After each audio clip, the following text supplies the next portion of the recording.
Bearing Secrets. City Shifters The Den, Volume 5. Written by Layla Nash. Narrated by Beth Rogue. Chapter 1. Sometimes, hiding in plain sight was the only option. One of the nurses at City General called me just before midnight to report a woman had arrived at the ER, battered and bloody, and might need help. I put on the pair of scrubs I kept in my car and the fake hospital ID the nurse had gotten me, and strode into the ER as if I really belonged there. Only a few people there knew me, but they knew why I was there, and looked the other way. The nurse, Jane, met me in an out-of-the-way supply closet, under the guise of retrieving more gauze and antiseptic ointment. She handed me a small paper, keeping her voice low. The husband brought her in and hasn't left her alone the entire time. I tried to distract him with paperwork, but she's terrified and won't say a word. I set my jaw and memorized the woman's name, Laura Clarkson. 2 kids, both under the age of 5. She worked from home, married to Arthur Clarkson for 4 years. How many times has she been in? In the last year? At least 10, probably more. There's no telling how many times she should have gone to the hospital and he wouldn't let her. Jane glanced at her watch. I can give you 10 minutes, tops. We'll dummy up a problem with their insurance to draw the husband away. Get in and out. This guy is nasty, Sonny. To do that to his wife? Yeah, he is. I took the paper and shoved it in my pocket, nodding at her. Bed 5? I'll be standing by. What's he look like? Tall, heavy-set dude, dark hair, thinks he can charm his way out of everything. He was wearing jeans and a white t-shirt. Be careful. You too. I waited until Jane bustled back into the open bay of the ER, her arms full of supplies, and watched as she and another nurse pulled aside the curtain on bed 5. I got my first glimpse of Laura Clarkson and her bastard husband. Laura's face was battered with layers of bruises, her entire face bandaged, and her right arm in a sling. The husband looked like a perfectly nice guy, and they were usually the worst. A manipulative psychopath, most likely. Jane said something cheerful about their deductible and needing him to check over the paperwork, and the man hesitated, looked at his wife, leaned down to kiss her bruised forehead and no doubt whispered a few threats along with it, then followed Jane to the nurse's station. And then it was my turn. I slid out of the supply closet and straight across the bay, avoiding eye contact with everyone until I could draw the curtain closed behind me. Laura looked up at me in surprise, though only one eye opened enough for her to see, and her split lip parted slowly. Who are you? She sounded drugged, though it was hard to tell what caused the slurred speech. I bent closer and pretended to check the IV they'd placed in her hand. My name is Sonny. I want you to listen carefully, Laura. I'm a friend, a very good friend for someone in your situation to know. My situation? She blinked, trying to wet her lips and wincing. I held up the small plastic cup and straw so she could drink, and I talked faster, glancing at the curtain where her husband would reappear. I'm going to give you my business card, Laura, and I want you to think about what I'm offering. I can get you and your children away from him. I work with a group of women who run a shelter and an escape route. I can make you disappear, Laura, and he'll never find you again. She frowned, or tried to before the bruises and contusions stopped her short. He'll find me. He'll kill my kids if we try to leave. I don't even know you. I know you don't, and that's why it works. I tucked a business card into the purse on the bed next to her. That's my card. It's for a nail salon. If you call the number on that card and ask for Sonny, they'll connect us. We keep distance between each of our stops, Laura. He won't be able to find you, but you won't be able to come back here. I don't know what to think, she said, blinking rapidly as tears welled up. I don't know what to do." "Think on it," I said. I showed her where I'd put the card. "If you want to talk more, we can make that happen, even if you're not ready to leave. We can set you up somewhere new, where no one will know you or your kids, and you can have a truly fresh start, without being afraid." "He'll kill me if I try to leave." She shook her head as she pressed a hand to her side and the ribs he'd probably broken. "He'll kill you if you stay." I touched her hand, not wanting to squeeze it in case her fingers were broken, but I met her gaze and tried to make her believe me. "My sister was in your position a few years ago, Laura, and he killed her. I know it's terrifying. I know you're scared. But we've gotten at least 40 women and their families out over the last 3 years. Just think about it." She took a shaky breath, more tears escaping, and I heard Jane's voice approaching from the left. I murmured, "If you want to talk, call the nail salon and ask for Sonny. We'll find you." I ducked out the other side of the curtain just as Jane and the husband returned, the husband expressing loud concern for his wife, as Laura tried to reassure him that she was fine. It was just a bump from falling in the shower, and my stomach turned over. I bent my head and headed for the exit, pulling off the fake hospital ID before any of the cops noticed, and didn't breathe again until I was in my car and headed somewhere else, fast. Men like Arthur Clarkson wouldn't change, regardless of what they promised the people around them. My stomach clenched as I took a circuitous route through the city, eventually leaving my car in an overnight garage to walk the last few blocks to the nondescript building that housed the shelter. My apartment was a few blocks farther still, but I wanted to check on the family we housed. They'd been waiting a week while we set up the next step of their journey, checking and rechecking to make sure everything was as safe as possible. I pulled a few toys out of the trunk of my car before I headed down the sidewalk, wanting to distract the little ones from all the uncertainty and fear, and picked up a pizza on my way. I hadn't eaten since breakfast, too busy trying to arrange a handful of escapes and pickups and helping a few women find pro bono family attorneys. I'd spent half the day at the courthouse in another of my disguises, a power suit and librarian glasses, to argue with the prosecutors and district attorney. It was never as successful as I hoped. We'd gotten an order of protection for the mother, but a piece of paper wasn't going to prevent her husband from breaking all her teeth, like he had the last time she got a restraining order. I called ahead to the volunteer manning the shelter phones and websites to warn her I was coming up to the door, and made sure I wasn't being followed before I turned into a dark alley and a dim, tiny staircase that led down and down. A secret knock opened the door, and the volunteer grinned when she saw the pizza. "Perfect timing." "Good." I handed her the pizza, set aside the toys for when the kids woke up, and headed for my office and the computers that handled most of the calls to the nail salon, book club, and several other fronts we used to communicate with families who needed help.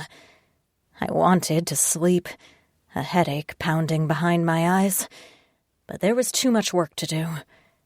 There was always so much work to do. Chapter 2. Sasha waited until the rest of the den was silent to leave. All the other bears found their mates, and some found children along with them, so the formerly rough and tumble den of bears had turned into a family place. He didn't mind, exactly, though he knew he would never be a part of that experience. His bear was too fucking crazy to trust around women and children.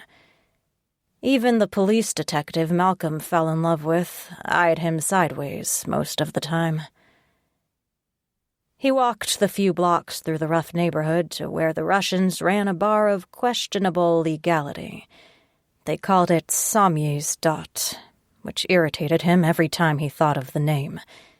He remembered the real samizdat, the illegal papers that circulated in the waning days of the Soviet Union, used to pass rumor and news and black market information.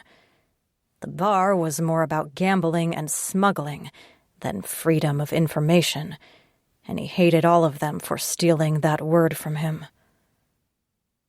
Sasha walked around the long line of patrons jostling to get into the club, which had become trendy with the young professionals in the city, as if frequenting a place run by dangerous mobsters and used as a front for all kinds of illegal business was hip or ironic. He hated all of them. But he didn't mind that they complained and shouted at the bouncer when Sasha walked up to the door, gave the man a hard look, and was immediately admitted. If those stupid kids in line knew him, they would not have complained so loudly.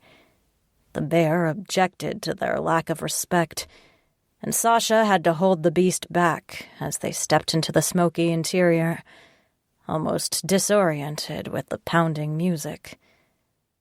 All throughout the club, women danced in cages above the crowd.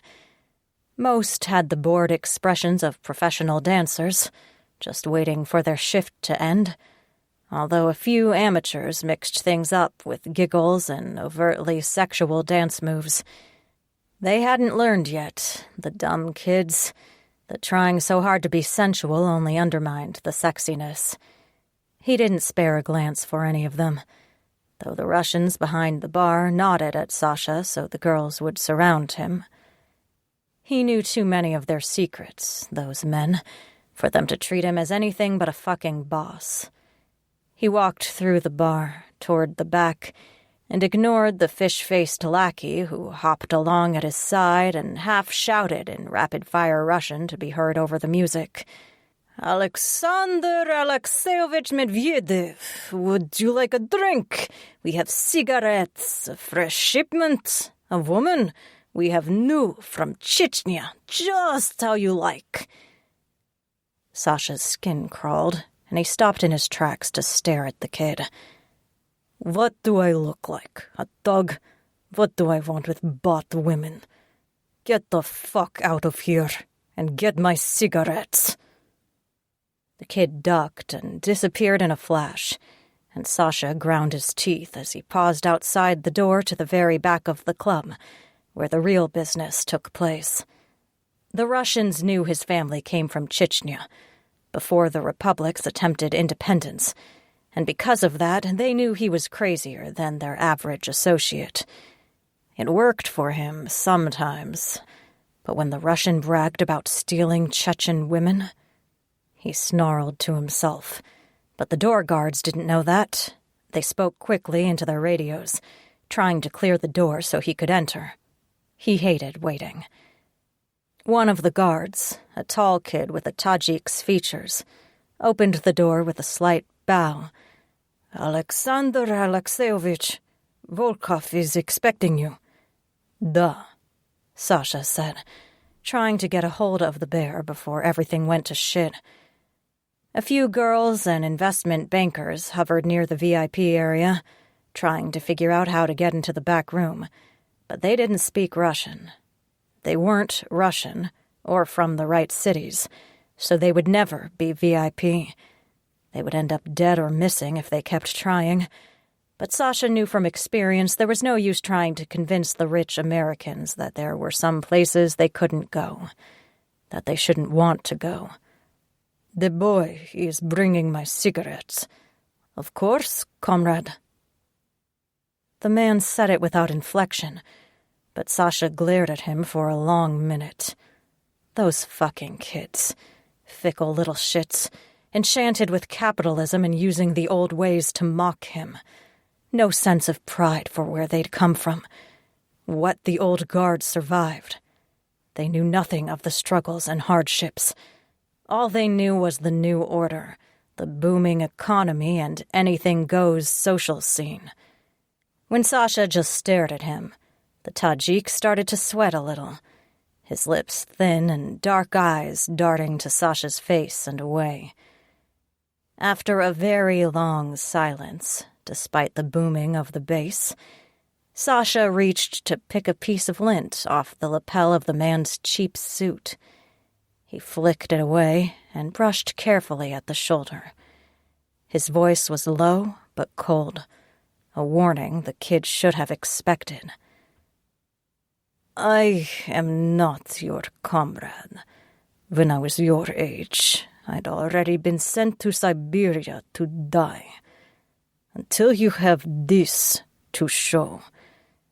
And Sasha let the kid see a hint of the tattoos that covered his chest. "You are no one's comrade. Ponimaitya." "Da, Alexander Alexeyevich, I misspoke." "Pravda," Sasha said, and walked into the back without another word. Very few of the men in that bar, at least the ones outside the VIP room in the back, knew Sasha's history.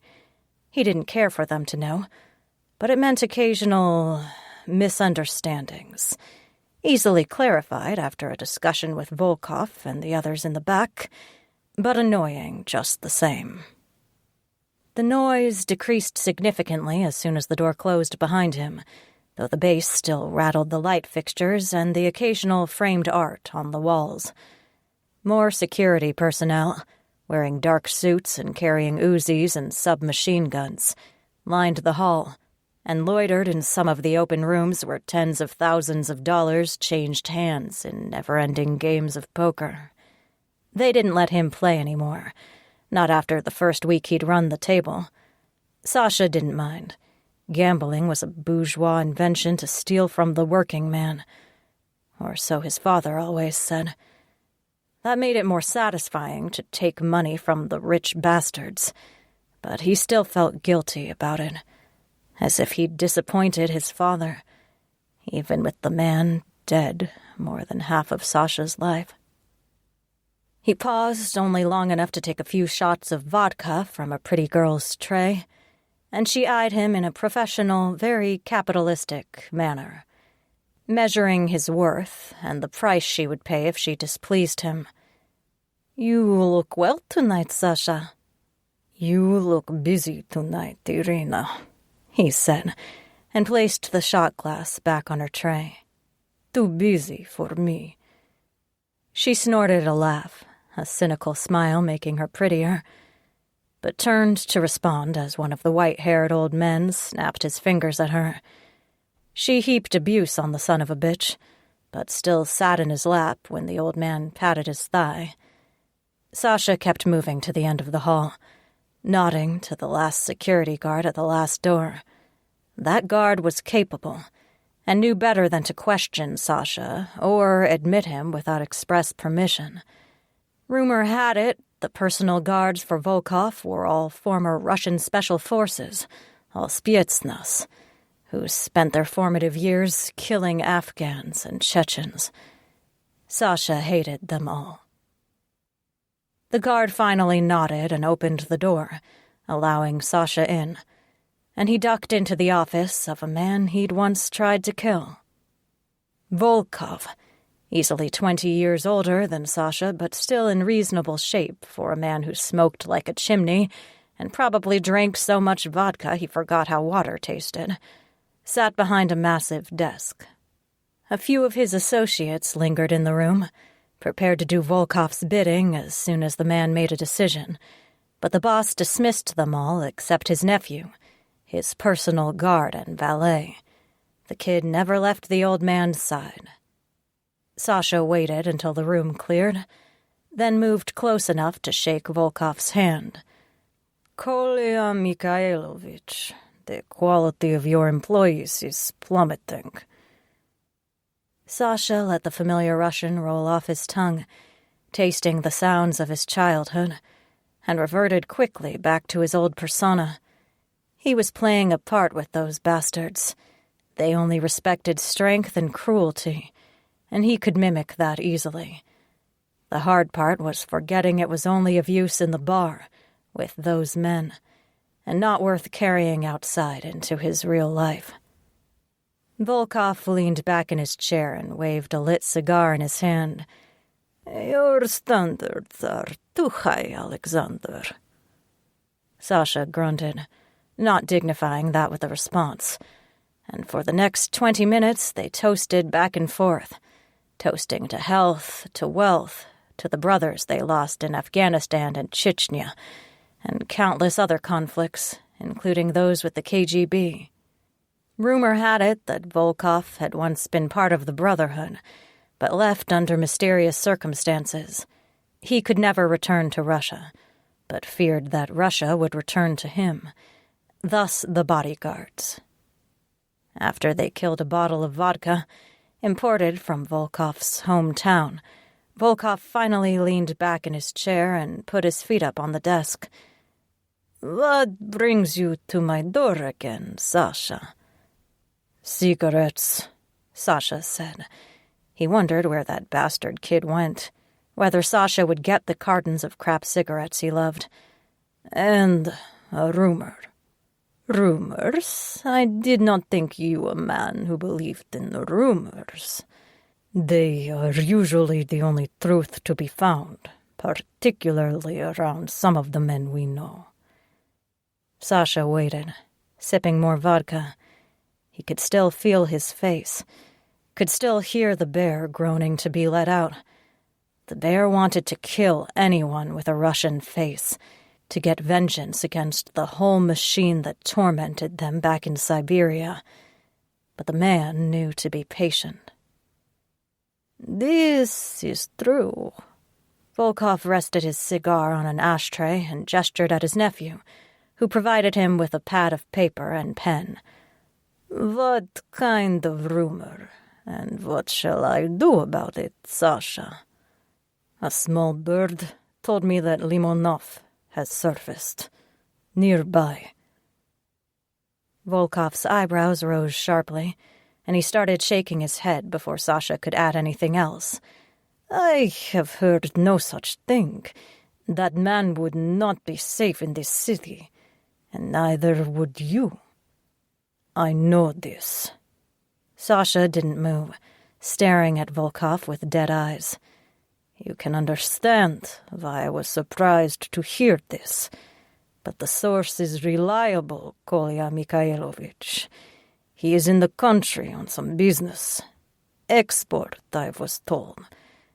"Export of what?" Volkov snorted, shaking his head. "No, it is not possible, Sasha."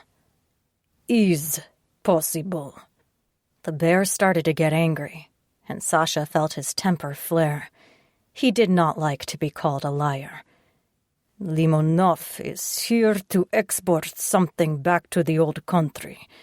I would be very upset if this rumor is true and you knew it, and let that man slip through my fingers once more." "It cannot be true." The old mobster picked up a fresh bottle of vodka to drink from, ignoring the glass. "Limonov is many things, Sasha, but he is not stupid. He is wanted by too many people to dare set foot in this city." Sasha didn't look away from him, not trusting the bastard to not shoot him right there in his office. The nephew always carried a silenced pistol. "Find me Limonov, and the debt will be paid." Volkov took a deep breath, leaning his elbows on the desk. "I do not want anything to do with Limonov. He is bad news, Sasha. More bad news even than you. My business would be destroyed if he knew I looked for him." "Maybe." Sasha shrugged, taking the bottle of vodka. "But he does not need to know. If you want to be free of me, Kolya Mikhailovich, find me Limonov." The mob boss made an irritated noise, then nodded. "Fine, I will tell you if I find anything. It will be soon." Sasha glanced at his watch, though the numbers blurred a little and made it difficult to tell how far past midnight it was. "He has a deal, maybe, in the next 2 weeks. I need to find him fast, before he can hurt anyone else." Volkov made more noise, grumbling about not being able to find their mutual nemesis. But Sasha knew differently.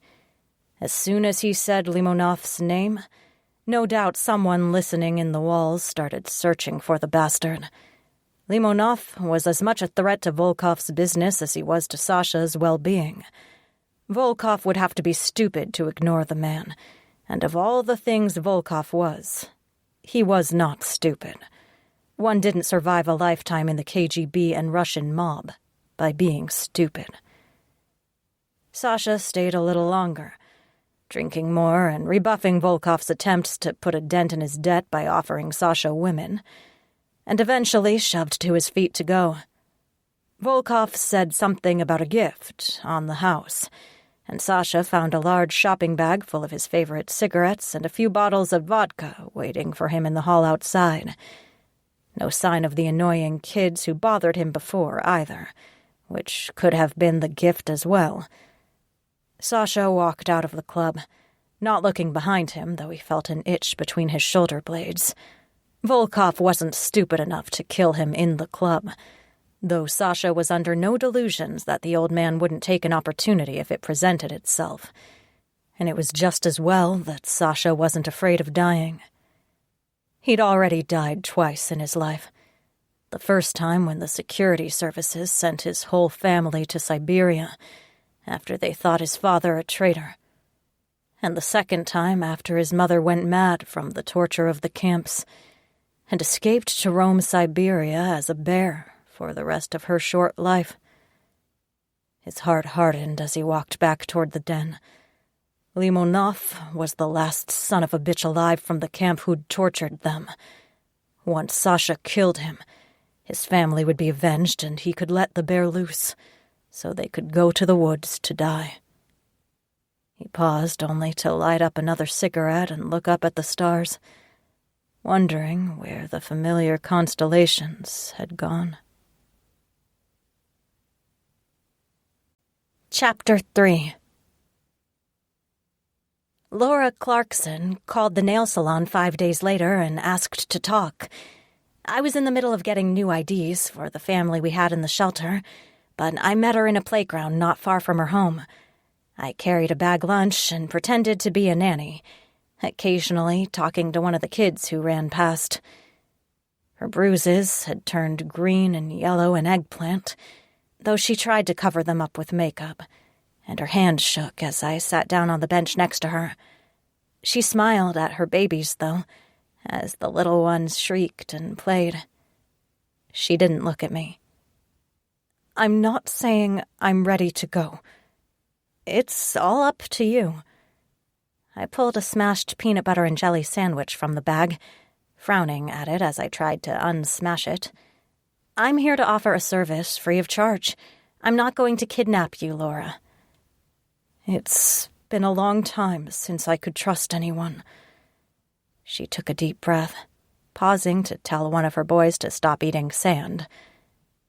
So, it's a little overwhelming to have someone like you appear out of the woodwork and offer to help me. How did you even know what's been going on? I work with a lot of people in a lot of places. One of them mentioned you might need some help, so I reached out. I put aside the sandwich and leaned back on the bench, watching the kids play. I did a little research just in case you wanted to get out. You don't have any protective orders against him, but this, and I glanced at her to indicate the bruises, has been going on a long time. Any reason you haven't filed charges with the police? She laughed, a bitter sound that made my hair stand up. Yeah, my husband is a cop. My heart sank. Shit.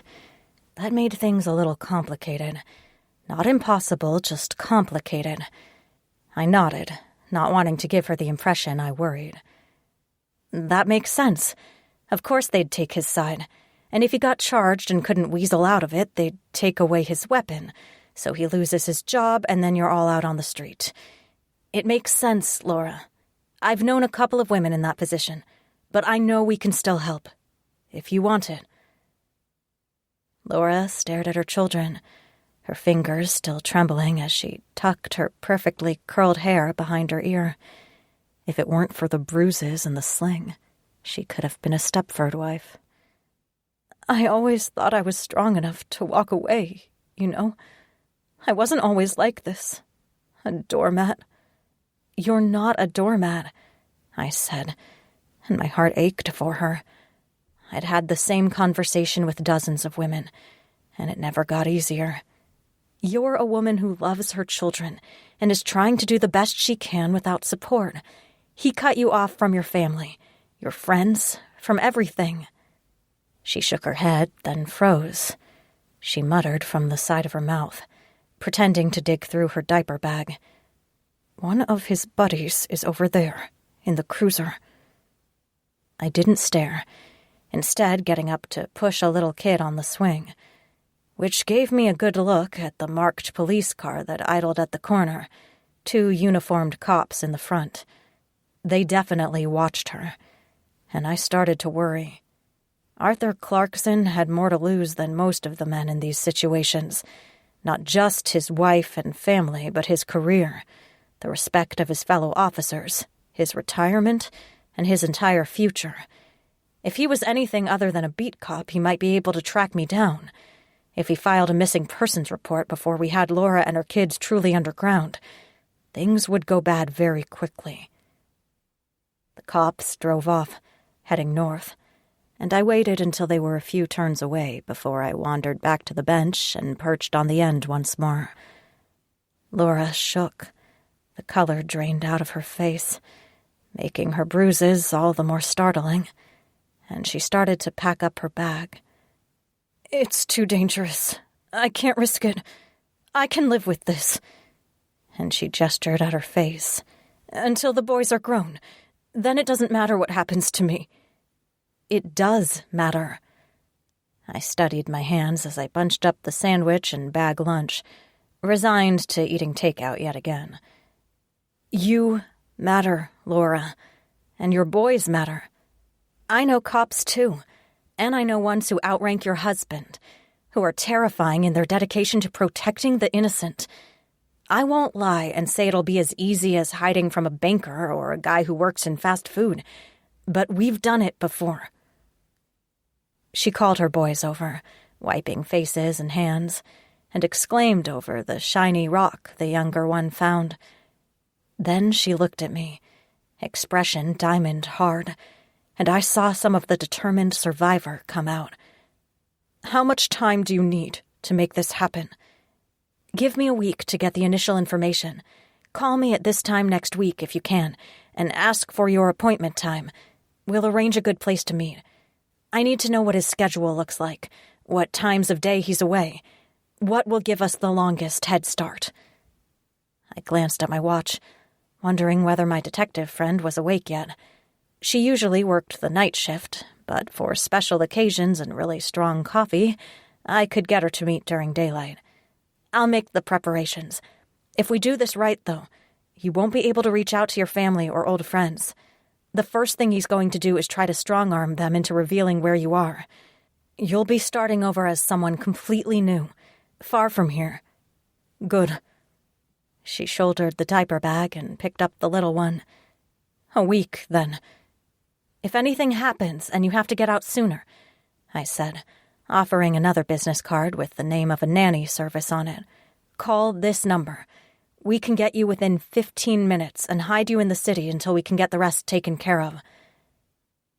She took the business card without comment and hustled the kids over to the minivan she drove, and I remained on the bench for another 10 or so minutes after she drove off, debating whether I could wake O'Brien up. Another police cruiser crawled by, with a different set of uniforms in the front, and that made up my mind. Arthur Clarkson wouldn't let his wife leave alive. I needed to call in the big guns. I didn't move until after the cruiser disappeared, then dialed as I walked. O'Brien's Irish accent was always a little stronger when she was tired or irritated, and I knew she was both as soon as she answered the phone.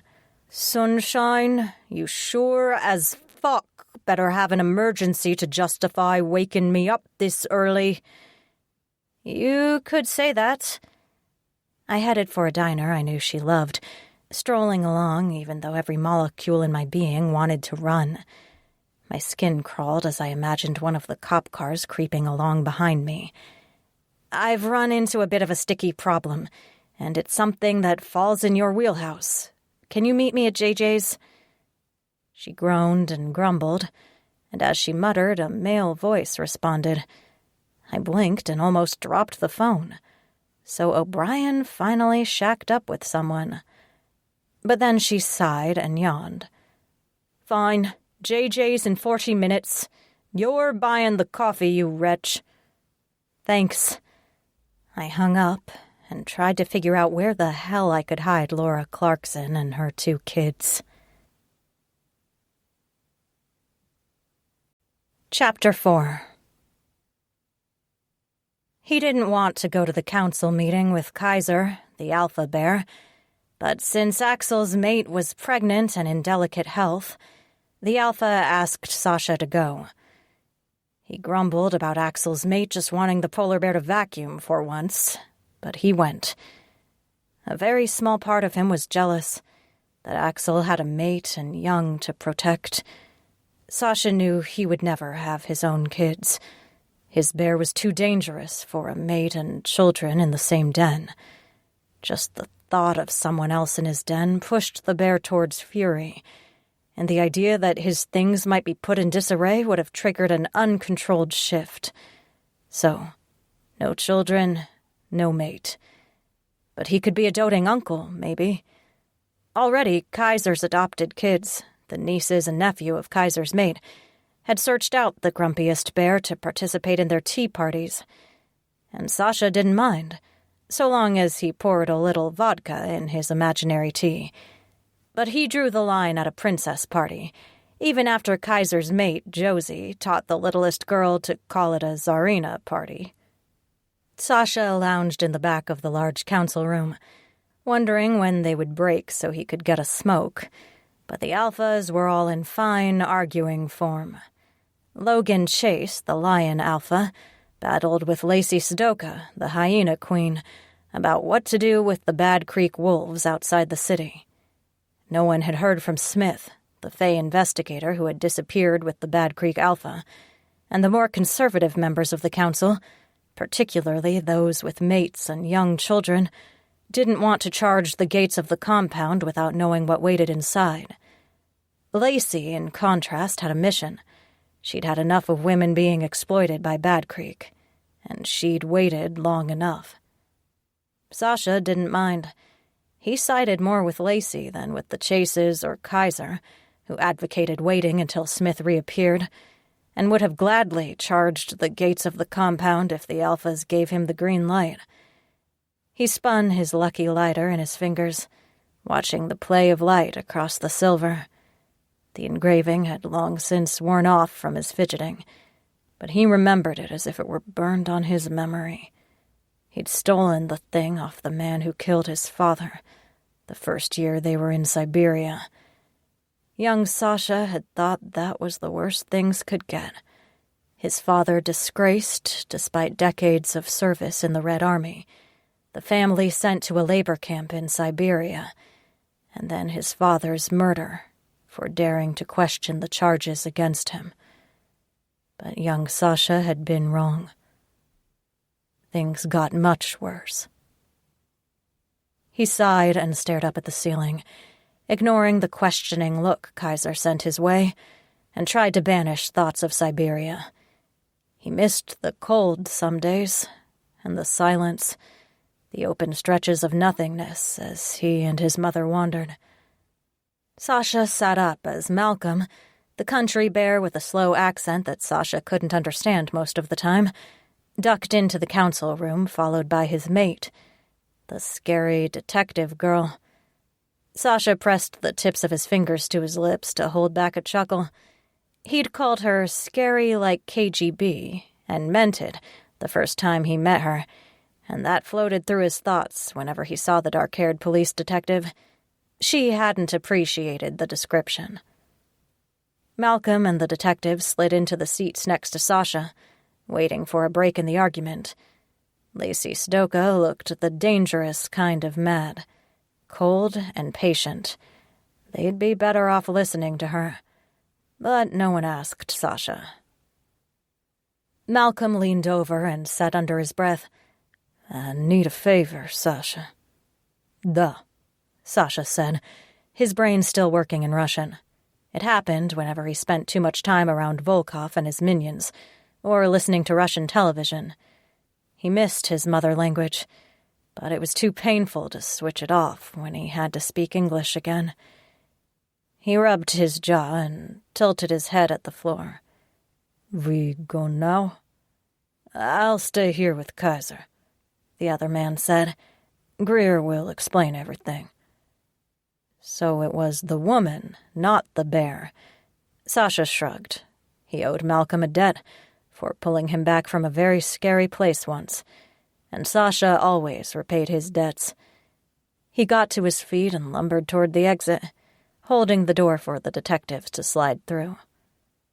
She was a banshee, one of the wailing women, and her voice always carried a hint of music when she spoke. "Thank you, Sasha. It's a small thing, I think, but I appreciate your help." "Is no problem." He kept walking until they stood outside and he could light up another cigarette and ignored her wrinkled nose and polite cough. He'd never met a cop who didn't smoke until Malcolm brought her around. He concentrated on the lighter. "What is favor?" "I met a friend of mine not long ago, and she's in kind of a dicey situation. She helps women escape abusive men. She runs a shelter and does a few other things to make sure the men can't track the women down again to hurt them." Greer shook her head, staring at something in the city behind him. "She needs to help a woman and 2 kids, but the husband is a cop. I'm working on things from my end to track who the hell this guy is and get him on the radar for internal affairs. But a man who uses his fists to communicate isn't going to respect a restraining order." "Pravda," he said. He knew that for himself. "So, what is favor?" "Just be a bodyguard for when she picks up the woman. Be scary in case the husband shows up and ruins the plan. Sunny is very good at what she does, so I don't expect you'll need to intimidate anyone. But you'll be insurance." Sasha flicked ash off his cigarette, watching the smoke curl around his fingers. "Why don't you help her?" Greer took a deep breath. "You're a hell of a lot scarier than I could ever be, especially to some of these guys. They won't respect a woman, even one with a gun, but they'll listen to a guy, or his fists. And what she does occasionally crosses a line that I can't cross. Some of these guys have court orders to see their children. Violating the order is breaking the law, even if it's in the best interest of the children. I know most of these bastards are only using the kids as bargaining chips to control the women, but it's still breaking the law. If you help scare a couple dudes off, I would feel better about Sunny's safety." He pulled a flask from inside his jacket, sipping the clear liquid as his dark eyebrows gathered together. "Scared them. Easier to make them go away. Permanently. Mертве." She held up her hands. "I didn't hear that. I can't comment on that. And any missing persons reports will have to be fully investigated. Got it?" "Duh." A hint of a smile touched Sasha's mouth as he fished around for another cigarette. "Maybe some don't get reported. It's big city. Many things happen." She pinched the bridge of her nose and waved her other hand. "Sasha, you're killing me. Can you help her out? I've never seen her afraid of anything, but something about this guy rattled her." He managed to lift one shoulder in a shrug. "Duh, he's okay. Send me time and place." And part of him wondered at who this girl was, who stood up to furious men who wanted their children and wives back. He knew enough about men to know the type of damage they could do, and the kinds of depraved bastards who would take a swing at a woman. The bear grumbled and swayed. eager to meet these men. They'd spent a lot of time being helpless, unable to help those who needed it most, but not anymore. Chapter 5.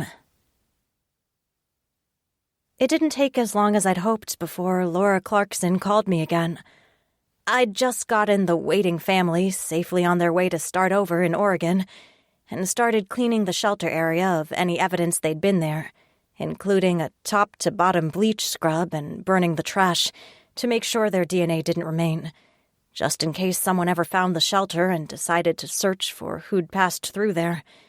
I didn't want to get blamed for anyone's disappearance, even if I was the primary architect. Laura called, and I couldn't understand a word she said for the first few minutes. I let her run and waited until she paused to take a breath to jump in. "I have some questions for you. Are you alone?" "Yes, he went to work. He's gone for a 10-hour shift, maybe longer.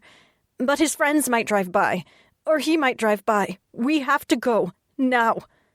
"Okay." I started moving, the shelter only half bleached, and figured I'd have to play it by ear, which was the most dangerous choice I could have made. It was a serious business, what I did, and their lives depended on me knowing what I was doing. Time to call in some backup. "Where are you? Can you get to somewhere safe?" "We're in the car." Her voice shook, and I could hear her struggle to maintain calm. He held the gun to my head for an hour. He wouldn't let me go to the grocery store, and he hit my baby. Louis tried to protect me, to get between us, and that bastard hit him." "Keep driving. I'm going to bring a friend with me. We'll go to your house and make sure everything is okay and that your husband is still gone. When we're sure it's safe, I'll call you and you can come back. Pack a bag or two, something for the boys, and then we'll get you someplace safe." "Don't bullshit me, Sonny," she said, and some steel ran through her words. "Can you really get us away from him? Will this end well for me?" "On my word, on my life, I can get you away from him. I will do everything in my power to make sure you and your boys are safe and never see him again." Calm seemed to overtake her, and she exhaled. Okay. We'll be driving. The boys are asleep. I'm trusting you, Sonny. Don't let me down." "I've got you," I said. The call cut off, and I focused on the next steps, jogging away from the shelter and toward where I'd left one of the battered SUVs we used. It already had car seats in it, ready to go. As I ran, I called Detective O'Brien and tried to sound normal when she answered. "I need that help a little earlier than I thought. Can you send someone to meet me in an hour?" "Yeah, he should be available." She paused, then took a deep breath. "How bad is it?" "He hit the kid and held a gun to the mother for at least an hour. If this doesn't work, you'll have a mess to deal with, and I don't think my normal stash house will work for this. He's a cop, Greer. If anyone can tear this apart, he can." Another long silence, with a bit of discussion in the background as she spoke to someone. Then the hard-nosed detective returned to the phone. "Sasha will meet you in an hour. I'll send you his phone number. Text him the location. When you're ready to go, he'll bring you to a safe house. Well, it's a safe place. I don't care who this cop thinks he is. He won't get to them here. Got it? And if anything goes wrong, Sonny, anything, call 911 and then call me. Don't try to be a hero.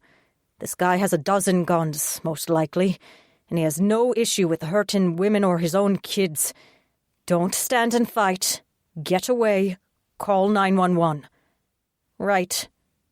But we both knew there was no way in hell I'd leave Laura and her kids on their own, regardless of who came after them. "I'll wait for that text.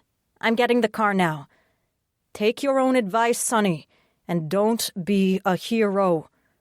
Greer sounded irritated. "I'm sending Sasha your way. He's intense, but he's a good guy. Listen to what he says." "Sure," I said, and we both knew I wouldn't do that either. She sighed and hung up, and I put away the phone until I reached the car. I checked the tires and the oil, and everything else I could think of that might prevent our speedy escape, and topped off the gas tank from the canister in the back before taking a meandering route to Laura's house. As I parked a few streets over, trying to get my bearings on how the hell to get back out of there, in case Arthur showed up with some of his friends, I glanced down at my phone. O'Brien sent her friend's number, and I texted him Laura's address, telling him to park down the street and approach on foot. And then I waited, watching the house to see whether anything moved. Maybe it was an ambush.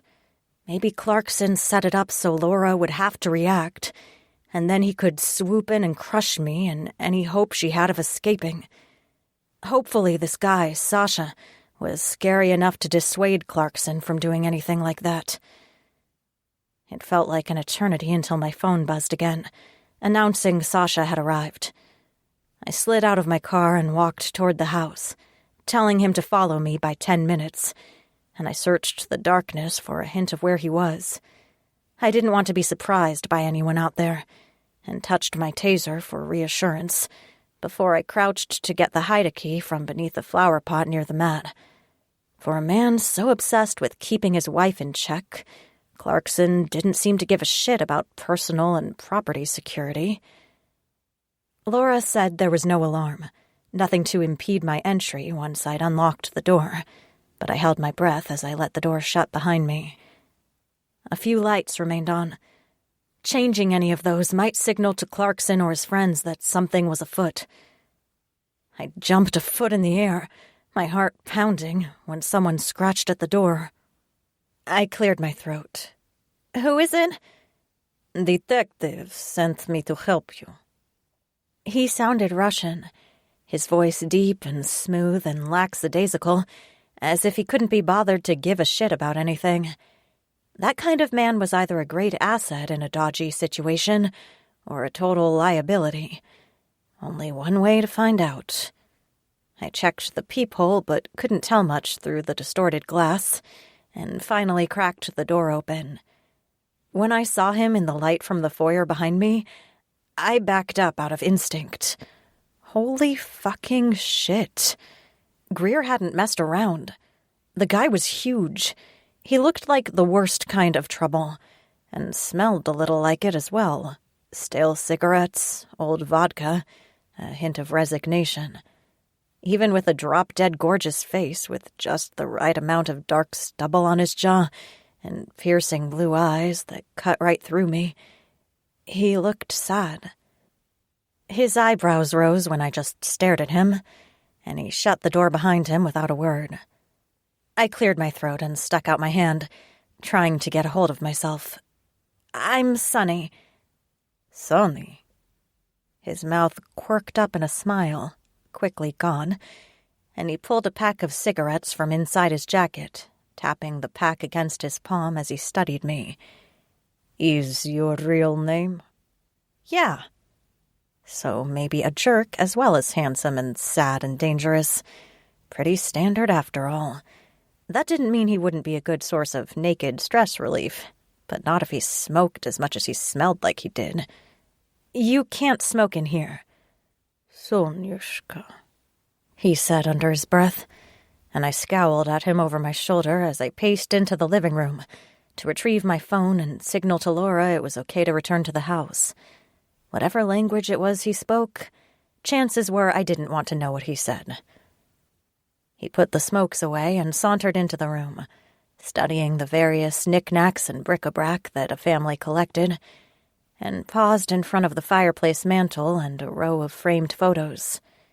He studied the smiling family snapshots with a curious intensity, a metal lighter flashing between his fingers. "My name is Sasha." "Sasha?" I snorted and checked my phone, sending the text and hoping Laura was close so we could be in and out in under 15 minutes. There shouldn't have been traffic anywhere near us, and she had every reason to return home. But my stomach coiled in knots, knowing I'd have to trust this guy and O'Brien with a safe place for Laura and her kids to hide. "You don't look like a Sasha." He continued his tour of the living room, though he glanced over to study me. "My name is Alexander Alexeyevich Medvedev." "Sasha it is." I flicked aside a curtain to glance out, then retreated. My nervous tic would give us away if any of Clarkson's minions drove by. Had to wait for Laura. Then we could move. I wanted to gnaw on my thumbnail as I tried to keep from flying apart. "How do you know Detective O'Brien?" "She sleeps with my friend. Loves him, maybe." He studied the fireplace instruments, though he didn't touch the sharp poker and shovel, and folded his arms over his chest as he returned to studying me. "I owe him a favor, so she asks." Nice. I made a mental note to high-five O'Brien the next time I saw her, if this dude's friend looked anywhere near as yummy as he did. I scowled and tried to focus. Business first. Being distracted would get people killed. I could probably take advantage of Sasha later, if the opportunity presented itself. O'Brien said she'd have a safe place to take the family after this. "Do you know where we're going?" "Da," he said. When he said nothing else, only blinking at me rather owlishly, I raised my eyebrows. "Well, where are we going?" That hint of a smile touched his face and disappeared, making him look almost boyish for a fleeting second. "Is secret." I almost smiled back, but schooled myself into a sterner expression. "I need to know." "You will know." He shrugged. Then his attention sharpened on the front door.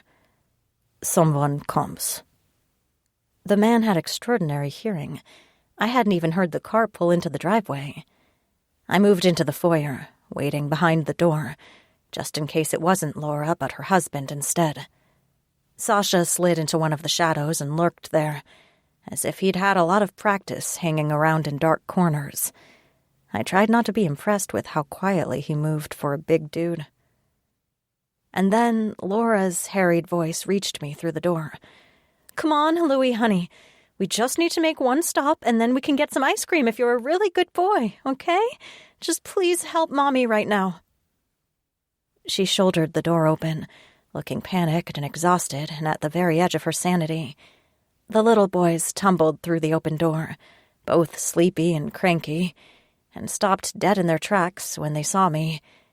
I smiled, gesturing for Sasha to stop hiding, and relieved Laura of a few bags she carried. "Hey there, guys. My name is Sunny. This is my friend Sasha." The younger boy, a little over 1, took one look at Sasha and his eyes went wide. He immediately reached for his mother's leg, lip wobbling, on the edge of a total meltdown. Laura stroked his curls and tried to smile, though her eyes widened a little when she saw the Russian herself. "It's okay, baby. He's a friend. Isn't he tall?" "He's scary," the older boy, maybe 3, said. He also stuck close to Laura, and I resisted the urge to check my watch.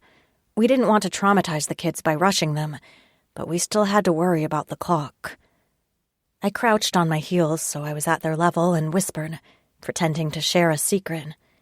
"He looks scary, doesn't he? That's why he's such a good friend.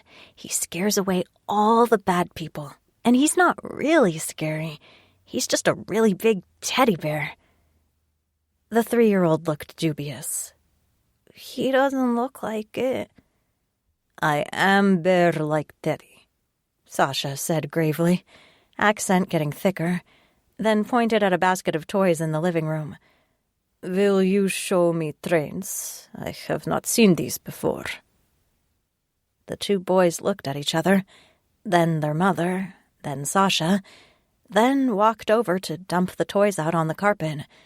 The older boy started laying out the track with deliberate care, though he slid a sideways look at the giant Russian who sat and watched him play.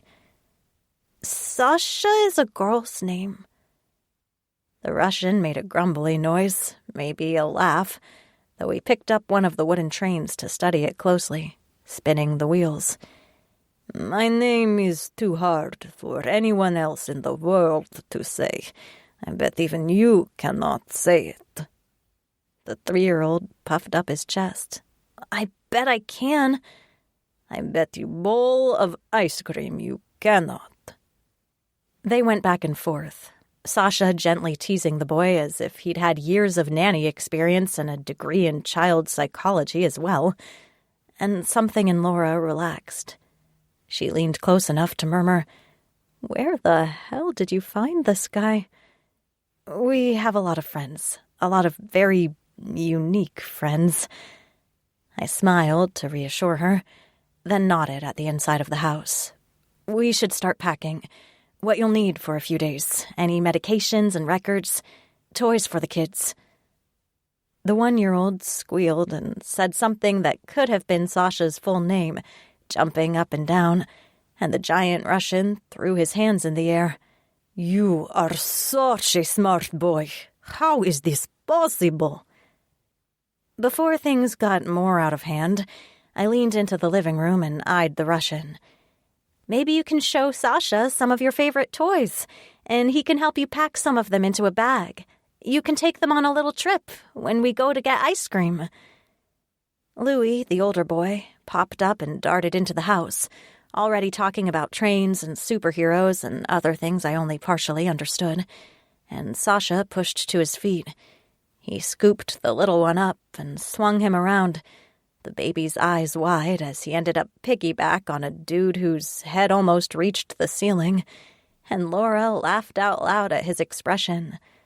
The little one smiled when he heard his mother, and I breathed a little easier as well. Who knew a guy who looked like every thuggish extra in a mob movie could actually be good with kids? Chapter 6. He wanted to learn more about that Sunny girl. He wanted to listen to her voice, watch her face as she argued with him, and just follow her around to see what she did next. He'd never met anyone like her. Strong and decisive, but chaotic, a little frayed around the edges. Sasha chuckled to himself as he shook his head and lumbered after the 2 little boys who ran through the house. The girl wanted him to distract the children, so he would distract the children. The bear wanted to protect them too, so they were all in agreement on the cubs needing looking after. As soon as that Sunny girl spoke to him, the bear quieted, calmed. The crazy bastard settled down and waited, mesmerized by her scent and the way her hazel eyes threw sparks. Sasha pulled a duffel bag from the closet and went to the tall dresser in the boys' room, keeping an eye on the older one as he talked about trains and superheroes. The baby still clung to Sasha's shoulders, so he eased the little one down to toddle around on the floor. The bear grumbled in concern, but Sasha focused on the task at hand. O'Brien told him to bring them all back to the gym and the shared apartments where the bears lived. The woman and her children would stay with Kaiser, most likely, and the bear wanted the Sunny girl to stay with him. Sasha wasn't so sure. He didn't like anyone in his den. Not anyone. The older boy, Louis, he thought his mother called him, frowned as he piled toys in the middle of the room. "We have to run away." "It's just small trip," Sasha said, not wanting to alarm the kid. No one told Sasha, when he was young, that the trip to Siberia was forever. He might have fought harder or hidden, or done something to make his mother's life more difficult, had he knew he'd never be home again. He offered the towhead a small backpack. "You can put toys here." Louis craned his neck to look up at Sasha. "My dad is mean. We have to run away." Sasha made a non-committal noise, not really sure how to respond to something like that. He frowned at the drawers of clothes and diapers and tiny underoos. "Are you mean?" Sasha looked down at the kid, then started scooping handfuls of clothes into the duffel bag. Sometimes, but only to bad men. Would you be mean to my dad? Sasha hadn't signed up for deep conversations with children. He sighed and put the duffel bag down, the pile of clothes forgotten, and sat on his heels in front of the kid. The little boy's chin wobbled, but he stuck out his lower lip and put his hands on his hips, trying to be tough. The bear snarled in anger that the child had to be mature too soon. Cubs were meant to be sheltered and protected. He should have been playing in a field, eating flowers, not... Sasha pushed away the bear thoughts and tried to remember he spoke to a human child. Sasha cleared his throat and made an effort to improve his grammar and minimize his Russian accent. He preferred to sound like a caveman most days, since people underestimated him when he grunted and dropped pronouns. But he didn't want the little guy to misunderstand anything. When I was your age, and scary things happened around me, my father said, some men have a hole inside of them. Some try to fill that hole with anger and hate, and they hurt others to try to feel better. Other men fill that hole with love and light and goodness. They want to do good things. A long time ago, I tried to make myself feel better with anger. It does not work. So now I try to do good things and help people, like your mother and your brother and you. I will help you whenever you need help. The kid blinked, and his voice wavered. I don't want to be like him. You won't be. Sasha pressed the tips of his fingers against the kid's chest, right over his heart. Because I can see you have good heart. You will be good man. You are strong man already, helping your mother. It might be hard to be strong right now, but you can do it. I believe you are good man, okay? Okay. The little boy took a deep breath and picked up the small backpack of toys. I'm ready. Good. Sasha straightened and dumped more clothes into the big duffel. Very good. What about shoes and jackets? We have jackets in the front closet, a soft voice said from the doorway, and Sasha jumped. It was the Sunny girl, leaning against the door and watching him with an arched eyebrow. And listen to you. What, is the accent a ploy to pick up girls? Louis giggled and scampered out, chasing his little brother, and Sasha grumbled as he finished filling the duffel and slung it over his shoulder. Niet. It's hard for a boy to understand, so I try harder. So you don't try hard with me? A hint of a challenge lit her hazel eyes, and Sasha felt it like a punch in the chest. Sunny glanced at her watch, then headed back into the main part of the house. Good to know, comrade. He wanted to race after her, pick her up and swing her around, maybe kiss her until that fire took over and consumed them both. She might melt his heart at that rate, and convince the bear to settle down. The beast quieted when they heard Sunny's voice. He didn't even mind her calling him comrade, although he could think of other things he'd rather she say. He snorted, shaking his head, and stopped short when he caught both the women watching him with a hint of suspicion. Sasha grumbled and reached for the much larger suitcase that the mother had packed. I will carry. What is plan now, Sonyushka? The eyebrow returned, and for a moment it looked like Sunny might send lightning his way. Instead, she pasted a bright smile on her face as she looked at the kids. Now we get ice cream. You guys are going to ride with me in my van, and our friend Sasha is going to drive in his car to meet us. Sasha didn't like it, but he went along with the plan. He carried the older boy and all the luggage in one hand, despite Sunny trying to take a bag from him, and scanned the darkness for any hint of the bastard husband. He didn't like potential danger, particularly when he couldn't immediately let the psychotic bear out to take care of business. He didn't want to traumatize the boys, more so than they already were by the way their father treated their mother. He shook off the irritation and trepidation, and instead made sure everyone was buckled into the car. He stood next to the driver's window, leaning his elbow on the door, and eyed Sunny as she adjusted mirrors and fiddled with the radio. "Okay, Sunny girl. Follow my car to safe place. Da?" "Give me the address," she said. "Is no need. Follow me." "What if he cuts us off or something happens?" He handed her a small push-to-talk radio, wanting to kiss her and shake her at the same time. "Use radio. If something happens, drive. I will find you." She started to argue, and he couldn't help himself. He reached in and tweaked the end of her nose. "I will find. Is okay." Her expression darkened, and Sasha retreated before he laughed and ended up shot with the little taser she carried.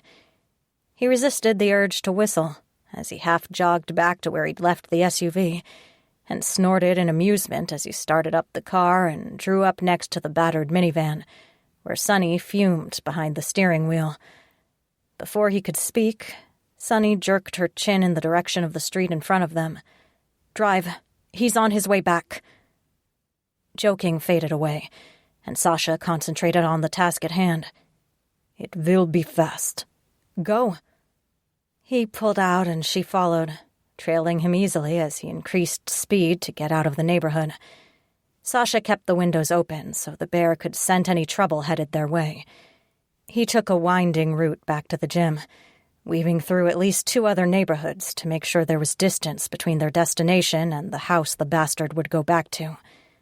They'd left the mother's car and almost everything else, so the son of a bitch wouldn't have anything to complain about. They didn't need a stolen vehicle report to draw attention to them. Sasha checked his mirrors to make sure that the minivan remained behind him, and Sunny was right there. He smiled, unable to contain himself, but cursed a little as the bear tried to take over. She might have been in trouble. They couldn't be sure until she was safely in his den. Just the thought nearly stopped him cold. He didn't want anyone in his den. He didn't like anyone in his space. No one touched his things. But the thought of Sunny in his dark apartment, of her brightness in his life, that didn't bother him as much. His skin didn't crawl at the thought of her in his living room, looking at his books and the mementos he'd collected, although he felt a twinge of embarrassment at the amount of dust that had also gathered. Sasha scowled and made another turn, heading for the gym where Kaiser and the others waited to greet the new guests. He barely glanced down as his phone rang, answering it gruffly. "Duh."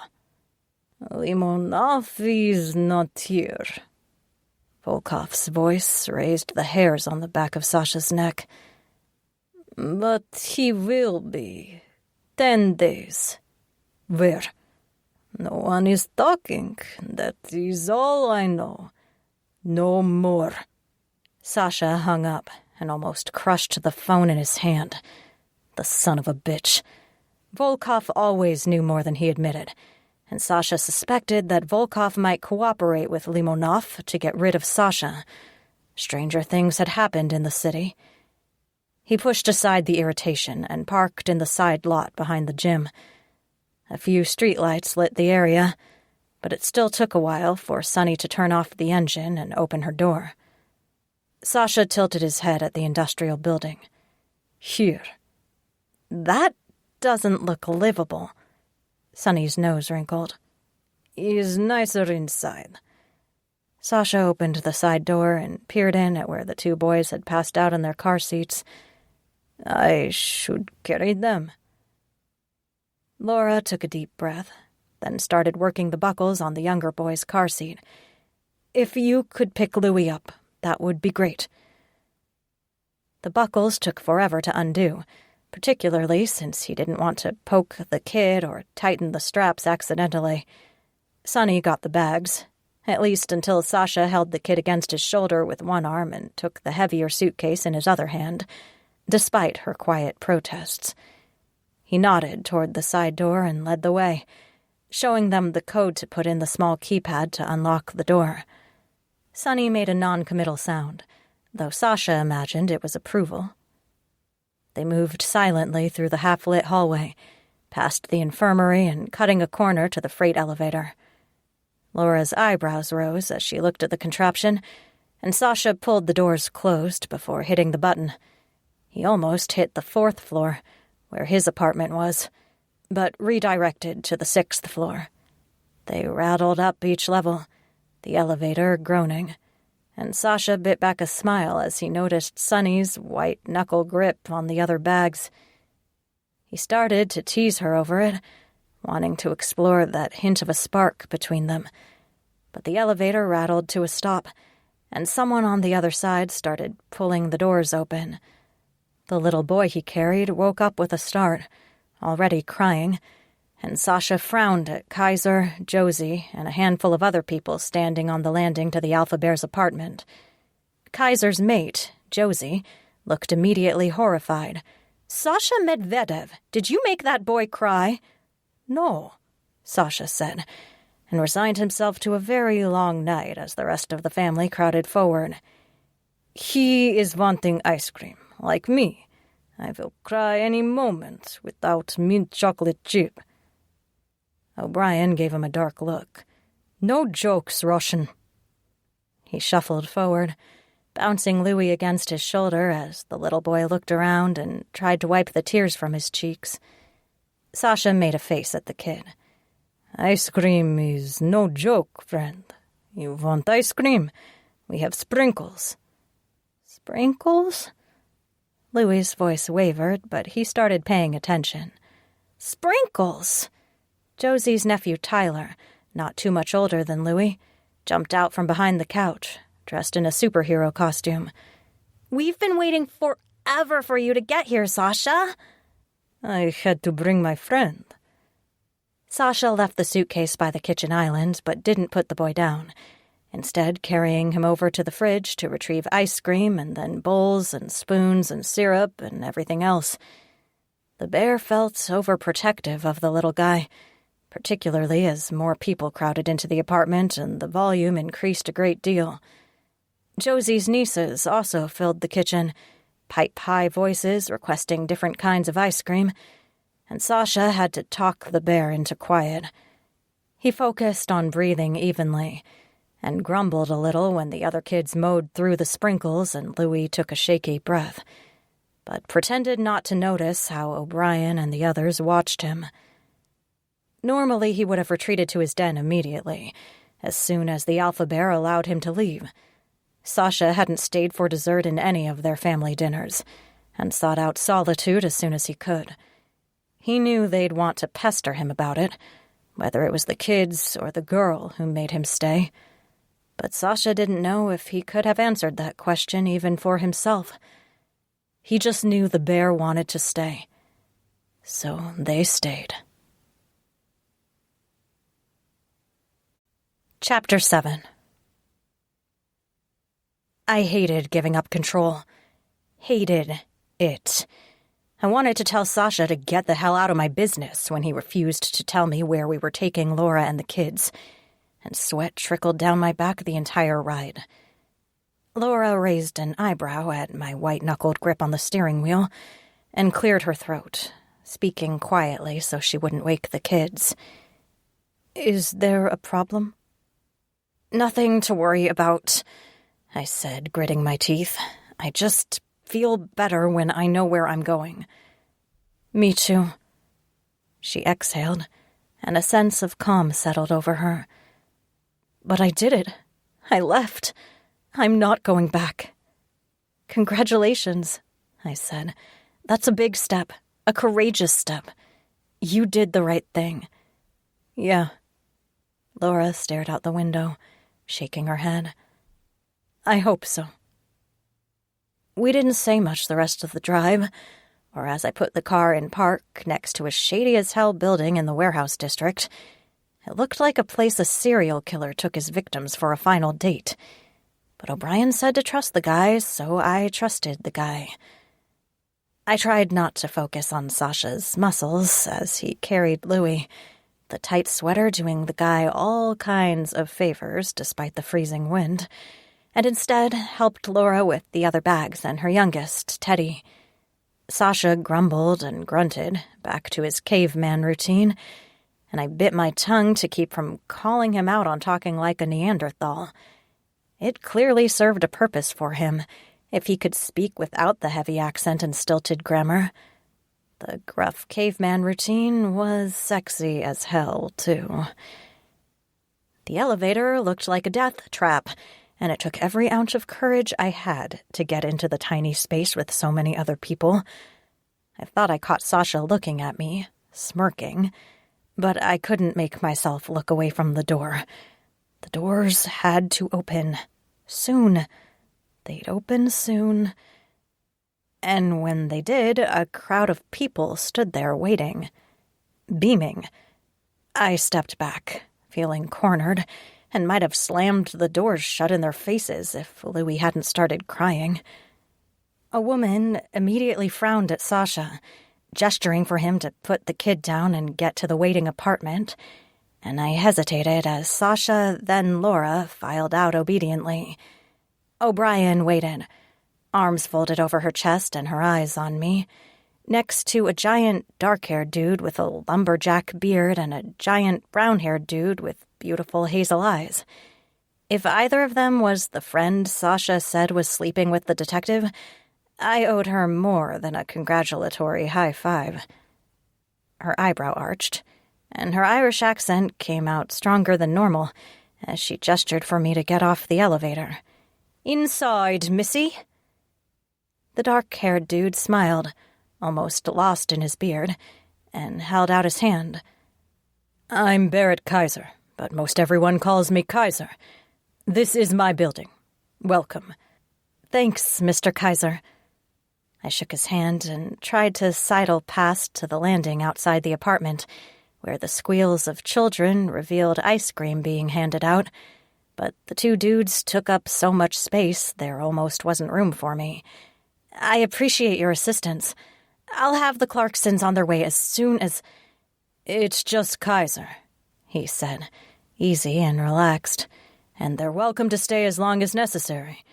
Josie, my wife, has custody of her nieces and nephew, and they could use some new kids to play with. We have plenty of room." O'Brien poked my side and gave me a sterner look. "And you're taking too much risk with this one, Sunshine Daydream Wilkes." The men's eyebrows rose, and I drew my shoulders back, trying to gather my dignity as the detective used my full name. Damn her access to the driver's license database. "My parents were hippies." "Clearly." The brown-haired guy coughed politely to cover a laugh, then offered his hand as well.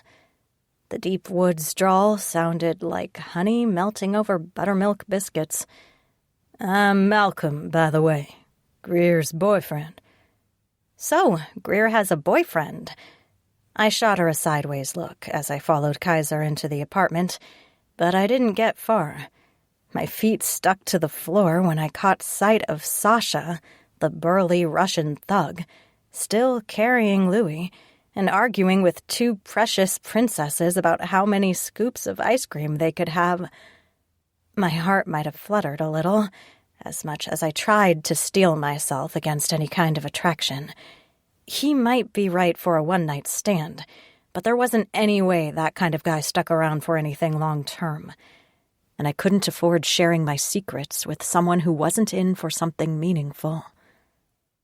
Luckily, the detective snorted and pushed past me, heading for a massive set of couches near a roaring fireplace where several other adults gathered. "That's right, missy, and I'll not be hearing anything from you on that. Got it?" "Wouldn't dream of it," I said under my breath, though I caught Malcolm smiling. O'Brien folded her arms over her chest and stepped out of the way as a toddler bolted past, face covered in chocolate syrup. She pointed out the people sitting on the couches, each one nodding and smiling in response. "So, Sonny, there's Josie, Kaiser's wife, and our friend Owen and his girlfriend Kara. Everyone, this is Sonny." I waved, feeling so deeply uncomfortable I wanted to crawl under the enormous dining room table, and struggled to come up with something to say. As I flushed and croaked something that might have been a greeting, help came from an unexpected source. Sasha. He lumbered up, a scowl darkening his already grim features, and nudged me. "Don't worry, Sonyushka. He is okay." My cheeks burned more, and I had to clear my throat a couple of times before I could speak.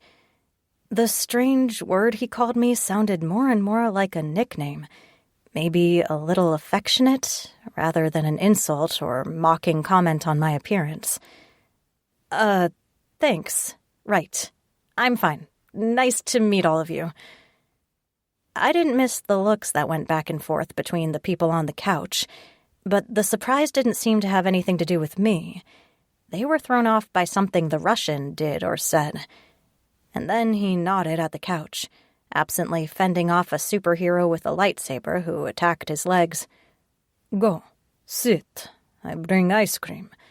I cut off as he picked up the superhero and spun the kid around, hauling the boy back into the kitchen under his arm, and I blinked as O'Brien pointed me to an empty spot on one of the love seats. One of the women, maybe Josie, shepherded Laura around the giant apartment and waved to me as she said something about Laura taking a nice hot bath and letting the kids stay up late with Josie's little ones. So I faced a somewhat smaller audience as I finally collapsed on the plush love seat, wanting to rub my cheek against the deliciously soft fabric and a chenille throw on the back of the cushion. It felt so comfortable that, all at once, my eyelids drooped with the urge to curl up and sleep. The blonde woman, Kara, glanced at the detective and then me. "Nice to meet you, Sonny. How do you and Greer know each other?" I opened my mouth to answer, but the detective beat me to it. "Sonny was a lawyer at the courthouse for a while. I think that's where we met." "You're a lawyer?" The intense kid next to her, the one they'd called Owen, raised his eyebrows. "Not anymore." I shot O'Brien a dark look. I didn't like to talk about that part of my life. I wasn't very good at it. "I'd say." O'Brien snorted, shaking her head. "Did everything pro bono, you did. Although you saved a lot of lives." I gripped my knees, trying to slow my accelerating heartbeat. "Well, Sasha sat heavily next to me, taking up at least 2/3 of the love seat, and I squeaked in surprise. He grumbled and moved one of the cushions aside so he had more room, but my thigh still pressed against his. But there wasn't really anywhere else to sit, unless he landed on an ottoman. He handed me a bowl of ice cream, then put his arm along the back of the love seat so he didn't elbow me. The Russian hardly blinked as the little superhero returned and bonked him with a lightsaber, though Kaiser frowned at the kid and shooed him over to where Louie and Teddy set up trains under the dining room table. Sasha yawned and rubbed his jaw, the stubble rasping against his palm. "Eat." It looked like a full pint of ice cream in the bowl, and another cup at least of syrup. I cleared my throat again. "Right. Thanks. Anyway, I haven't been a lawyer for years. I run a nonprofit now, a women's shelter here in the city.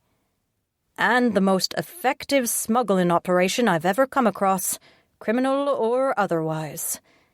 O'Brien's eyes glinted as she studied me, and I wondered, not for the first time, why she didn't arrest me for breaking all kinds of laws and violating hundreds of court orders. I focused on the slowly melting ice cream, frowning as I stirred the syrup into the heap of mint chocolate chip. "I wouldn't exactly call it smuggling." Kaiser looked impressed, not even blinking as his wife returned to sit half on his lap. people. Well, it's not... Women whose husbands can't let them go tend to disappear from the city. O'Brien cracked her knuckles. There's a small group of people, a very small group of people, that facilitates their disappearance. The department's known about it for a little while, but we never get enough evidence to actually pin it on someone. And since the guys file in the missing persons reports are usually the kind of assholes we want to throw in jail, no one tries real hard until we have a reason. I pinched the bridge of my nose, trying to breathe normally before I threw the ice cream at her for spilling all my secrets. The only reason it works is because we don't talk about it. Josie patted her husband's chest and smiled at me. Then we won't talk about it for another second. It's noble work, and we're happy to help any way we can. Where do you live, Sonny? Another secret I didn't want anyone to know, even if O'Brien could just look it up. I shrugged and waved my hand sort of in the direction of the other side of town. Over near the park. This is quite an interesting building you've got here. I didn't expect this when we drove up. Kaiser smiled. We've done a lot of work on the building. It's nice and quiet most of the time. I really do appreciate you offering to put Laura up for a little while. I took a deep breath and leaned forward to place the ice cream on the coffee table, setting a coaster under it just in case they were sticklers for that sort of thing. My normal process didn't seem sufficient. This guy is a cop, so... I trailed off, shaking my head, and didn't want to say more in case Louis or Teddy overheard me. That won't be a problem here. Malcolm stretched his arms along the back of the couch he shared with O'Brien and nodded at the door. There are 5 of us here. 6 if you count Kara's brother who comes and goes, and the building is always secure.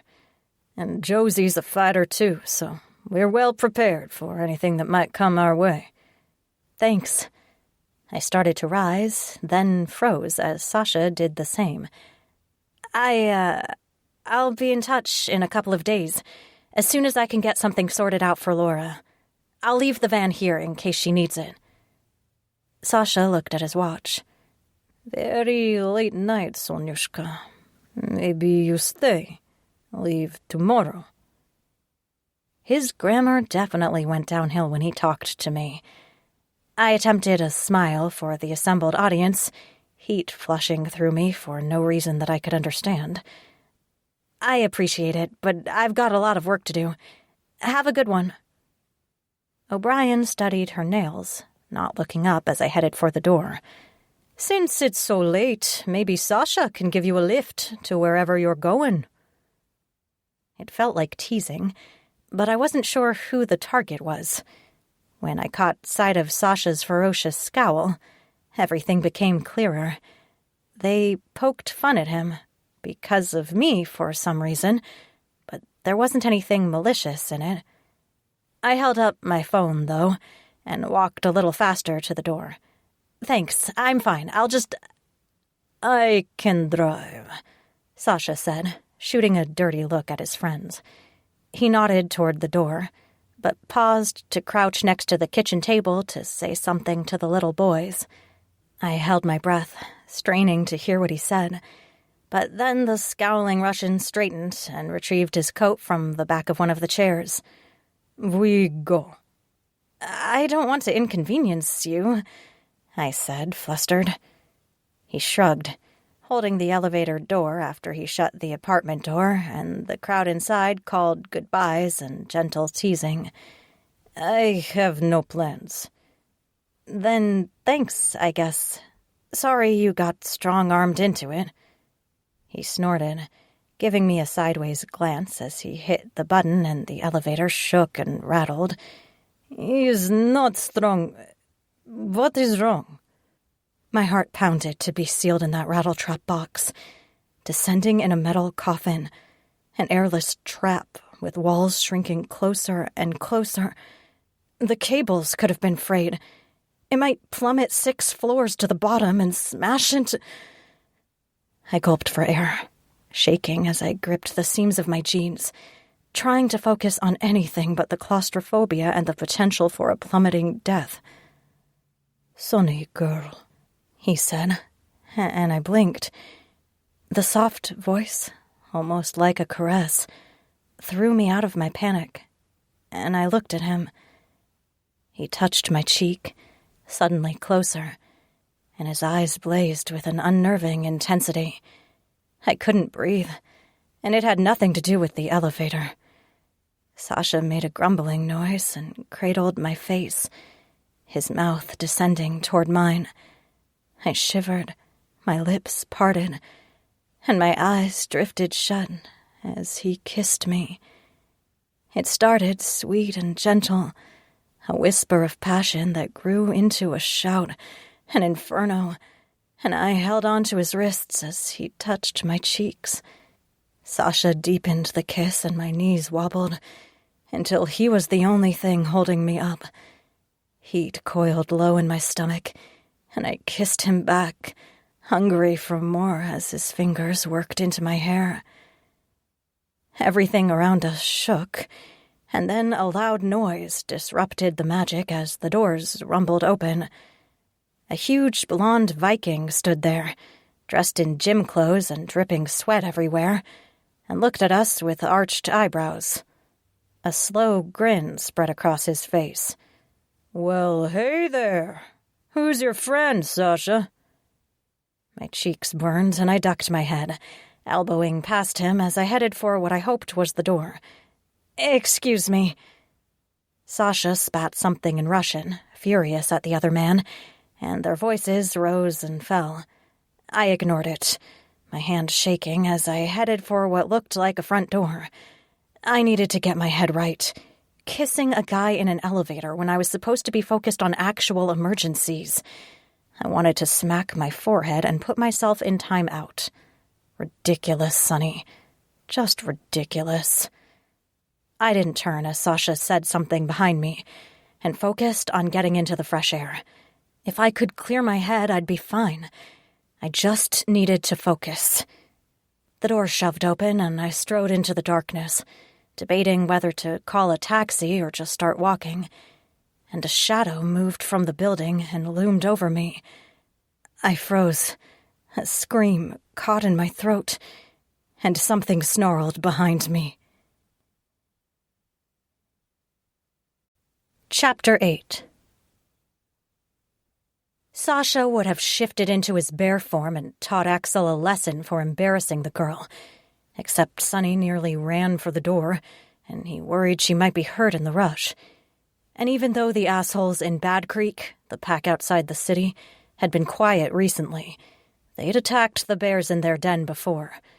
Just the thought of her being hurt squeezed the air from his lungs, so he settled for a snarl in Axel's face, promising a follow-up later, and walked away. The bear nearly panicked as Sonny froze just outside the door and drew in a sharp breath, almost a gasp. Sasha growled and lurched after her, careful even as he caught her arm and shoved her behind him so the threat would hit him first. The man who eased out of the shadows raised his dark eyebrows, a series of scars on his cheek giving him a mocking expression even when he was serious. "Alexander, what's up?" Nick, Kara's brother, was the only person who still called Sasha by his given name. Of course, Nick was short for Nicholas, so Sasha knew both he and his sister spoke Russian. Neither admitted it, but Sasha still waited for one of them to call him out when he muttered under his breath around the other bears. Sasha looked at the other man, unable to keep the growl out of his voice. "Don't lurk in shadows." "Just having a smoke." Nick's gaze drifted to Sonny as she started to edge around Sasha. "Brought a friend home to meet the family?" "No." Sasha's arm shot out and he herded Sonny behind him once more, his eyes narrowing as he stared at the other man. Nick was a wolf and still unpredictable, even though he turned into a total fool around the hyena queen. Sasha didn't entirely trust him. Nick had infiltrated Bad Creek in an effort to take it down from the inside, and later escaped with his sister's help. But Sasha knew something about being a prisoner and the tricks that could play on the mind, and he wondered if maybe Nick hadn't absorbed some of Bad Creek's influence. So he kept Sonny behind him and let a hint of teeth show. "Is business. You should go." One of Nick's dark eyebrows rose, but he smiled a little as he flicked ash off a cigarette and stubbed it out. "Right. Have a good night, Alexander. And you as well, business. It was nice to sort of meet you." The wolf hummed as he punched in the key code and sauntered into the gym, not looking back. Sasha wanted to snarl. Instead, he composed his expression into indifference and faced Sonny. "Are you okay?" "Yeah." But something had changed in her hazel eyes. Something haunted her expression, and his heart sank. He'd scared her, maybe. Or she sensed the pressure from the rest of the family. He was the only one without a mate, or even the interest in finding one, and the alpha bear had pushed for Sasha to stop being the creepy single uncle on the 4th floor. Sasha tilted his head at where one of the SUVs waited at the curb. "I can drive you. Anywhere you want." She took a somewhat shaky breath, then laughed. "I could really use a beer, to be honest." "Beer?" The bear thought beer was shit, little more than brown water that tasted bitter. But Sasha would drink whatever she wanted to drink. "I know place. His family place. Well protected." "Okay." Sonny opened her mouth to continue, then her teeth clicked shut as Sasha leaned to open the car door for her. She looked at him, a hint of suspicion in her eyes, and didn't get into the car. "Is problem?"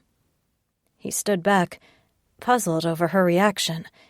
Maybe his breath smelled, or his clothes reeked. The leather jacket had seen better days, but everything was clean. "Why are you doing this?" "Doing what?" "Being nice."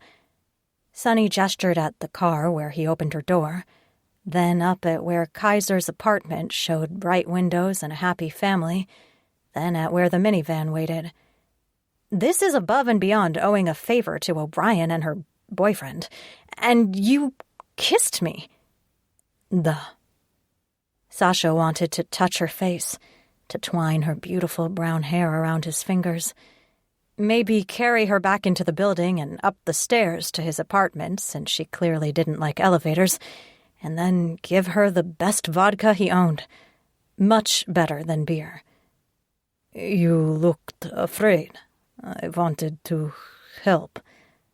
"Help?" She laughed a little and touched her forehead, shaking her head as she stared at him.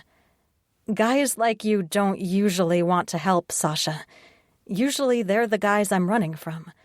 So help me understand." "To understand, we need vodka, not beer." He nodded at the car. "Please." He never said please. It did not come easily to him, or the bear. But for her, he would say it as many times as necessary. Every day, if that was what it took. He wanted to be near her. She calmed the bear, the crazy bastard no longer rocking and pacing in the back of his head. Sonny took a deep breath, then got in the car. "What the hell? I still have my taser." "Duh," he said. He made sure her feet were in the car before gently shutting the door, earning another sideways look through the window, and he wanted to laugh as he walked around to the driver's side. He got in and started the car, turning up the heater since she wore only a thin coat and the temperature dropped too fast in winter. He almost grabbed a blanket from the back seat. "We go to a friend's bar. Sort of friend. Then I drive you home." "I don't think I trust you yet." She glanced over at him, then back out the window. Her lips twitched in what might have been a smile. "Not just yet." Sasha grumbled and smiled a little himself. That was fine. It was a place to start, and that was all he needed.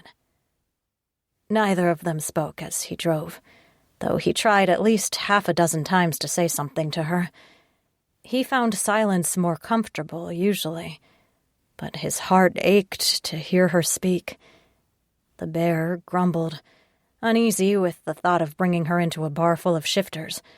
But of all the wolves, Sasha trusted the O'Shea family the most.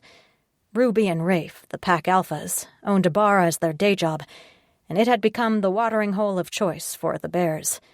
The rest of the pack wouldn't bother him or the Sunny girl. He hoped. For Thursday night, the bar was busier than he liked. The O'Sheas had improved the quality of the food and liquor a great deal, on the advice of Ruby's mate, Carter, and drew in more customers as a result, which meant the pack and other shifters had to be on their best behavior, lest the humans realize more than just average pickpockets stalked the night. Sasha parked the SUV and got out to open Sunny's door, but she hopped out with a determined look on her face and shoved her hands in her pockets as she headed for the bar. Sasha caught up and gently held her arm, keeping her close to his side as they approached the bouncer, one of the burliest young wolves in the pack. The kid's eyebrows rose as he looked at Sasha and Sunny. Then he ducked his head. "Good to see you, sir. They'll find a table for you." Sasha grumbled in Russian as Sunny gave him another sideways look, mouthing, "Sir?" as she comically widened her eyes, and he shouldered open the door. Most of the smart wolves learned to respect the bears, but some of the young ones still caused trouble now and again, especially if they could bait the crazy Russian bear. He nodded in response to the wave from Rafe O'Shea behind the bar, and guided Sunny through the crowded bar to a pair of tables reserved near the back office. It was the quietest part of the bar, and normally only Pack could take the tables, but he knew Rafe wouldn't mind. Sunny waggled her eyebrows at him as he pulled out one of the tall chairs at the high table, and a laugh made her look younger, less severe. "Aren't you a high roller?" "You are a funny girl," he said, wiping at his mouth. He leaned his elbows on the table and studied her face, trying to memorize her features. Pretty girl, too. He started to go on, to maybe embarrass himself, but Rafe cut through the crowd to deliver menus to the table. The wolf alpha smiled, more laid back since finding his own mate. "Hey, Sasha, good to see you. I got more of the good vodka in, unless you'll be drinking what the lady has." Sasha shrugged, almost unable to tear his eyes off Sunny and the hint of mischief in her gaze. "Whatever she..." "We'll have the good vodka, of course." Sunny lived up to her name and beamed at Rafe, almost winking as she handed the menu back. "And some of those loaded potato skins, if you've got them." Rafe's smile spread as he took the menus, and he slapped Sasha's back. "Of course. I'm Rafe, by the way. Any friend of Sasha is a friend of ours." "Sunny," she said, shaking his hand. "Nice to meet you." Sasha resisted the urge to growl at the wolf as he touched the girl, and Rafe retreated when he caught sight of Sasha's expression. Sunny sat back in her chair and surveyed the rowdy bar. "This isn't what I expected." "What did you expect?" "Something gloomy and dark and silent," she said, smiling with half her mouth. "Maybe some dreary poet-reading postmodern nonsense." Sasha didn't want to laugh, but a chuckle snuck out, and he shook his head as she laughed and clapped her hands. "Ha! It's possible for the scary Russian to laugh. Who knew?" "I laugh." Sasha leaned back as Rafe returned with the bottle of vodka, 2 shot glasses, and a plate filled with cheese and bacon-covered bits of potato. He waited for the wolf to retreat before he broke the seal on the bottle and poured a shot into each glass. "I am funny guy." "Sure." Sunny picked up the shot glass and studied the clear liquor, then sniffed it, and immediately started coughing, her eyes watering. "What the hell is this? Rubbing alcohol? It tastes better than it smells." Sasha lifted his glass and toasted her. "Drink to new friends." "New friends," she said, then took a deep breath and tossed back the shot, and almost spit it right back out, though she managed to choke it down. He tried not to laugh, taking his shot easily, and leaned to pat her back as she coughed and braced her hands on the table. "Okay, maybe only beer for you." "Nope," she croaked. She wiped tears from her eyes and cleared her throat a couple of times, shaking off the coughing fit and blinking a lot, and she reached for some of the potato skins. "I'll drink what you drink." "Crazy girl," he said. No one had ever tried to keep up with his drinking, and certainly not a girl.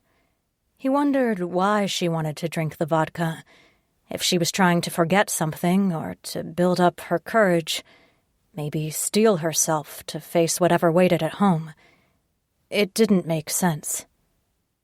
Sunny picked up the bottle of vodka and poured 2 new shots, though she peered at the label as if to decipher the Cyrillic letters. "So, what do you do, Sasha, other than lurking around and doing favors for your friends' girlfriends?" "Many things." He savored the vodka, almost closing his eyes. It didn't taste as good as home, but it was closer than most of the knockoff brands he found in the U.S. "Security sometimes. Fights, but not much these days. I have money from before, so it's not necessary to work too hard." "Money from before? Before what?" She made a face and coughed as she followed his lead with the vodka, and started to look like maybe the beer would have been a better idea. "Before I came to United States." But the bear didn't want to talk about that.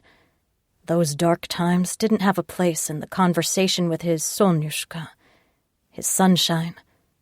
He shrugged and tried one of the greasy boats of potato and toppings, frowning as he bit into it. "Is not worth talking about. Why did you stop being lawyer? It would be good job to help these women." Sunny shook her head, pouring more vodka and raising her shot glass. "I'll need a lot more of this to talk about that, friend. How do you say cheers in Russian?" "Is not exactly..." He smiled as she fixed him with a cynical look, and instead just lifted his shot glass. "Okay, we say to your health. Za zdarovya." "Za zdravya," she said, and tossed back the shot. He laughed, trying to keep up. "We will work on your accent." "Sounds like a plan." Sunny smiled, seeming more relaxed, and rested her chin on her fist as she studied him. "Who are you, Sasha?" "Me." He blinked, a little taken aback, and glanced over to catch Rafe's eye. He mouthed water and knew the wolf would hear him through the crowd, even if Sunny couldn't. He didn't want her to be sick or hungover, not when she had important work to do. Then he reached for her wrist, capturing her hand so he could study her fingers and the fine bones of her hand. "What do you mean?" "I feel like I know you. I feel like I've seen you places, and it's driving me nuts that I can't remember where." She watched him stroke her hand, and her voice lowered. "And it makes me nervous that you don't make me nervous. I shouldn't be in a bar with you, Sasha. I should have said thank you and had you drop me off in a public place so I could walk back to my apartment. I sure as hell shouldn't be drinking with you. But here I am." "Here we are." He nodded when one of Rafe's wolves delivered a smaller vodka bottle, though Sasha's ursine nose revealed it was filled with water instead of liquor. Sasha tipped some water into her shot glass. "Try this one. Is smoother." She watched as he poured his own drink from the other bottle, then tipped hers back after trying again to toast in Russian. Zdroya, right? He's close.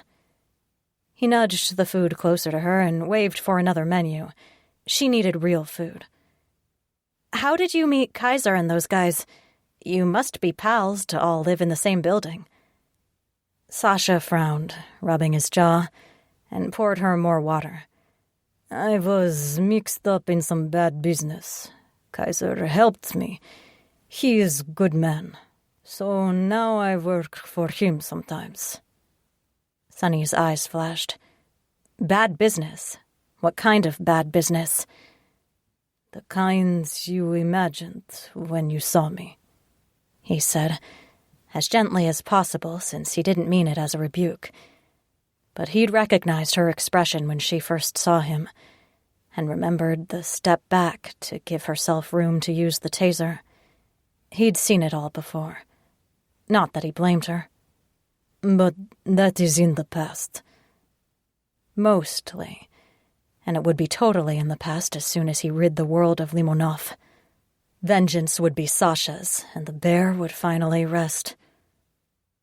Color rose in her cheeks, a pretty flush, and she pretended to study the menu. Sorry, I didn't mean to make assumptions about you, but you were playing them up with the leather jacket and the meathead accent, you know.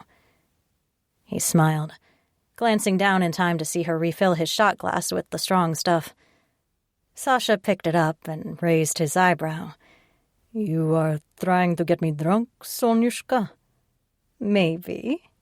She smiled back, hazel eyes mischievous, and licked sour cream off the side of her hand. Or maybe you just look thirsty. Funny girl, he said. He didn't know why she wanted to drink, but she sounded like she needed to relax and blow off steam. He was happy to help in any way he could, especially when she laughed and tossed her hair over her shoulder. Chapter 9. I must have lost my mind completely. After 2 scares in rapid succession, I really needed a drink. And instead of being smart and going home to drink the last 2 beers in my fridge, I let Sasha take me to a bar. The vodka was just the midpoint on a series of really bad choices. But something about him, about the way he was so careful with me and the sadness in his eyes, pulled at me, drew me in. I'd always been a sucker for a sad story, and it sounded like he had a doozy. After 3 or 4 shots, he switched me to water, bless his heart, and maybe even believed I didn't notice. Which was fine. I couldn't afford an epic hangover anyway. Part of me wanted to take him home, rip off his clothes, and use him until I felt better. Pretend he was more than he was, that he would still be there when I woke up in the morning. Maybe enough vodka could convince me I wasn't lonely, and that I could be brave enough to let someone into my life again. I meant it when I told him I didn't trust him. I didn't trust anyone. But I wanted to feel his hands on me. After that kiss in the elevator, I wanted more. He was a drug, an adrenaline rush. So I drank a little more than I should have, until my hands didn't shake anymore, and I could touch his forearm without feeling self-conscious. Sasha smiled a little easier with each shot of vodka, some of the irritation and tension draining out of him, and he ordered too much food and kept pouring me water until I reached for the good bottle on my own. I knew I'd seen him before, although it could have been any of the look-alike thugs who haunted the Russian enclave in the city. It still felt like he would have stood out, either from being so big or so sad. His friends around the bars seemed somehow similar to the guys he lived with, though I couldn't put my finger on what made me think so. Maybe it was the watchfulness all of them shared, almost like wild animals keeping an eye on their environment. Maybe they were all accustomed to fighting for a living, or came from bad neighborhoods. I felt safer for no reason I could really understand, other than Sasha being the scariest dude in the bar. And he doted on me, refilling my water and pushing food over, and he even half stood from the table when I excused myself to the ladies' room for a moment. In the quiet of the restroom, I paused in front of the mirror. I looked tired, too tired. It had been a long year of constant stress and running and hustling, trying to make ends meet for myself while still keeping the shelter and the escapes going. I hadn't slept well in months. I constantly saw, or thought I saw, the ex-husbands and ex-boyfriends of the women I helped, their shadows haunting me around every corner. It was only a matter of time until one of them found me, connected me to their wife's disappearance, and decided to even the score. "Keep it together," I told my reflection, pointing at myself in the mirror. And I desperately needed a manicure. One night. He's not long-term. Don't get attached. I was still trying to convince myself when someone flushed and exited one of the stalls. A tall, dark-haired woman eyed me sideways as she washed her hands, and I wanted to retreat, furious I hadn't checked the bathroom for occupants before talking to myself. She arched a dark eyebrow and watched me in the mirror. "You trying to talk yourself into or out of something, Shug?" "I don't know yet," I said under my breath, washing my hands again. Unbelievable. I didn't need to be drinking in a bar. I needed to be home asleep, so I could get up early to finish cleaning the shelter. "I'm Ruby, by the way." She leaned her hip against the counter, arms folded over her chest, and studied me with an inscrutable expression. "One of the owners of the bar, not that it matters. Sasha is a friend of mine, sort of. He's a good guy." Even better. I definitely wanted to crawl under the sink and hide until she left. So, one of his friends heard me talking about Sasha like a piece of ass. I pinched the bridge of my nose and tried to keep the room from wobbling too much. Those half-dozen shots of vodka had been a very bad idea. "Awesome! Look, I didn't mean... Don't sweat it. Whatever you two do is between you." She smiled, though, and tossed some paper towels into the near-overflowing trash can. "But do yourself a favor and take him home. I've seen him at a couple of the fights, and the man has muscles for days." Heat climbed my cheeks as I stammered and tried to come up with a response, and her smile grew, turning a little predatory. She winked and headed for the door, saying over her shoulder, "Nice to meet you." "Nice to..." I cut off with a groan as the door swung shut and covered my face so I wouldn't have to see myself blush in the mirror. God damn it. I finished up and headed back to the table, and my breath caught when I saw Sasha. He looked relaxed, easy in his confidence, and absolutely gorgeous. He rose again as I walked up to the table, but instead of sitting, I tapped the vodka bottle. "Can we take this to go?" "Go?" His dark eyebrows rose. "Go where?" "To my place." I almost held my breath, waiting for the rejection. But instead, his mouth curved in a sexy smile. Duh. I almost had to excuse myself again, with the way heat rushed through me and nearly embarrassed me right there. Sasha picked up the bottle of good stuff and walked over to the bar, conferring with the dark-haired woman from the bathroom, then returned with a paper bag and a few to-go boxes of food. He nodded toward the door. "We go." "Are you okay to drive?" He seemed steady enough, but the world spun around me, and I wasn't confident he saw something else. But Sasha grumbled one of those terribly sexy sounds and carefully helped me back into my coat before taking my arm and leading me to the door. "I'm fine. Better than fine." The blast of cold air when we stepped outside helped knock a little sense into me, and I shook my head, No, we should get a cab." He didn't argue, but paused on the sidewalk to look down at me. He touched my cheek, his blue eyes strangely lighter than I remembered, almost gold instead, and he kissed me. He's okay." Sasha held me close to his side as he leaned to say something to the bouncer, who nodded and disappeared back into the bar. A few seconds later, a kid showed up and looked at Sasha. "You need a driver?" "Da," Sasha said, and handed him the keys. I blinked, and then we were in the SUV, Sasha nudging me into the back seat while the kid jumped up front to drive. "Where are we headed?" Still trying to keep up with who the kid was and where we were going, I managed to give them directions, and then all I cared about was the warmth of Sasha sitting next to me and the gentle pressure of his hand, squeezing my knee before easing to the inside of my thigh. I leaned into him, closing my eyes, and it seemed like only a few heartbeats before the SUV rolled to a stop and the kid handed Sasha the keys. "Here we are." Startled, I looked around, but by then Sasha had gotten out and opened my door, still carrying the food and the rest of the vodka, and the kid had disappeared. Sasha locked the SUV and looked at me as I turned in a circle. "Where did he go?"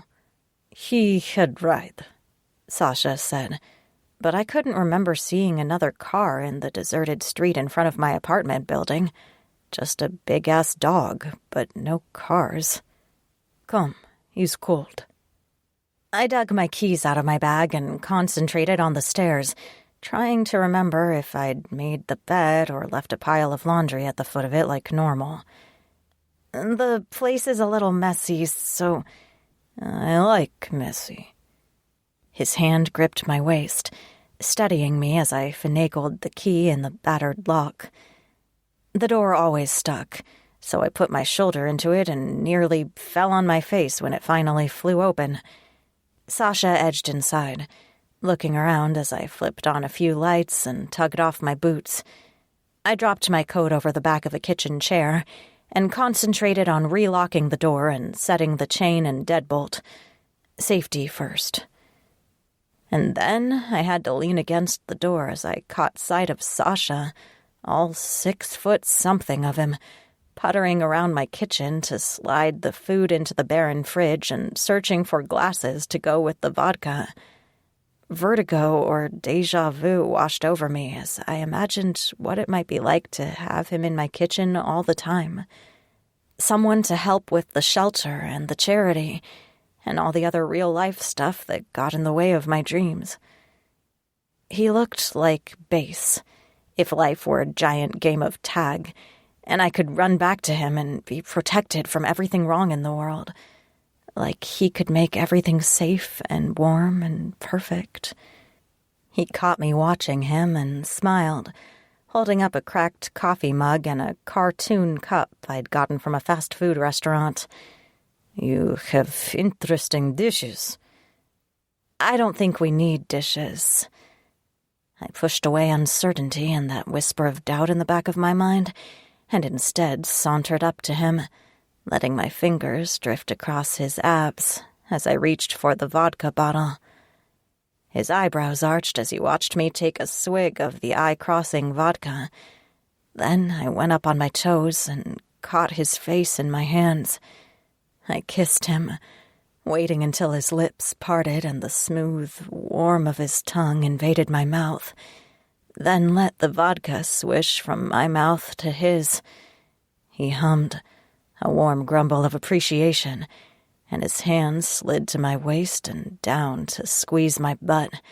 I jumped and then laughed, some of the vodka dribbling down my chin and throat, and broke away to cough and laugh and wipe at the mess I'd made. Sasha said something I didn't catch, and then his grip tightened and he lifted me to sit on the kitchen counter. He murmured, "Wait," as I tried to blot away the vodka, and I held my breath as he shed his leather jacket. Sasha leaned in and kissed behind my ear, taking a deep breath from my hair, and he squeezed my thighs. His hands were stronger than I'd thought possible, and my head tilted back as he moved closer, waist between my knees. He kissed some of the vodka from my décolletage. Then his tongue left a warm trail up my throat as he licked up the rest of the liquor. I sighed, fingers working into his shaggy hair to hold him closer. Sasha kissed and nibbled and licked every inch of bare skin from my cleavage to my jaw, then gently bit my lower lip before saying, "We do not waste the good vodka, Sonyushka." "I'll keep that in mind." My heart raced as he turned his attention to the other side of my neck, the rough stubble on his jaw sending shivers through me. I closed my eyes, lost in his easy strength and the heat of his mouth on my skin, and stroked his neck, down to the collar of his sweater. I wanted to wrap my legs around his waist and my arms around his neck and cling to him until I forgot the stack of bills on the end of the counter. "You taste better than the good vodka," he said, and I took that as a compliment. Hunger lit his eyes as he leaned back to study me, his fingers teasing the bare skin where my shirt hiked up and my jeans gapped. "But I want to taste all of you, sunny girl." My breath caught with a hint of laughter, trying to concentrate as he tugged on one of my belt loops. I couldn't stop touching him, his chest, his cheek, the unyielding broad shoulders. He wanted to taste all of me. Heat gathered low in my stomach, almost throbbing in anticipation. My thoughts scattered like wild birds as he waited, those amazing blue-gold eyes locked on mine as he waited for a response. I couldn't speak. Sasha leaned in, nuzzled behind my ear, and his low voice came out without the heavy accent, each word selected with care. "Tell me what you want, sunshine." I remembered what he'd said when I caught him talking to Louis, that Sasha wanted to make sure the kid understood, so he dropped the accent. My heart jumped to my throat as I looked at him, unable to look away from the long, dark lashes and mesmerizing gaze. It felt like I was the center of his universe, and everything else revolved around us, there in my kitchen. I couldn't breathe, could barely whisper. "I want you to love me." It came out wrong. I'd meant to say make love to me, but the words hung there between us, and I couldn't unsay them. I couldn't even correct myself, because it was more true than whatever bullshit I thought I wanted to say. I wanted him to love me. I wanted him to live with me, to make a home for me, and to open doors for me. I wanted to know that he stood behind me or beside me every time I had to face another enraged man or help a woman disappear.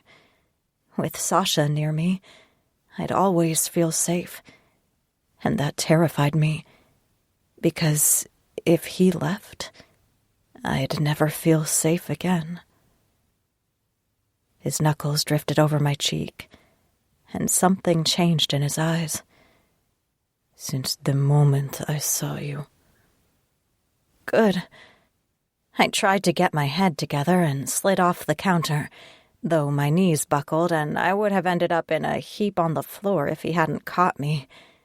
I grabbed his wrist in one hand and the vodka in the other and headed for my bedroom. Sasha followed, eyebrows arched as he watched me take a swig from the bottle and put it on the dresser. I reached for his belt. Clothes off. He smiled, catching my hands. "Bossy girl, slow down." My heart thundered in my ears.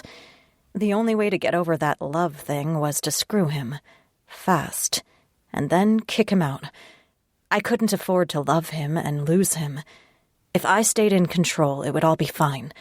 I'd still be able to walk away and maybe even see him again without being crushed. So I pulled off my shirt and tossed it onto the pile of dirty laundry and tried to peel his sweater off.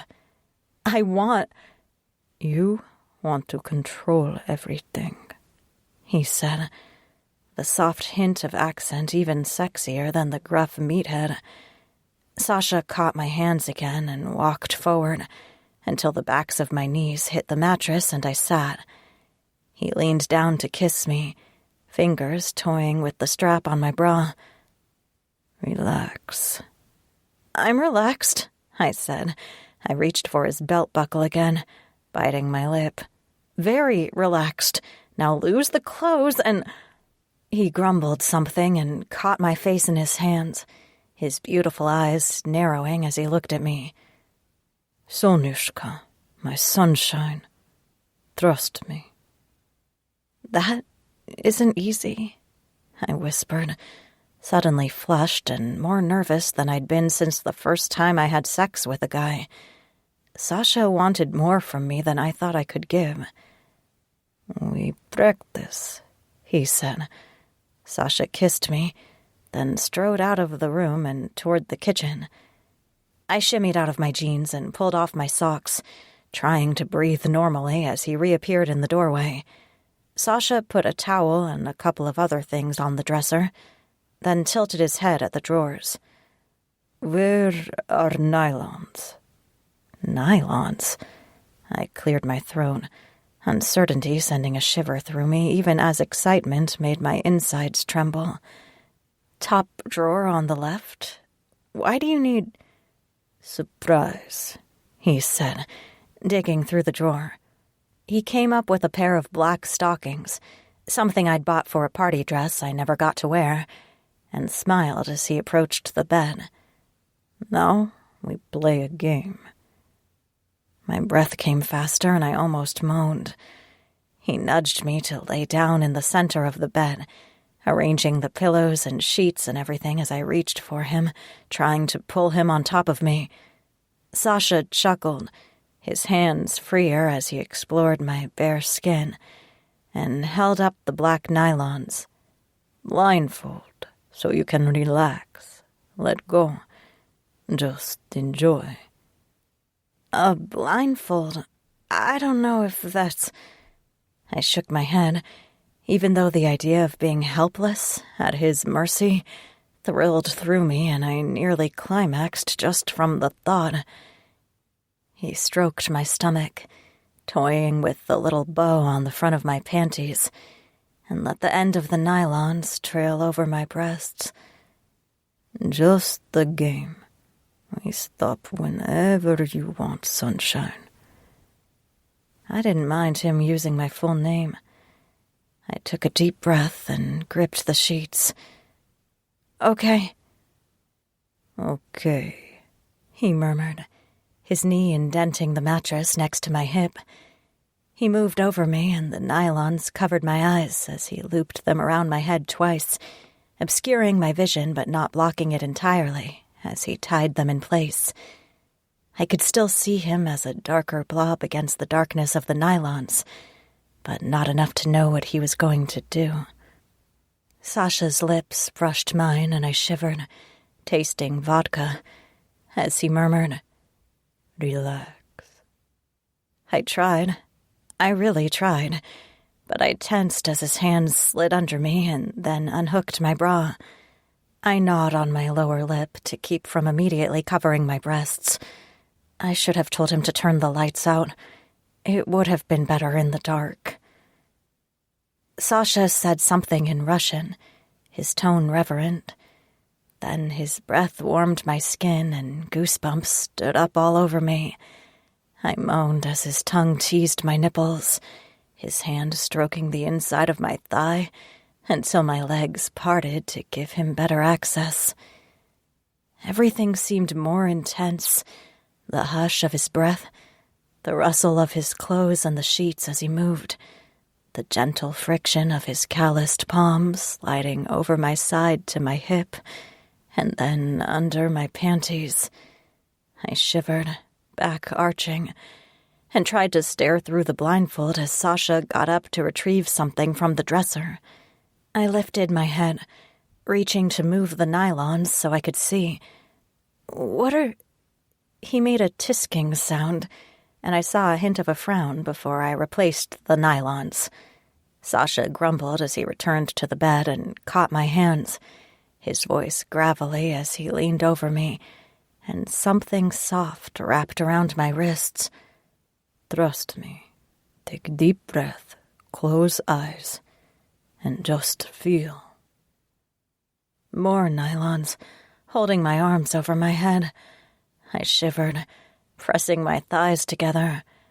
The man was more dangerous than I thought, playing my body like a musical instrument. He touched my ankle, his hand a warm weight, and I jumped. Sasha stroked the bottom of my foot, and I squirmed, ticklish. "Sasha," I said, but stopped there as he moved again and the mattress next to me shifted, and I held my breath. Something dripped cold water onto my chest, and I inhaled, my pulse thrumming in my ears. I said his name again and again as he traced an ice cube down my throat, around my breasts, over my nipples, until they peaked and my whole body trembled. I couldn't breathe, couldn't think. Every thought and feeling focused only on where he touched me. I surrendered, let him take control entirely, and loved every second of it. Chapter 10. Sasha never thought he had much self-control. He wasn't good at self-denial, not after the forced suffering in Siberia. But having Sunny stretched out on her bed, naked and blindfolded and trembling as she anticipated where he would touch her, nearly drove him insane as he tried to keep the bear from ravishing her. She trusted him, and he had to honor that trust. He wanted to pleasure her, and whenever she touched him, he nearly lost all control over himself and the bear alike. He'd never be able to give her the attention she deserved if she stroked his cheek or tugged on his belt again. So the restraints were more for his benefit, although the scent of her arousal strengthened considerably the moment he blindfolded her. Sasha used the ice cube to distract her, to increase her sensitivity, to test her limits. He licked the water off her body, tasting her skin and letting his beard tease her sides until she squirmed and panted, and pressed her heels into the mattress to raise her hips. He lay next to her, the ice cube drifting over her breasts until they went taut, and slid his free hand between her thighs. Sunny gasped and went still, though her legs opened for him, and Sasha chuckled. A flush started in her chest and crept up her throat, flooding her cheeks, and he watched in fascination as her lips parted, the delicate pink of her tongue tempting him. He kissed her neck as his fingers drifted between her thighs, slipping under her panties and stroking through the wet folds until Sunny moaned. Sasha smiled, letting the ice cube slide into her belly button so he could drag the annoying cotton panties down her legs. They tangled around her ankles, another gentle restraint, and Sunny's breath came faster still. The flush deepened with her breathing, and as her body undulated and tightened around his fingers, he knew she was close. He pressed deeper, searching for the spot that would... She gasped and froze, pulling on the nylons that kept her hands at the headboard, and Sasha dropped his head to drag his stubble against her breast and the pretty pink nipple that practically begged for attention. Sunny made a strangled sound and went rigid, nearly breaking his wrist as her thighs clenched together, but he kept up the gentle thrust of his fingers, pressing through the spasms of her climax. The bear wanted to roar in triumph at pleasing their woman. She was his, the mate, the only mate. The perfect woman. And he'd pleased her. Would continue pleasing her until he'd wrung every last sigh and moan and cry out of her. Sasha paused as Sonny relaxed, and he nuzzled behind her ear once more. You look so beautiful. A breathy laugh escaped, and her head tossed on the pillow. I'm definitely relaxed. You can take off the blindfold. Just getting started, he said. He licked the water from the ice cube on her stomach and used the opportunity to tongue her belly button until Sonny's back arched and she moved to meet him. He grumbled, wanting more, and dragged his teeth along the soft expanse of her inner thigh as he shifted to lay between her legs. Sonny tensed, lifting her head as if she could see him through the nylon blindfold, and cleared her throat. Sasha? Beautiful girl, he said. He waited as whatever caused her panic faded, and eventually she lay her head back down. Her hands remained clenched, though, and he wondered whether the vulnerability was too much. He'd thought the blindfold would free her from the struggle for control, the need to perform. He breathed against her center and watched the rise and fall of her breasts as she panted, breathing as if she'd just run a marathon. Sasha took his time, tasting and touching her, until she went rigid and her thighs closed against him. He pushed her through a series of intense climaxes until she cried out. He wanted to feel her, to fit himself to her until they were one. But he wanted to see her eyes. Sasha eased up to remove the blindfold, but Sonny's eyes were closed. Her eyelashes fluttered, and she looked up at him, a little dazed. She sighed, stretching, and a smile drifted across her face. That was amazing. He's getting better, he said. He stood to the side of the bed and stripped off his sweater and undershirt, and her eyes widened. It could have been his muscles or the tattoos, but either way he enjoyed the way she licked her lips. Sasha loosened his belt and unbuttoned his jeans, surveying her naked body until he nearly unloaded just from the sight of her. Curvy hips and ass, long legs, full breasts, and a feminine softness in her stomach that hit him like a bolt of lightning as he imagined her carrying his child. He groaned, unable to resist stroking his cock as the thought drove him wild. Sonny's eyebrows rose as she watched him, and the smile grew. She sighed and stretched again, lifting her hips in an unspoken invitation. Not fair. I'm the only one naked. He shoved his jeans and briefs to the floor, pausing to rein the bear in. He didn't trust the beast to remain gentle with her, if Sasha didn't have complete control. He wanted her so badly he almost couldn't see. He knelt on the bed next to her and touched her as he touched himself, drawing a moan from Sonny as her legs parted. Sasha grumbled and reached for her, wanting to lose himself in her welcoming heat. And a phone rang, loud and startling, close by, on the bedside table. Her expression changed. Whatever relaxation and anticipation had been there fled, and instead her attention turned to the phone. She started to sit, her wrists still held by the nylons, and cleared her throat. I'm so sorry, Sasha. That's the emergency phone. I have to answer. Duh, he said, though he wanted to reach through the air to strangle whoever interrupted. He picked the phone up and held it to her ear so she could speak, and resigned himself to delayed gratification. At least she'd gotten to enjoy the night. Sonny cleared her throat, cheeks red as he untied her wrists and she took the phone, sliding to her feet to stand next to the bed. She turned away, touching her forehead as she spoke, and he leaned back, enjoying the view of her ass. Hey, Jane, Yeah, what's up? Noise on the other end, someone on the verge of panic.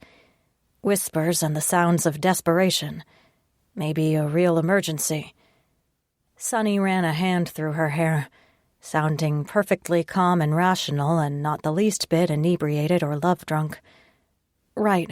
The place is mostly clean. I can get her. Only one child? You're sure? Okay, I'll be there in 20. She hung up and turned, about to speak, but cut off as she caught him watching her. Sunny laughed, a hint of nerves in the way her gaze stuck to his face and not the rest of his naked body. I'm really sorry. There's someone who needs help. He sat up and she took a step back, then flushed as she tossed the phone onto the bed. I'm sorry. Don't be sorry. He caught her waist, drew her close enough that she stood between his knees and he could kiss her stomach. Sasha grumbled, grip tightening, and he breathed in the scent of her body, the sheen of perspiration that covered her. We need more than 20 minutes to do a good job. Where are we going? We? Her hands rested on his head, her fingers working into his hair, and her head tilted back as his mouth drifted higher and rediscovered her breasts. Her voice went high and a little breathless. You don't have to. I do. Sasha pressed his face against her warmth, closing his eyes, and wrapped his arms around her. Despite the frustration of their interrupted lovemaking, he would follow her anywhere. He had to protect her. Her scent worked into his brain and senses and calmed the bear. A small miracle. Get dressed. Her fingers dug into his scalp, a gentle massage, and his breath caught as her other hand, soft and small, slid between them and closed around his cock. Her whisper nearly sent him over the edge. Isn't it your turn? He meant to tell her there wasn't time, that he wanted to savor every moment between them, but her hazel eyes caught his and Sasha was lost. Sunny's hand tightened on him and he groaned. She repeated the motion and murmured, Normally I like to take my time, but since we're on a schedule... She slid to her knees and he thought his heart would explode. Every thought fled from his mind as her perfect lips parted and she kissed the head of his cock, and he lost himself in ecstasy. Chapter 11. Everything about him turned me on. Even knowing an emergency waited on the other side of the city, the intricate tattoos and hard muscles and stark evidence of how much he wanted me made walking away impossible. I wanted him. I wanted every inch of him, wanted to feel his weight on top of me, wanted to feel him inside me. And since we didn't have time to make a good go of it, I couldn't let his efforts go unanswered. He'd been so careful, so generous. I'd blacked out at one point, completely unhinged as I came harder than I ever had before. I wanted to give him some of that in return, and part of me wanted to wrestle control back.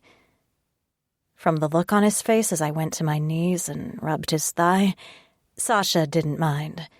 He said something unintelligible or in Russian as I licked the head of his cock, then took it in my mouth to gently suck as I stroked the full length. He was huge, heavy and hard in my hand, but velvety against my tongue. He groaned and touched my head, his hand resting on my shoulder, and his blue eyes flashed as he watched me. He spoke more, almost like a prayer, as I took more of him in my mouth, moving faster. His fingers tightened in my hair, encouraging, and I pressed my thighs together as desire rekindled. I squeezed my breast as I tried to swallow him, and Sasha's hips jerked. He came in a rush, gaze locked on mine, and I could have sworn his eyes turned gold. But then I blinked, and they were blue again, and he held my head gently, murmuring and cajoling in Russian as he looked at me. I stood and touched his cheek. "You don't have to come with me. It'll probably be a while." He caught my wrist and dragged me close, his arms crushing around me, and kissed me until my knees wobbled and I sat on his lap. Sasha broke the kiss to nuzzle behind my ear, his voice rusty. "We go together." I didn't understand it, the immediate pull. I should have shown him the door and thanked him for a lovely evening, but instead I thought about wrapping my legs around his waist and rolling him back into the messy sheets. I untangled myself and managed to stagger to the bathroom for a quick shower and to brush my teeth, and got dressed as Sasha excused himself to the shower as well. I felt almost normal as I packed a go-bag with supplies and we left the apartment, though the vodka made me a little unsteady as we walked to the car. Sasha didn't speak much as he drove, not even a hint that he'd had several drinks earlier, and I gave him the directions as we went. I adjusted the side mirror so I could scan the street behind us, concerned as always that it could have been a trap. Jane sounded strange on the phone, and since she was normally unflappable, I didn't know what to expect, as Sasha parked at the dingy outpatient methadone clinic in the outskirts of the city. Jane worked there part-time, when she wasn't at the hospital, and we used it as a medical way station if we had clients who didn't want to go to the larger facility. Sasha didn't get out right away, frowning at the building as he removed the keys from the ignition. "This place, you're sure?" "Da," I said, and almost laughed at his expression. His eyes smoldered as he leaned over the center console to kiss me, his hand cradling my jaw to keep me close. His soft lips consumed me, his tongue teasing and retreating until I melted. He broke the kiss but stayed close, his forehead resting against mine as his thumb stroked my cheek. "Funny girl."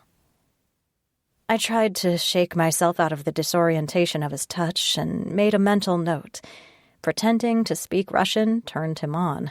Fast. I cleared my throat and winked, reaching for the door handle. "Guess you'll have to teach me more Russian, then." He grumbled something as he exited the car, looking around the deserted parking lot and street with suspicion. I didn't want to linger in the open, particularly since addicts and several criminal groups tended to stake out the clinic. Being seen there wasn't a good thing. I went to the side door, which Jane left propped open, and Sasha stayed close behind me. Every time his hand brushed my side or my back, shivers ran through me, and I had to remind myself to be a damn professional. The man was a serious threat to my self-control, and that made me deeply nervous. I concentrated on the task at hand as Jane stepped into the hall ahead of me, but she stopped in her tracks as soon as she caught sight of Sasha. I nodded at him as I approached her. "This is my friend, Sasha. He offered to drive since I had a couple of drinks earlier. What's going on?"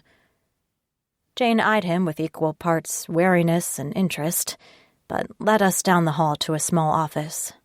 "I got a call from the shelter over on 5th. She was found wandering the streets, talking to herself. She's on something, but nothing shows up on our tests, so I have no idea what kind of drug it is. Maybe hallucinogenic, because she says some crazy shit.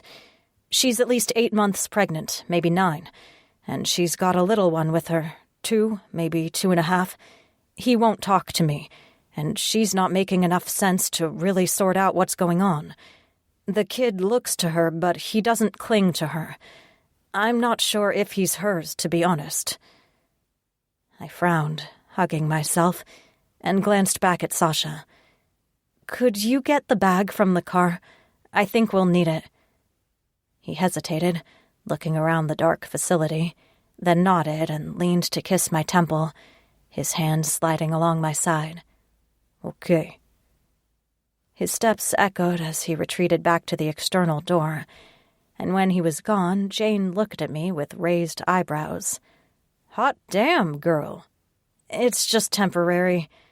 Saying it, just thinking it, made my chest tighten and my heart sink. It was the truth. As much as I liked him, and as much as he seemed to like me, I didn't think I could trust another man not to disrupt and destroy my life. But, yeah. She struggled to keep the smirk off her face, then folded her arms over her chest. "Good for you. He's scary as shit, so keep him around for bodyguard work, okay? I'd feel better about you running around this city at all hours of the night if you've got a brawler like that behind you." "Great. Thanks for the support." I looked around and grabbed a bottle of water from the small fridge in the office. "What's this woman's name?" "I'm not sure. She said Julia, but I don't know if that's her name or someone she's looking for. She doesn't have any ID, nothing on her. No money, no credit cards, no ID, nothing. Like she got dropped in the middle of the woods and wandered into the city." Jane frowned and handed me a stack of papers. "I ran talk screens and a couple of panels on her, and there's a lot of weird shit in her blood and urine. I tried to get her to the hospital, but she freaked out, and I didn't want her to hurt herself or scare the boy, so she's been sitting in that room for the last half hour." "What's his name?" "I'm not sure." Jane shook her head. Her lips pursed in a thin line as she leaned against the wall next to the door. "I've never seen anything like this, Sonny. She's covered in scratches and scars, but no bruises. Lots of needle marks in her arms, like she spent a lot of time hooked up to IVs, but no tracks. So I don't think she's a junkie. A high-class addict, maybe." She glanced up as Sasha returned and straightened. "I'll take you in there to talk to her, but heads up, big guy. She freaked out around another man." "If she's afraid, I stand outside. Is no problem." Sasha waited, unblinking, and I wanted to laugh. It was almost impossible for him not to look intimidating, but I remembered how careful he'd been with Laura's kids and hoped he might be able to work the same magic on the little boy waiting with his mother. I nodded to Jane, and she led the way down another hall to one of the exam rooms in the back, and I brought an extra bottle of water, just in case the mystery woman wanted something to drink. Jane took a deep breath before she knocked on the door and cracked it open, smiling widely and sounding incredibly cheerful. "Hi there, Julia. I brought my friends to talk to you. This is Sunny, and her friend—" She trailed off, looking at me. I eased into the room, also smiling. "That's Sasha." And I stopped because there was too much to process and talk at the same time. The woman looked barely old enough to drive, much less have 2 children. She might have been 18, but she was so thin she looked emaciated and maybe younger than she really was. It looked as if all her muscle and fat went into a huge, pregnant belly and left only bones and tendons to support it in her limbs. Her blonde hair, cut short, lay in a greasy mat against her head, and wide brown eyes stared vacantly at me as she swung her feet, heels drumming against the exam table. She wore clothes that were little more than rags, stained and torn and hanging from her like a scarecrow, except for the shirt stretched taut across her belly. And she smelled terrible. I couldn't breathe, wanting to cry just from looking at her. Long scratches striated her arms and legs and throat, and looked more like her own nails did the damage than branches or thorns. The way she plucked at her skin reminded me of a meth addict, hallucinating bugs under their skin. She still had most of her teeth, at least. I couldn't speak, finally holding out the water bottle. "Are you thirsty, honey?" She blinked, then shivered, shaking her head. "No, no water. There's something in the water. Don't drink the water." "This water is safe." I took a sip to show her, then set the bottle on the counter where she could reach it. "Just if you want some." Something moved next to the table, and I jumped, startled, though I tried to pretend I wasn't, as the 2-year-old edged closer. He was far cleaner than she was, at least, and looked better fed. He still had fat cheeks from nursing, but the guarded look in his eyes made my heart hurt. I moved slowly, not wanting to startle him, and sat in the chair next to the exam bed so I was closer to his level. "Hi there. My name is Sunshine. What's your name?" His milk chocolate eyes studied me, then drifted to evaluate Jane and Sasha. The little boy shuffled back to lean against the woman's leg, holding on to her ankle as he tried to watch all of us. I didn't know what to do. I didn't know how to help her. I took a shaky breath and looked at Sasha. Jane remained in the hallway as he filled the doorway. Then Sasha sat down on the floor without a word and folded his legs, taking up less space as he brought the go bag in with him and unzipped it.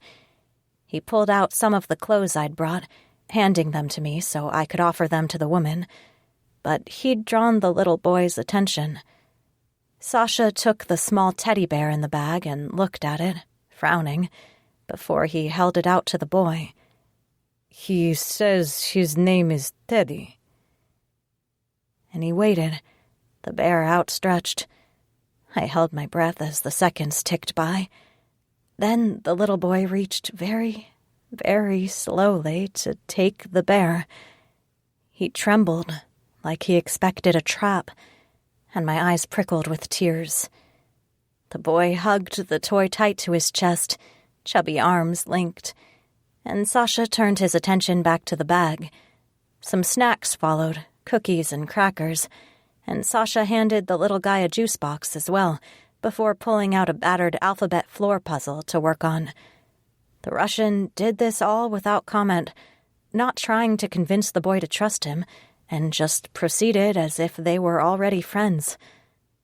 All three of us watched in silence as the little boy shuffled closer, as cautious as a wild deer as he squeezed his teddy bear, and watched Sasha put the puzzle together wrong. Sasha kept trying and kept getting it wrong, until the little boy picked up a piece and did it right. Sasha grumbled, something about, "Smart boy, very smart boy," and gave the kid more fruit snacks. They continued to work on the puzzle in silence, though Sasha glanced at me and nodded, and I tried to figure out what to do next. This problem seemed much bigger than anything I was equipped to deal with. The woman watched the little boy and Sasha, but there was no emotion in her face. No fear of the boy interacting with a stranger. No love or admiration at the boy's cleverness. Nothing. Just a blank face. I kept my voice soft, gentle. "How can I help you?" She looked at me, then away. She touched her stomach and her expression twisted, grew savage. "You can't. No one can help me. It's over." "What's over?" "I'm not going back." Her voice grew louder, and spit flew out of her mouth as she staggered to her feet. "I won't go back. You can't make me." "I won't." I held up my hands, careful not to invade her personal space, and kept an eye on her clenched fists and uneven breathing. "No one will make you do anything. You don't have to go back. Can you tell me where you were?" "The compound," she said, looking at me as if I were stupid. Her pupils dilated, almost swallowing the brown iris, and she swayed on her feet. "I won't go. They're hunting me, but I won't go. I'd rather die." "It's okay, Julia." I hoped that was her name. "You're safe now. We'll do whatever we have to make sure you and your boy are safe. They won't find you." She leaned on the exam table, doubling over as she held her stomach, and groaned. I eased to my feet, not wanting to pressure her or scare her or end up getting punched. "What's wrong?" Are you in pain?" "This thing," she said, low and cold. She bared her teeth, and they were far pointier than anything I'd ever seen, almost like she'd gotten them sharpened. She glared at me, terrifying despite her ragged condition. "It's killing me, eating me from the inside. I want it out, and then I never want to see it again." Holy shit. I didn't know what to say. The little boy watched in silence, his brown eyes huge in the pale face. My heart broke for him, and for her, and for the baby she carried. She must have been a victim of something awful. "We can call the police, and then we'll get you to the hospital, and—" "No." Her eyes flashed lighter, almost gold, and my heart skipped a beat. Gold, just like Sasha's had gone. Weird. The woman growled, her breath rattling in her chest, and her features sharpened even more. "The police can't do anything against a genie. They can't stop the wolves. The pack will come in and kill you all, don't you see?" Wolves? A genie? I cleared my throat. "I don't understand. Help me understand." "Werewolves," she said, grabbing my shoulders. Fear surged through me as her fingers dug into my skin and madness radiated from her. Her breath reeked. "Fucking werewolves. They're hunting me. I escaped and now they're going to kill me. They want it back." And she slapped at her stomach. "They'll kill you too, or they'll take you, make you carry demons. You're nothing but a baby factory for freaks and monsters." The little boy's lower lip trembled, and he squeezed the bear harder. Sasha very carefully picked the boy up and stood, rubbing the baby's back as he edged closer and inserted himself between the woman and I. Just from his physical presence, she backed up, made a growling noise, and a matching noise started in Sasha. It must have been the vodka. Must have been. I was imagining things. Maybe I was hallucinating. A pregnant woman saying werewolves were hunting her showed up in the middle of the night and dragged us into her madness. That poor boy. The poor baby. I'd been nervous and even afraid of some of the men we worked against, but never the women we helped. She was the first. She was the first that really frightened me. I tried to breathe evenly and gather my thoughts, but my teeth clicked together and the whole world tilted as I looked at the boy in Sasha's arms, at his back, and the little sweatpants and a hint of a diaper that did nothing to disguise a tail. A tail. I stared at it and couldn't breathe. It looked like a wolf's tail, a little puppy tail, on the little boy whose mother raved about werewolves using her as a baby factory. Pressure built in my chest, a cry or a scream or just a championship round of cursing struggling to get free, and I backed toward the door. It wasn't possible. Chapter 12. Sasha knew the woman was ill the moment he walked in the door and took a deep breath. She was too natured, though something seemed off with her. The way she moved and spoke and looked, all of it reminded him of a sick wolf, one who'd wandered away from the pack to die in peace, alone. Except she took a pup with her. He assumed it was Bad Creek's doing, and the bear started to sway and rock in distress as the woman went on, and he finally got the little boy to sit next to him. The child had a tail, and was clearly at least part wolf, but Sasha didn't know any shifters who had a single animal trait while in human form. Something went terribly wrong with the boy.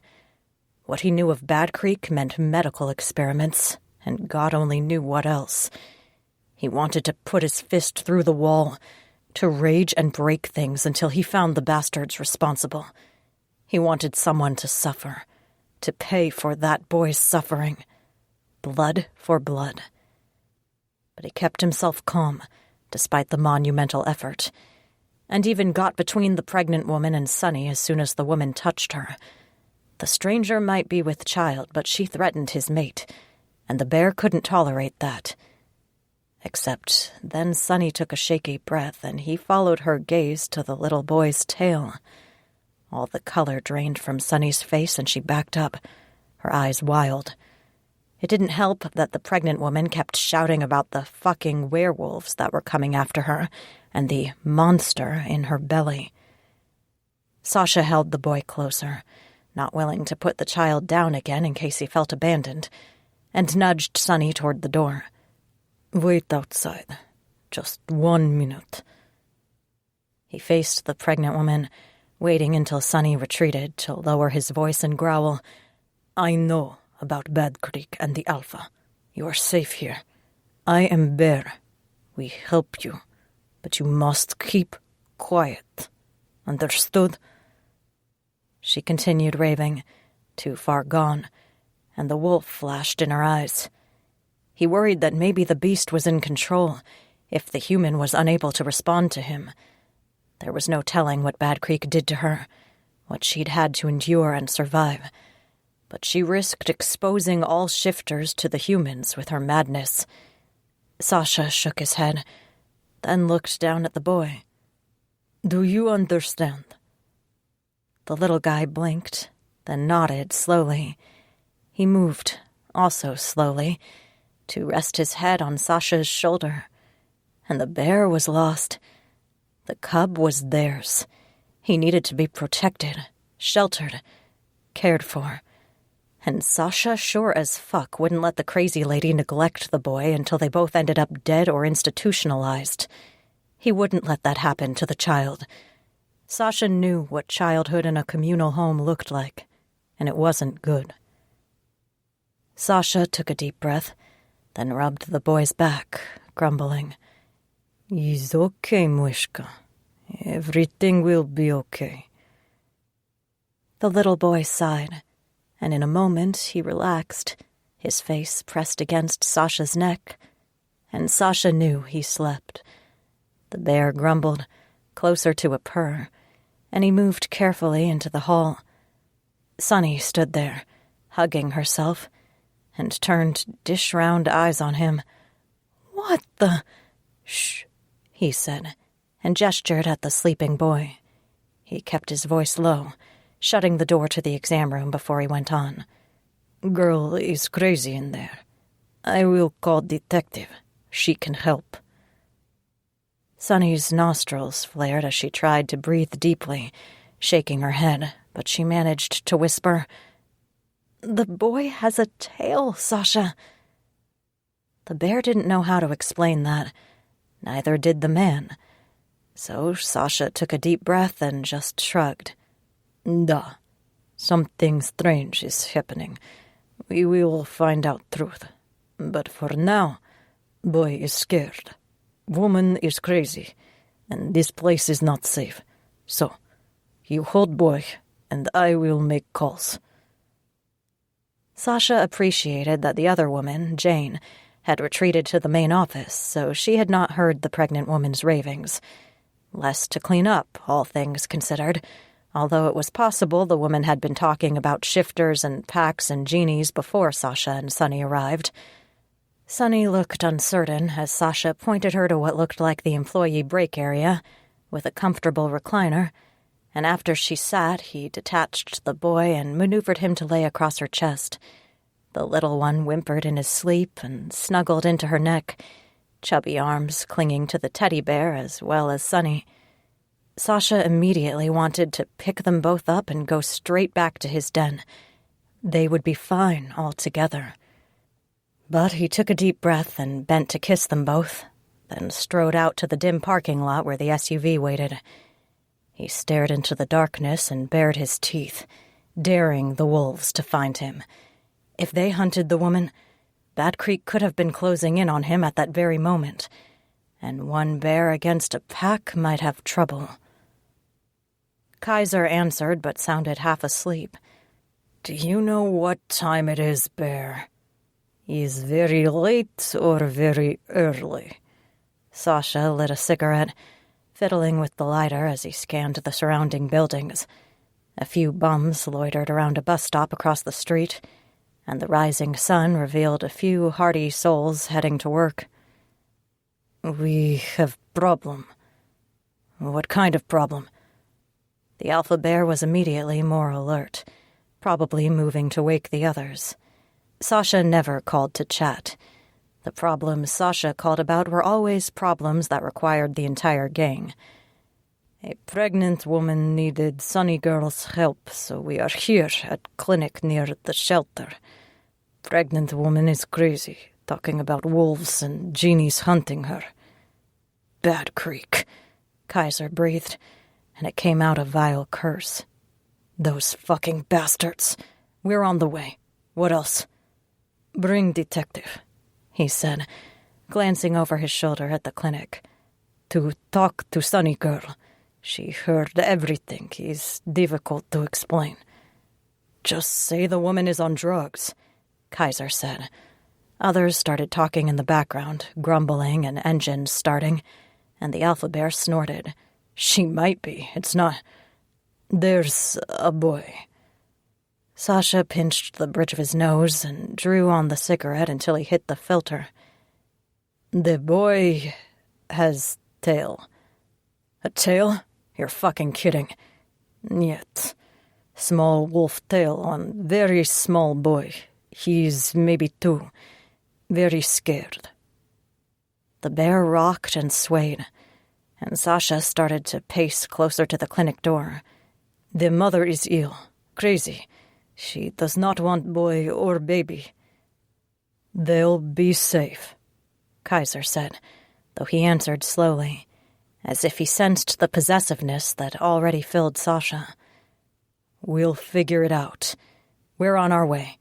Owen is calling the hospital. We'll take the woman there to see what kind of help she needs. If the boy is healthy, we can... He comes with me. I will keep... Sasha flicked the cigarette out and headed back into the clinic, pulling the door shut to make sure no one else could follow him. But he needs clothes, place to sleep.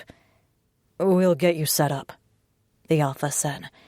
He took a deep breath, then cleared his throat. What's his name? He does not speak. I call him Moishka.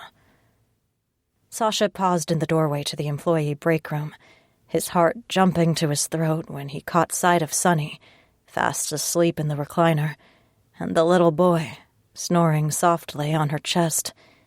It was too much. A knot clogged his throat and he couldn't speak or breathe. Moishka, what the fuck does that mean? Means little mouse, Sasha said, a bare whisper. Is endearment for the beloved. And it was Kaiser's turn to pause, a hint of emotion cracking the alpha's voice until he coughed and deepened his voice in a gruff denial of whatever tenderness might have softened him. Right. That'll work for now. We'll be there in 15. O'Brien will meet us there. Sasha hung up and watched Sunny sleep for a long moment, then tiptoed to the main office where the other woman sat at a desk, studying records. She looked up when he approached, her eyebrows raised. How's it going in there? Difficult, he said. He rubbed his jaw, shaking his head. She is very sick. We called Sunny's detective friend and some others who help with these challenges. They are on the way, and Sunny sleeps. He flushed when the woman started to smile, and he almost felt obligated to return to tough guy mode. Except, for the first time in a long time, the bear didn't insist on it. The bear didn't want to be gruff and intimidating, because that woman was part of his tribe if she was friends with Sunny. So he cleared his throat and willed away the heat rising in his cheeks. Duh. Okay. And the boy sleeps, so we will be quiet. The nurse took her reading glasses off and leaned back in the chair, eyeing him from head to toe. I had my doubts about you. I'm not going to lie. You look like some of the guys who show up here demanding protection money. So I'm not sure I like you being around Sunny. She's a good person and a really good friend. She works hard and she does it all for other people, not for herself. She doesn't need another asshole in her life demanding more from her, taking from her.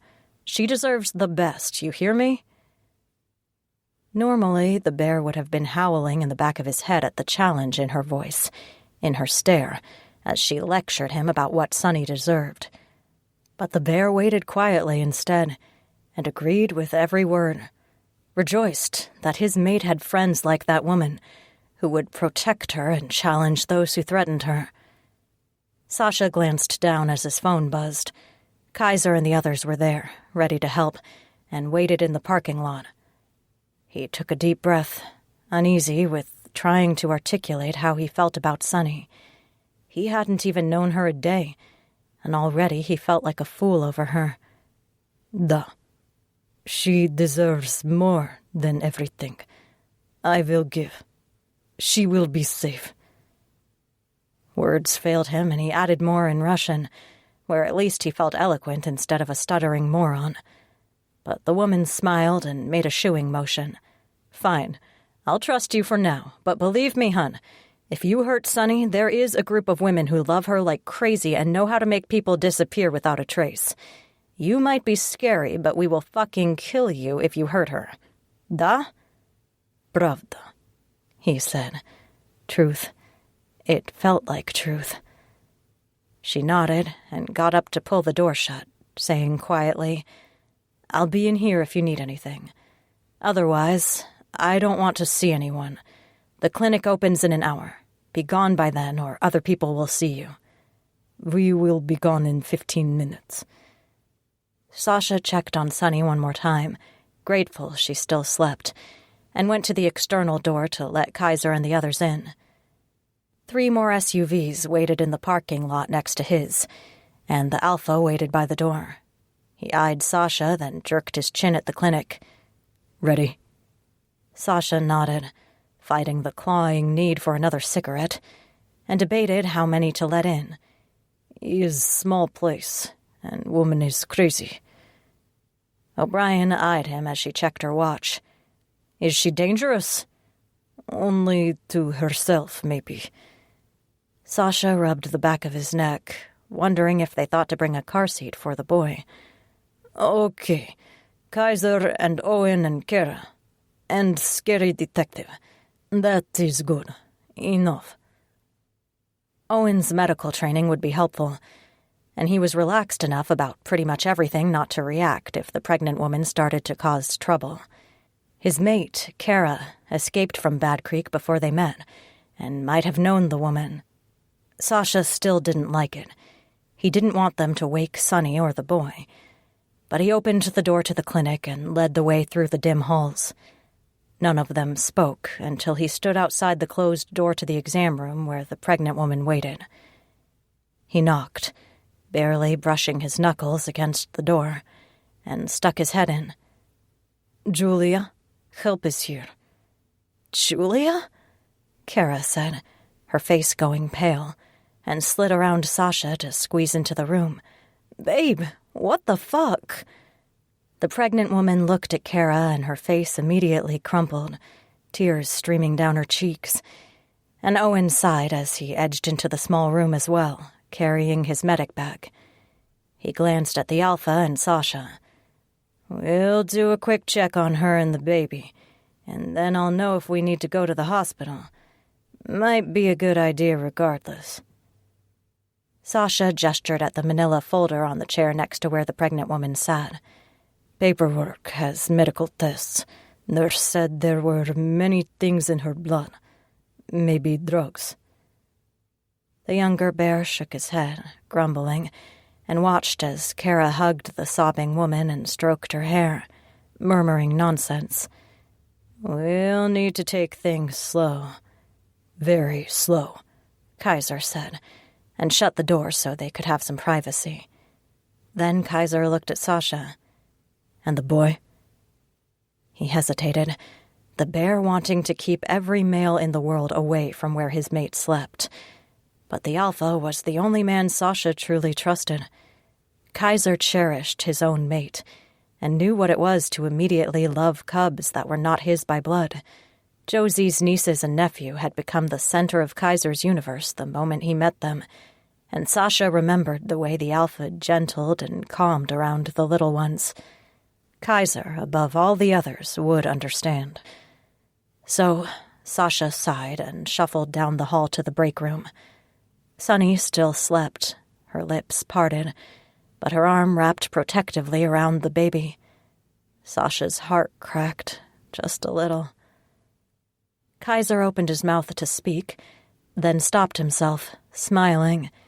He reached out and squeezed Sasha's shoulder, in encouragement or congratulations, and Sasha had to clear his throat a few times to get rid of a sudden ball of emotion. It was too much, too perfect. He didn't deserve it. Or her. Or them. Any of it. Sunny stirred at the sound of his grumbling, and started to rise until she looked down and saw the boy, still sound asleep on her chest. It took a moment for the night to catch up to her. Then she flushed as she looked up at Sasha and Kaiser. She kept her voice low, absently rubbing the baby's back and adjusting how the teddy bear mashed into her throat. "Sorry, must have dozed off. Are we ready to go?" When Sasha didn't immediately speak, not wanting to embarrass himself in case his voice cracked, Kaiser smiled and tilted his head toward the exit. "We brought reinforcements. It looks like Kara might know the young lady, so she and Owen are helping her. We have extra clothes and a jacket for the little guy, and food as well. Sasha, can you pick him up so Sunny can get up?" He didn't want to wake the baby, but edged forward to lift the little guy off Sunny, and accidentally grabbed her breast in the process. She gave him a sideways look, but it was lost in a yawn before he could react, and Sunny stretched. She staggered as she stood, almost losing her balance, and Sasha moved to catch her. She flushed, retrieving the teddy bear from where it fell. "Wow, head rush. What time is it, anyway?" "Almost 4, Kaiser said. He studied the little boy and the hint of a tail that wagged from the diaper, then held out his hand to Sunny, leading her back down the hall to outside. "We can take care of the young lady if you and Sasha want to head home to rest. Do you think the little guy will be okay if he wakes up without his mom?" She rubbed her forehead, another yawn making her jaw crack. "Honestly, I don't know. They didn't seem very attached to each other. It was really sad." "It sounds like there's a lot to figure out." Kaiser nodded, then checked his watch. "But you've had a late night, both of you. Head back to the house and get some rest, and I'll update you when we get to the hospital. Sound good?" Sasha held his breath as Sunny's gaze drifted to the tail, and she looked once more on the verge of panic. Then the little boy mumbled in his sleep and snuggled closer to Sasha, and he looked like any other 2-year-old. She took a deep breath and nodded. "Okay, I can wait with the little guy until you figure out what's wrong with Julia. Then we can make a plan. I have some work to finish up, though, so I can't stay too long." "Rest a little," Sasha said. The bear started to sway and pace, uneasy that they weren't on the way back to the den already. He needed to get his mate and the cub to a safe place immediately. "Eat, then go." She nodded, checking her phone, and ran a hand over her mussed hair. "Right. I'll just say goodbye to Jane." Sunny disappeared out the door, and Sasha started to follow. Kaiser caught his arm, careful of the little one, and kept his voice low so he wouldn't wake the baby. "Figure out if she's suspicious of anything, and if she asks about the tail, we might have to talk to O'Brien about whether your girl can be trusted with what we are." The bear growled, enraged at the implied threat to his mate, but Sasha forced him back and wrestled control away until he could speak normally. "Duh, I know. We go back to den. Wait there." He felt the Alpha's eyes on him as he walked out, but Kaiser said nothing else. No doubt already calculating what damage Sunny could do to the bears with only pieces of knowledge and her unique skills. Sasha growled under his breath and concentrated on getting Sunny safely into the SUV. Everything would be fine as soon as they were back at the den. Chapter 13. I woke up confused, in a strange room, a strange bed. I sat up and immediately groaned, closed my eyes, and lay back down, confused and hungover.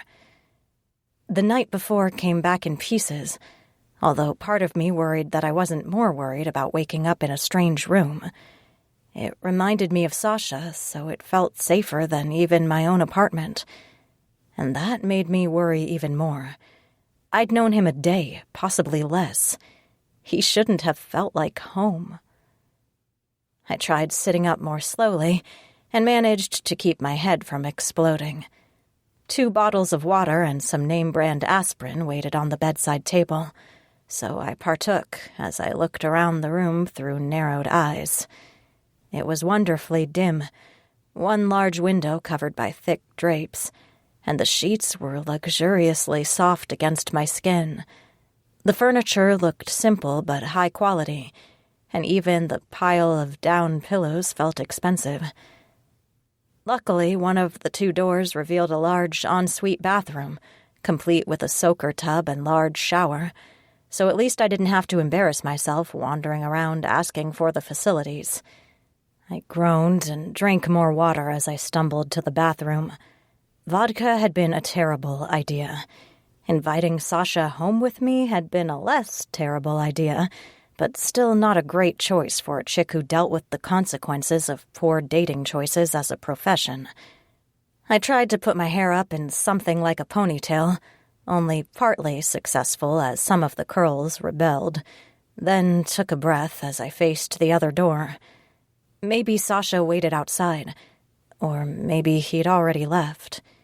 It felt like his home, so there was no reason to bring me back to his house if he only meant to avoid me the morning after. And he'd put me in his bed, so that was a pretty clear message, even if he wasn't there when I woke up. I paused as I touched the doorknob, ice shooting through my veins. And our rescue mission the night before, pregnant Julia and her little boy, who didn't speak and had a tail. A tail. I shook my head. It had to have been a trick of the light or a costume or something, not an actual tail. She'd been on drugs, shouting about werewolves, so maybe the vodka had filled in a tail for me. I shook my head and slowly pulled the door open. A large, open living room spread out in front of me, very similar to Kaiser's apartment where we dropped off Laura and her boys. And I paused. Several large, comfy couches created a seating area to the right, across from a kitchen and dining area, and Sasha sprawled across one of the couches, half asleep and totally relaxed. He watched the little boy play with an elaborate toy train set up on the coffee table, but smiled when he caught sight of me. I flushed, wishing I'd been able to do more with my hair or had a change of clothes so I didn't look so rumpled. "Good morning." When I spoke, the boy froze, then slowly got to his feet and retreated to stand next to the couch where Sasha lay. The Russian patted his back, though he spoke to me. "Is afternoon, sleepy girl." Shit. Panic squeezed my chest. I'd been without my phone for too long. What if another emergency happened? What if someone needed me and I'd been too asleep or drunk to answer? Before I could ask, my hands already shaking, Sasha pushed up on his elbow and retrieved my bag and phone from where they rested near the end of the couch. "Is fine, Sonyushka. No calls." I exhaled, almost lightheaded with relief, and started to sit on the end of the couch near his feet. The little boy retreated more, and I hesitated. wondering if the kid remembered me or if he feared all women.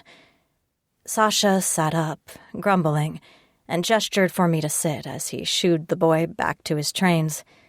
The watchful little kid didn't stray far, though, and kept a wary eye on me as he guided a long train over a bridge and around a sharp turn. I tried not to look like I was searching for the tail as I glanced at my phone. Is he still not talking? Do we know his name? Sasha watched the little guy watch me, and the big Russian shrugged. He is quiet boy, silent like mystery, da? And he poked the boy's side. A ghost of a smile passed over the boy's face, then disappeared until only the solemn expression remained. I call him Moishka for now. Moishka, I said, and tried to remember what it meant, if he'd said it the previous night.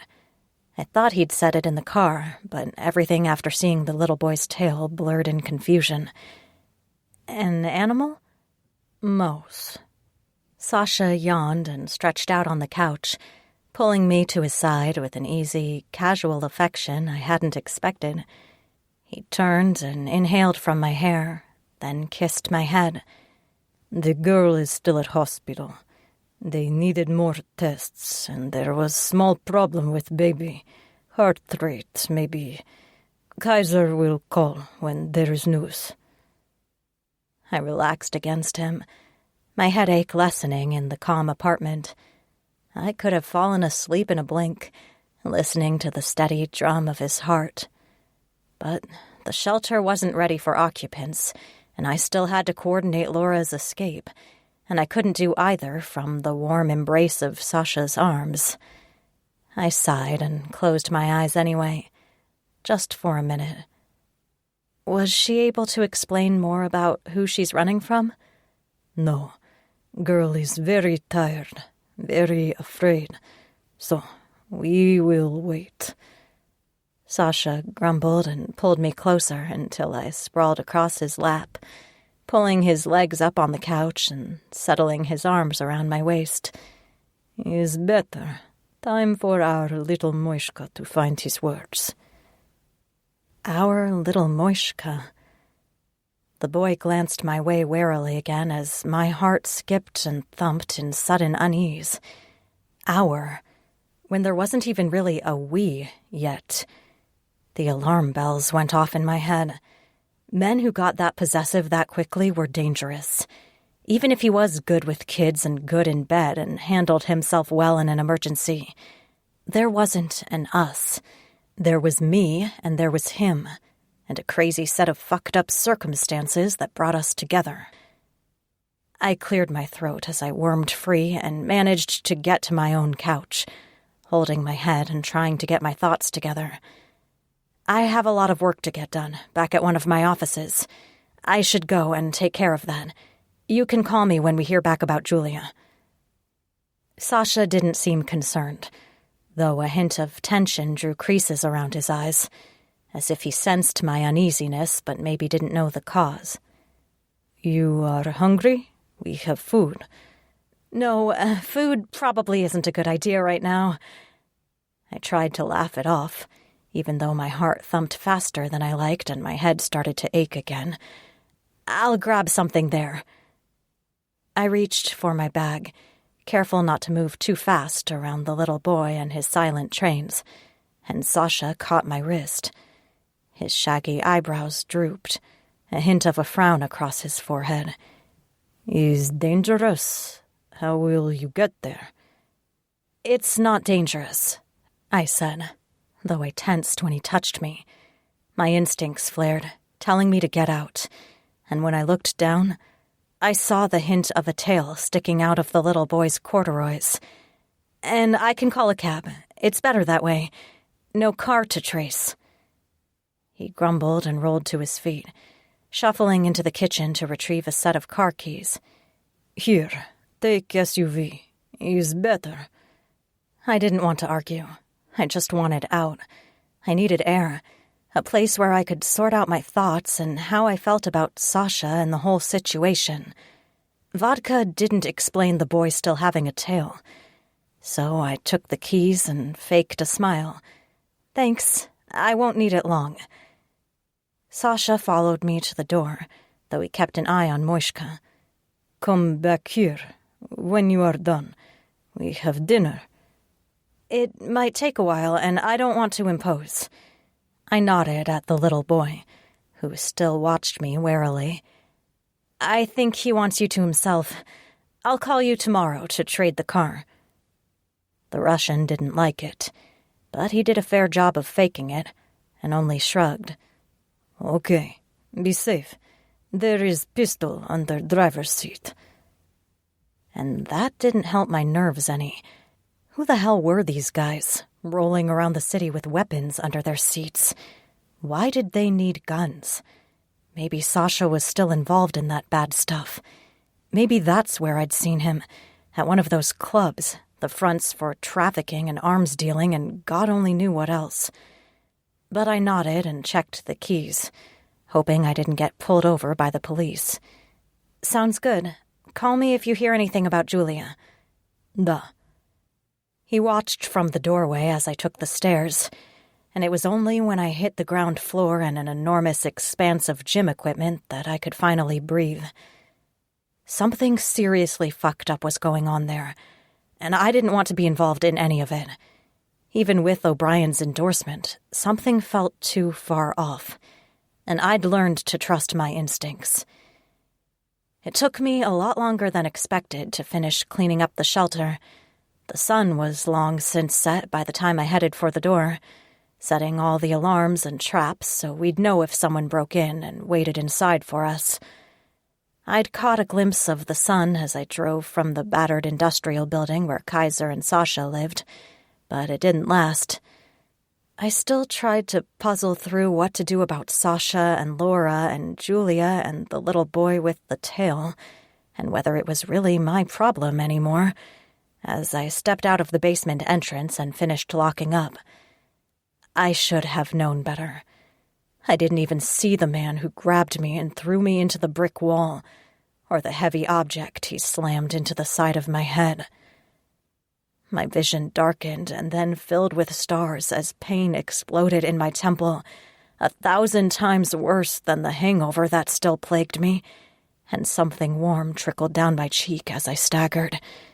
Someone dragged me to the stairs, threw me into them, kicked me. My knees gave out and I dug through my purse, trying to find the damn taser. I got the pepper spray first, the small bottle a minimal comfort as whoever attacked me snarled and cursed, hit me again. I tried to run, tried to crawl up the stairs so at least I had somewhere to go. He threw me again, up to the sidewalk, and I flailed, turning so I could coat his entire fucking face in pepper spray.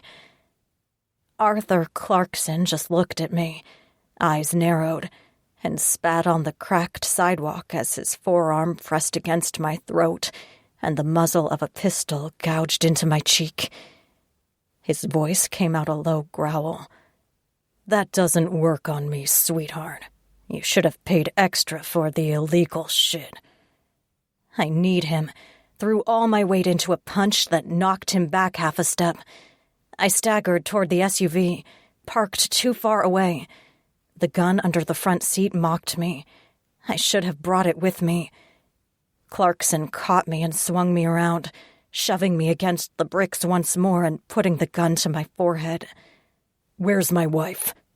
"I don't know what—" "I saw you. I have video of you in my house with that bitch, taking my kids.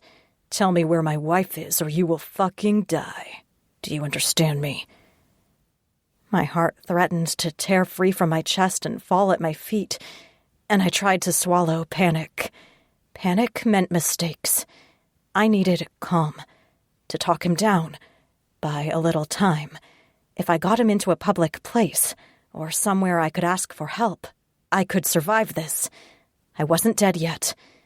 I was a fighter, damn it. "She's in a safe place. The boys are fine. She just wanted some time to think." "Think about what?" He shook his head, and the pistol dug deeper into my skin, bruising and terrifying. Fuck that. I don't care. She's mine. Get it? Tell me where she is or I'll kill you. And if you fuck around and make me hurt you more, I'll kill her, too. In front of the boys. You can take that to the grave with you, bitch. Time. I needed time. And my phone. The pepper spray that he seemed unaffected by still hung in the air and made my eyes water and my nose run. And I coughed until my ribs hurt, and I wanted to laugh and cry at the same time. Defeated by my own pepper spray.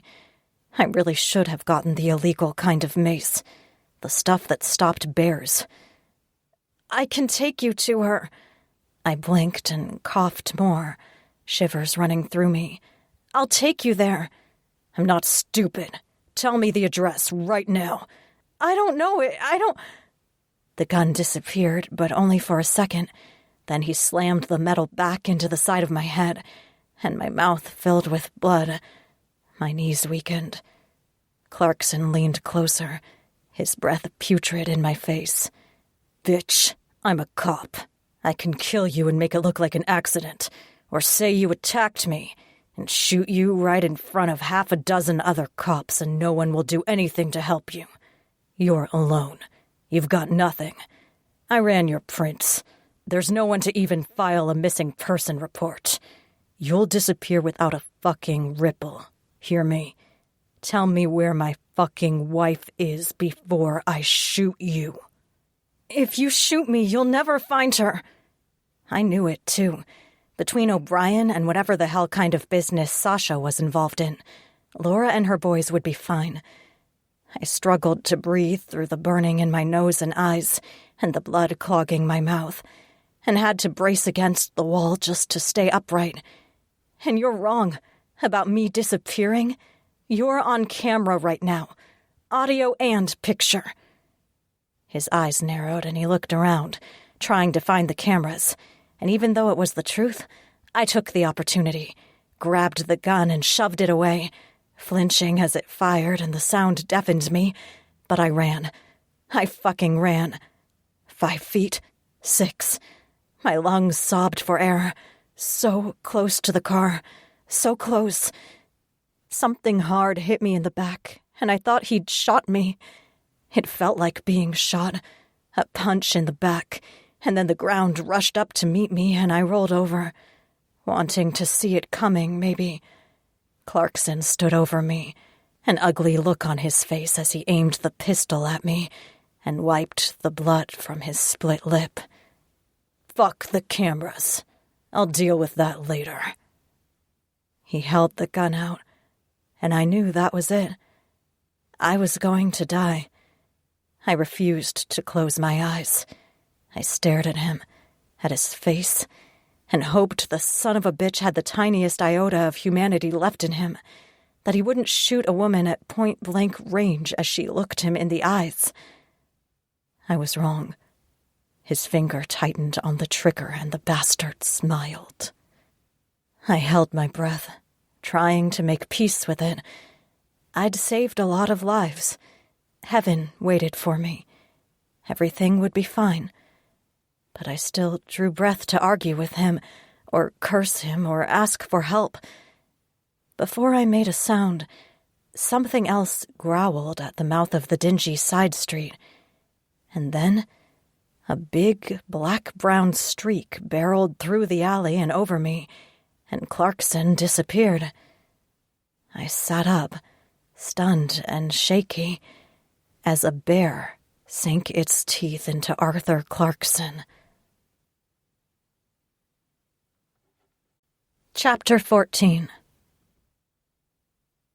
Sasha knew from the look on her face that something he said unnerved Sunny, but he didn't want to press her.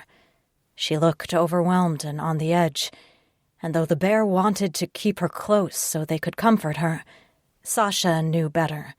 She dealt with very dangerous things on a daily basis, and he didn't need or want to look like one of them. So he gave her the car keys and watched her walk down the stairs, his heart pounding with anxiety and fear. She walked into a dangerous world, made more so by her brief encounter with one of Bad Creek's escaped victims. He went back into the apartment and tried to smile at the little boy, little Moishka, who watched with owl-wide eyes. Maybe the boy's tail made Sunny nervous. The bear grumbled at the thought. If a little tail made her run, there was no telling what she'd do if she learned what he turned into. And Sasha refused to make the kid feel worse about his tail by making him hide it. It was clear the little guy already felt ashamed enough by the look on his face when Sasha cut a hole in the diaper so the tail wasn't squished against his back. Sasha paced in the apartment, uneasy, and eventually scooped the little guy up and headed upstairs to Kaiser's apartment.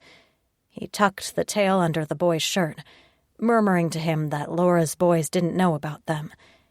He deliberately used the word us to try and show the kid that they were all in it together. He didn't know if Moishka believed him. Josie raised her eyebrows as Sasha showed up, and Tyler and Leah, the two littlest of her nieces and nephew, immediately swarmed his legs. "Hey, we didn't expect to see you until dinner. How's our little buddy?" And she smiled at the little guy. Sasha looked around, searching for the other woman, and Josie smiled. "Laura is having a rest, and her kiddos are in the pool with Axel and Lucy. Thank God we got the heater installed. Those boys are in heaven. So it's just us." He breathed a little easier, but couldn't bring himself to sit after he put Moishka on the couch. "Is Detective here, or still at hospital?" "She and Malcolm are on their way back. Owen and Kara are going to stay there with Julia.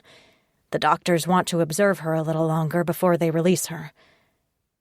Josie leaned over to catch Tyler and drag him into her lap, wrestling and tickling him before releasing him to charge across the room to his basket of toys. "Sit for a while, Sasha." He tried. He really tried.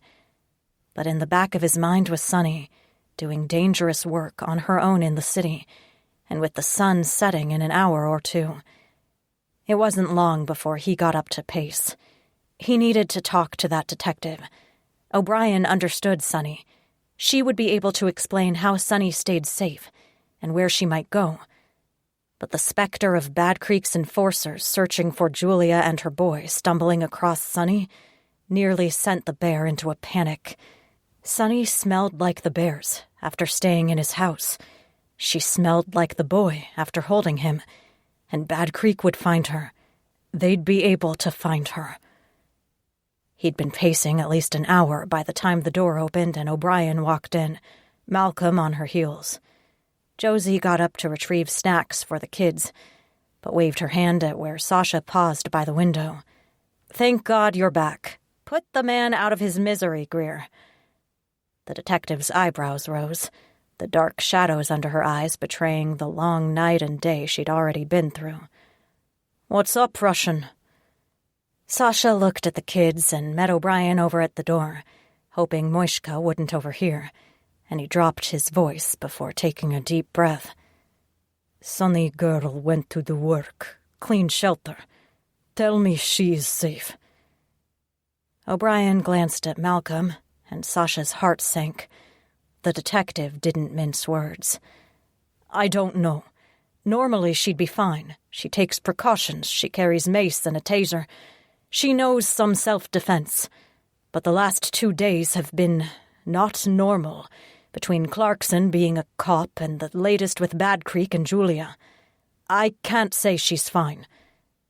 "I will check." His heart jumped to his throat, and Sasha knew it was a betrayal of Sunny's trust. But the bear cared only about her safety. He held up his phone, fingers shaking as he tried to check the app that linked to a tracker in his SUV. "She took a car. She is there." Not on the other side of the city, at least, but still too far from where Sasha was. O'Brien glanced at the address, then nodded. "That's the shelter. We can go there and drive by, Sasha, if you want to check on her. I can call when we get there. Make sure she's fine." "He's good." He put away the phone, heading for the door. He needed to see her face, to make sure she was fine, even if it was from a distance. but he paused to crouch next to Moishka, touching the boy's head as he said, "I will be back soon. I just have to check on Sunny girl." Malcolm groaned and stumbled toward the kitchen. "Tell me you've got coffee, Josie." "Always."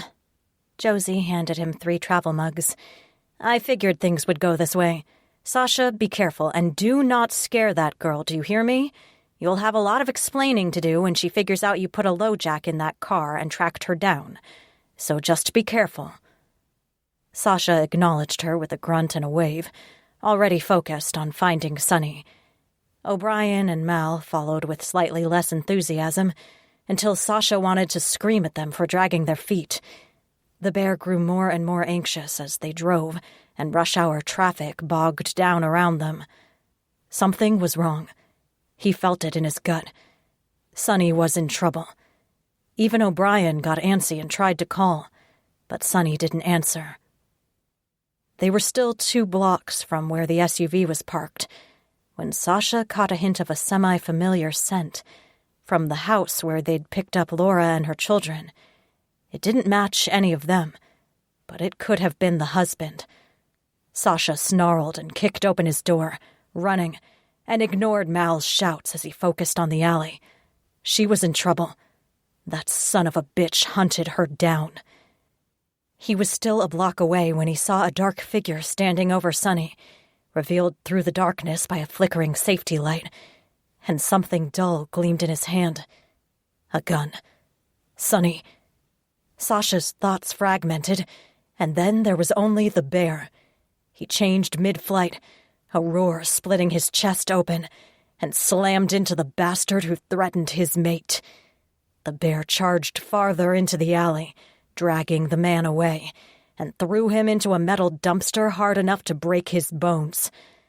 Sasha dropped to 4 feet, his weight shaking the ground, and snarled. The husband, Clarkson, lay in a heap in the trash, the gun lost somewhere in the darkness. Sasha didn't care. Neither did the bear. He wanted to tear the man apart with his claws, to shred him until nothing remained. But a voice behind him cut through the fog. Malcolm, fatigue making his slow drawl even slower, eased out of the darkness and kept his voice low. "Hey, man, she's fine. Got a bump on her head and a split lip, but Greer is with her, and she's fine." The bear still wanted to kill the son of a bitch, Clarkson. He deserved to die, for what he'd done to his wife and children, and for what he tried to do to Sunny. Men like that didn't deserve life. Sasha growled, claws biting into the already broken concrete. Malcolm shuffled closer, his phone clenched in his hand. "She doesn't know about us, man. Is this how you want her to see you for the first time? Enraged and rampaging around? Get your shit together, or you will scare her away forever." The Russian wanted to slap him as well, but Sasha knew it was at least partly the truth. Sunny didn't know anything about shifters, and though she might have guessed after seeing Moishka's tail, that didn't mean seeing Sasha as a furious Kodiak bear would inspire much comfort with the idea. Sasha swallowed his rage at seeing Clarkson stir, still hoping the man died of his injuries, but managed to push aside the bear and change back to human. Naked, but at least human. His teeth didn't seem to fit in his mouth anymore, still too big and bear-like, but he managed to say, "My phone. Bring." Malcolm eyed him sideways but retreated, returning with sweatpants from the SUV as well as Sasha's phone, muddy and cracked from being dropped during the shift. Sasha still fought with the bear, hanging on to control with his fingertips as Clarkson opened his eyes and started cursing, but waved for Malcolm to walk away. "Check on Sunny. Call hospital." The other bear didn't want to, but retreated, and Sasha used the front of Clarkson's shirt to drag him out of the trash and hold him up against the wall. He didn't know what he was going to do, but it wouldn't end well for Clarkson. The man groaned. his head rolling back against the brick wall. "You broke my fucking legs." "Small price to pay," Sasha said, grinding his teeth as the bear struggled to rage free again. "Only coward hits woman." "Who the fuck are you?" Clarkson tried to glare, tried to regain some of his demeanor. "I'm a cop, asshole. You're dead. You're so fucking dead." "You can try." Sasha's forearm pressed against the man's throat, and he leaned into it as the bear snarled and raged. The man hurt Sonny, hurt Solnyushka, his sunshine. "You Russian prick! Volkov will kill you!" Clarkson coughed and choked as Sasha cut off his air, and his face turned blue as he struggled. "I'll turn his ass in if you don't let me go right now." Sasha's voice dropped to a growl and vibrated through the air. "I do not work for Volkov, and you are stupid men for taking his money." Clarkson's nails dug into Sasha's wrist as he fought for air. "Then who the fuck are you? And what do you want?" "My name is Medvedev," Sasha said, lip curling. The bear raged and almost broke free again as Sonny made a pained noise somewhere in the alley behind him. He wasted time with this asshole when Sonny needed him. "You know what this means." "I don't care," Clarkson gasped, his heels scraping the brick wall. "Fuck you." "Is meaning bear," he said, and the Kodiak roared free. Sasha fought the beast until only his hands changed, turning into massive paws with finger-long claws. Clarkson screamed anew as those claws slashed his chest, blood welling up and soaking his clothes. Sasha threw him into the trash gathered against the dumpster and turned away before the bear broke free to finish the bastard off. The bear wanted to taste the man's blood. His hands remained paused for far too long as he struggled, staring up at the moon as he tried to find the constellations his mother used to name. That always calmed the beast. He needed to be calm. Sonny needed him to be calm. The bear could wait. He fumbled with the cell phone when he finally had hands again, and called Volkov. When the other man picked up, Sasha snarled until the mobster snapped at him in Russian. Then Sasha got himself together, pacing in the alley as he kept his distance from where the detective and Malcolm helped Sonny. Sasha slid into Russian, since he didn't have enough swear words in English to do justice to the rage that boiled in his veins. "Listen to me. You paid off some dirty fucking cop, and he hurt my friend. He beat up my friend, left marks. He is still alive. Pick him up from this fucking alley and do something with him. Get rid of him. If I see him again, he dies. And this is your responsibility. You pay him off. You handle him when he steps outside the agreement."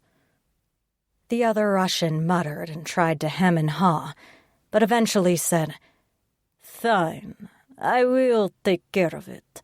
Send me the address. We will deal with him tonight. Does he know you?" "No, and he will not." Sasha hung up and sent the closest cross streets, shoving the phone in his pocket as he approached the SUV where O'Brien and Malcolm handled Sonny like fine china. Sasha didn't quite look at the detective. "Is handled. We should go." "Handled?" O'Brien frowned, her eyes narrowing. "What do you mean, handled?" "Better you don't know." Sasha focused on Sonny. Terror lurked in her wide, unblinking stare, and his heart tripped.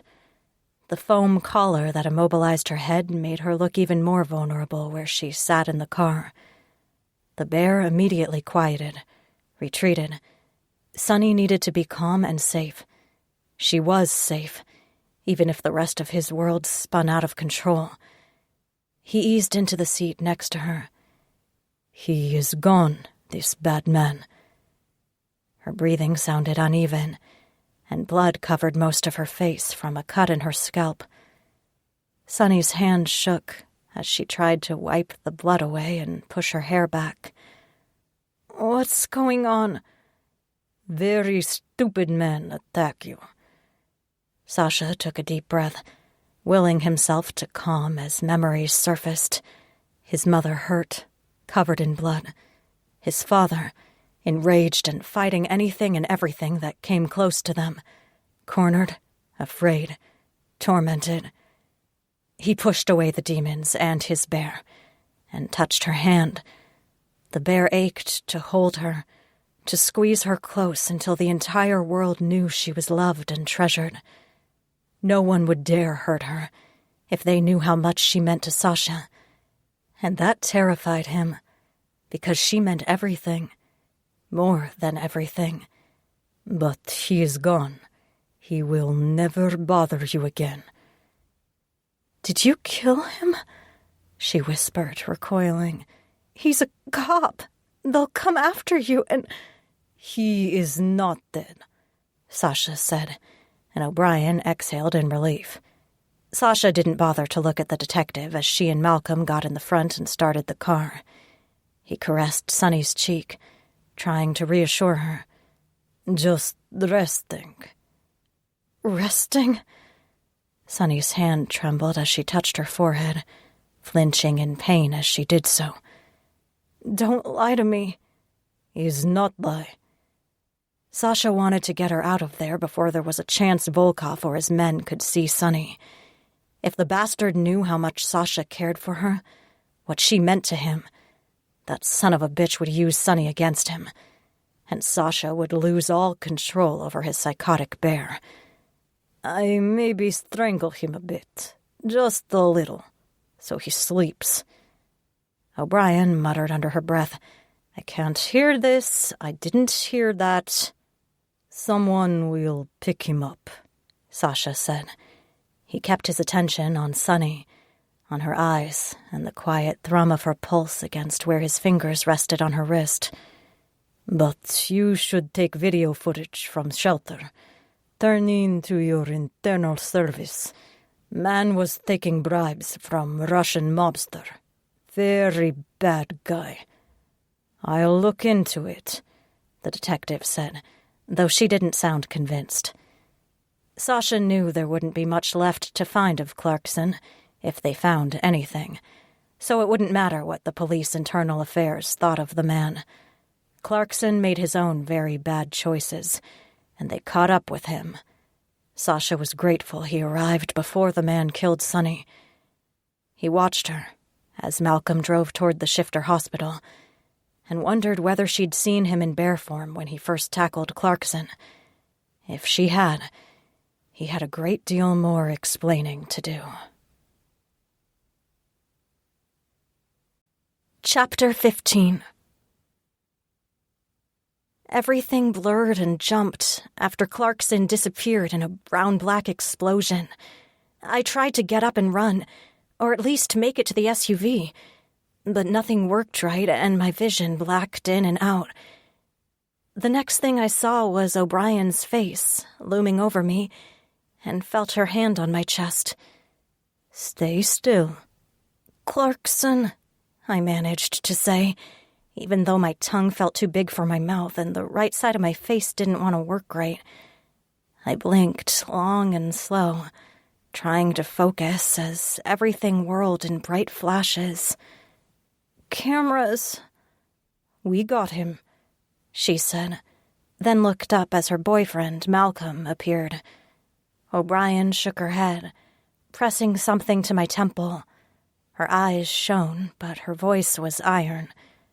I told you to run, Sunshine Wilkes. Tried, I said, and almost managed a smile. Sick boiled up in my stomach, shivers rolled through me, and I wanted to curl up somewhere dark until all the pain went away. The pepper spray still clogged my sinuses and made my eyes water. She glanced over her shoulder and argued with Malcolm about something, but I couldn't understand enough of the words to know what was going on. Then O'Brien pulled a foam contraption from a big black bag that materialized next to her and leaned over me. "Okay, girl, we're taking you to the hospital, but before we move you, I'm putting you in a neck brace. This is going to suck, and it might hurt your jaw." "What's wrong with my jaw?" The words slurred together, almost unrecognizable, and I blinked. That couldn't have been my voice. But from O'Brien's expression, it was. And it was worse than I thought, maybe. She managed a tight smile. "Just got a bit of a bump is all, honey. Okay, deep breath, and bear with me." I tried to make a joke about it, but cut off as the foam collar closed around my throat and sparked a deep pain where it pressed against my chin. A groan escaped, and even the hint of light from the blinking bulb over the door didn't keep her face in focus. But O'Brien kept talking to me, encouraging and occasionally cursing, as she secured the collar and started doing other things. She was a comforting presence, a calm spot in a sea of chaos and fear around me. But part of me wondered where Sasha was, if he'd come with her or if he even cared. Maybe he was still at the apartment with the little boy. Part of me regretted leaving the way I did. I'd felt something between us, an immediate spark, but maybe it had all been in my head. Even after I told Sasha I wanted him to love me. O'Brien patted my chest. "Hey, kiddo, look at me." I forced my eyes open even as tears swam to the surface, and she flicked a flashlight in my eyes. Whatever she saw made her lips thin as she frowned. "What's wrong?" I wanted to shake my head, but the collar wouldn't let me, so I tried to smile instead, and even that didn't work out right. I mumbled, "Sasha," and something changed in her expression. She looked half worried, half relieved, and patted my shoulder. "He's here. Just talking to Clarkson for a second." Clarkson. My chest hurt and I couldn't breathe, starting to gasp for air, and I tried to sit up. Had to get out of there. That bastard had a gun. He'd kill her, too. O'Brien frowned as she tried to pin my shoulders, her eyes flashing lighter, almost silver. "Calm down, Sonny. Can you breathe?" "Sit up," I wheezed, and finally she helped me sit, propping me up against her side. It helped a little with the pressure on my lungs, but the world tilted and turned around me until it felt like a carnival ride. My right eye swelled all the way shut, so I squinted with my left and tried to point at the cameras. "Video of him threatening me." "Good," she said. "We'll get that." O'Brien said something else. Then Malcolm leaned down next to me with a reassuring grin and practically oozing southern charm. "I'm going to lift you up and put you in the car, okay? Holler if you're going to barf, though. These are my favorite jeans." It almost made me smile, and I might have laughed if there hadn't been a chance I'd do exactly what he cautioned against. I blacked out as he lifted, and the next thing I knew, I sat in the back seat of one of the SUVs, and Sasha sat next to me, holding my hand. I tried to frown as I looked at him. Something wasn't right. "Where's your shirt?" O'Brien, in the front seat, talked into a phone or radio, but leaned back to say, "Keep talking, sunshine. We lost you there for a second. Just keep talking." Sasha looked different, although it could have been my wonky vision, the searing pain in my head, or just the shitty light inside the SUV as it rolled through the city. I tried to wet my lips, still tasting mostly blood, and reached out to steady myself on the arm of the seat. He caught my arm and helped me stay upright as Malcolm whipped the car around a sharp corner.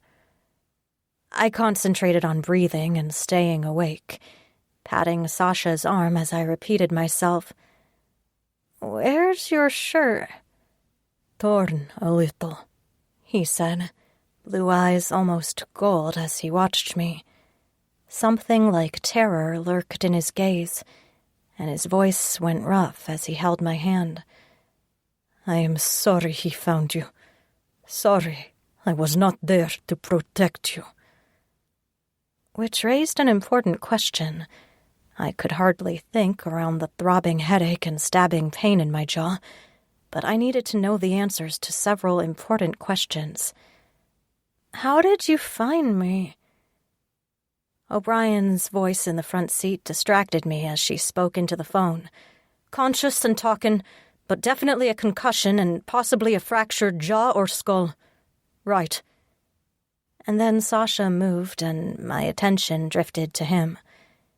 He looked uneasy, maybe, or just uncertain. "The car was tracker." A tracker in the car. My stomach burbled again, and I had to concentrate to keep from throwing up on him. I tried to reason through the oatmeal in my brain, where nothing connected or made sense or would stay put. It felt like each thought slipped through my fingers before I could really grasp what was going on, and I faded in and out, so time skipped, and I couldn't be sure I'd actually talked to him or if I'd just dreamed the whole thing. I should have known some of it already, could almost remember asking the same questions, but the answers slipped away before I could really understand them. "Where's Clarkson?" Everything about Sasha turned grim, hard, except where he still held my hand in a gentle grip. "He is dealt with."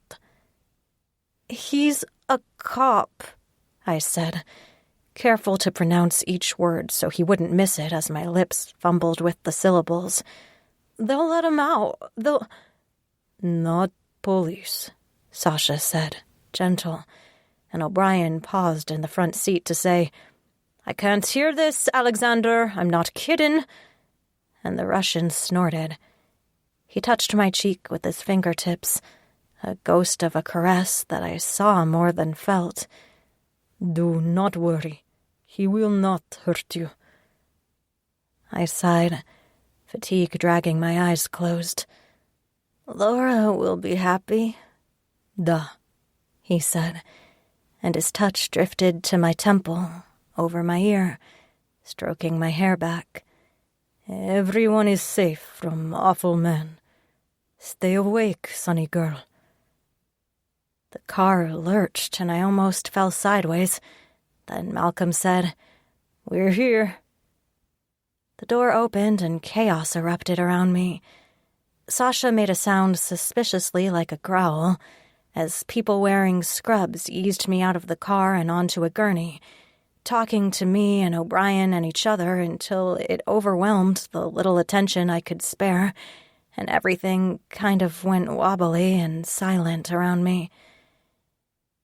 It was a long time before everything slowed down and quieted, and when I could finally think again, I lay in a clean white bed in a small white room with a couple of clips on my fingers. A steady beeping filled the room. When I managed to lift my head, Sasha sat up from where he slouched in an armchair next to the bed. "Is problem?" Everything felt strange and slow, and I looked down at the gauze and tape in the crook of my elbow. "Did they give me something?"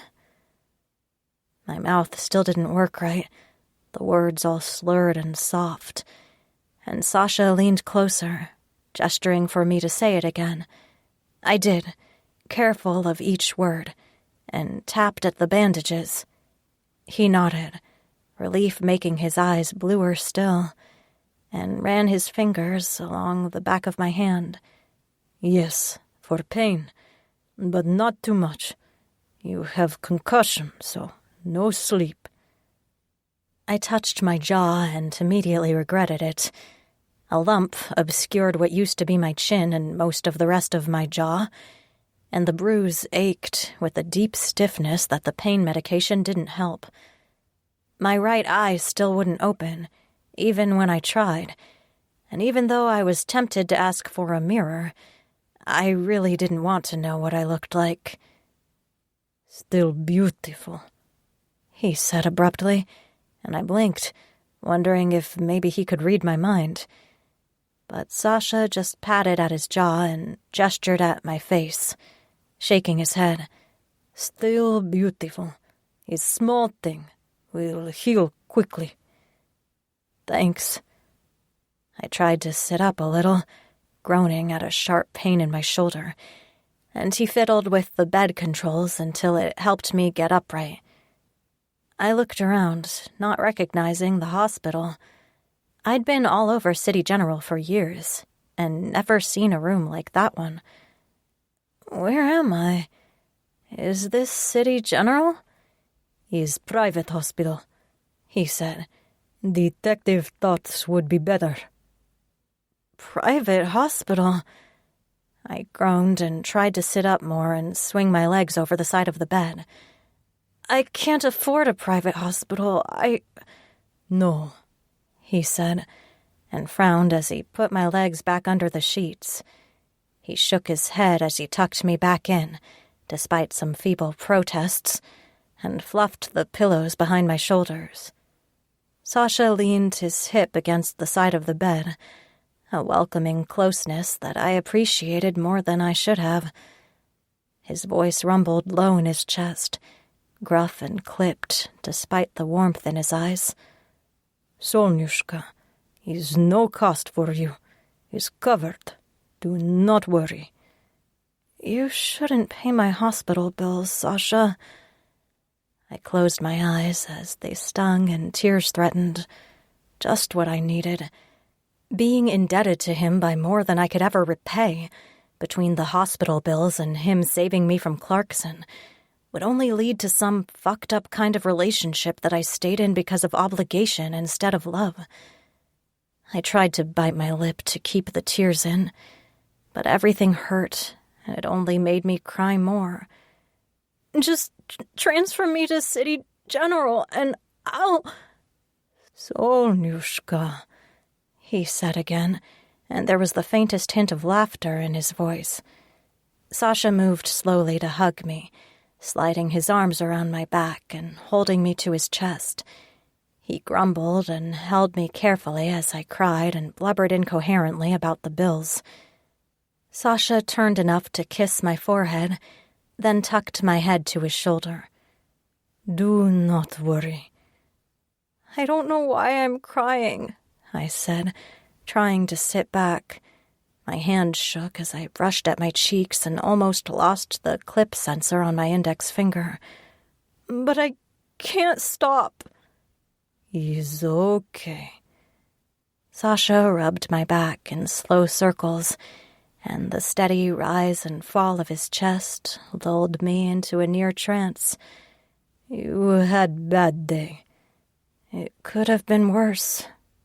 I closed my eyes and tried to banish the thought of what might have happened. Thank you for... "No, thanks," he said, shaking his head. "I was late. I didn't stop him from hurting you. I failed." All I wanted to do was sleep. But if what he'd said was right, I had a concussion and couldn't sleep. Well, shouldn't sleep. Except all I wanted to do was curl up next to him and doze with my head on his chest. I sighed and lay back on the pillows, unable to look away from his face and the dark shadows under his eyes. I tugged at the neck of the thin hospital gown I wore and wondered where my clothes had ended up and who'd undressed me. At least I still had my underwear on. As I processed those thoughts, one by one, Sasha waited patiently. I finally managed to smile with half my mouth. Still, thank you. And O'Brien? Was she there? Da, she was there.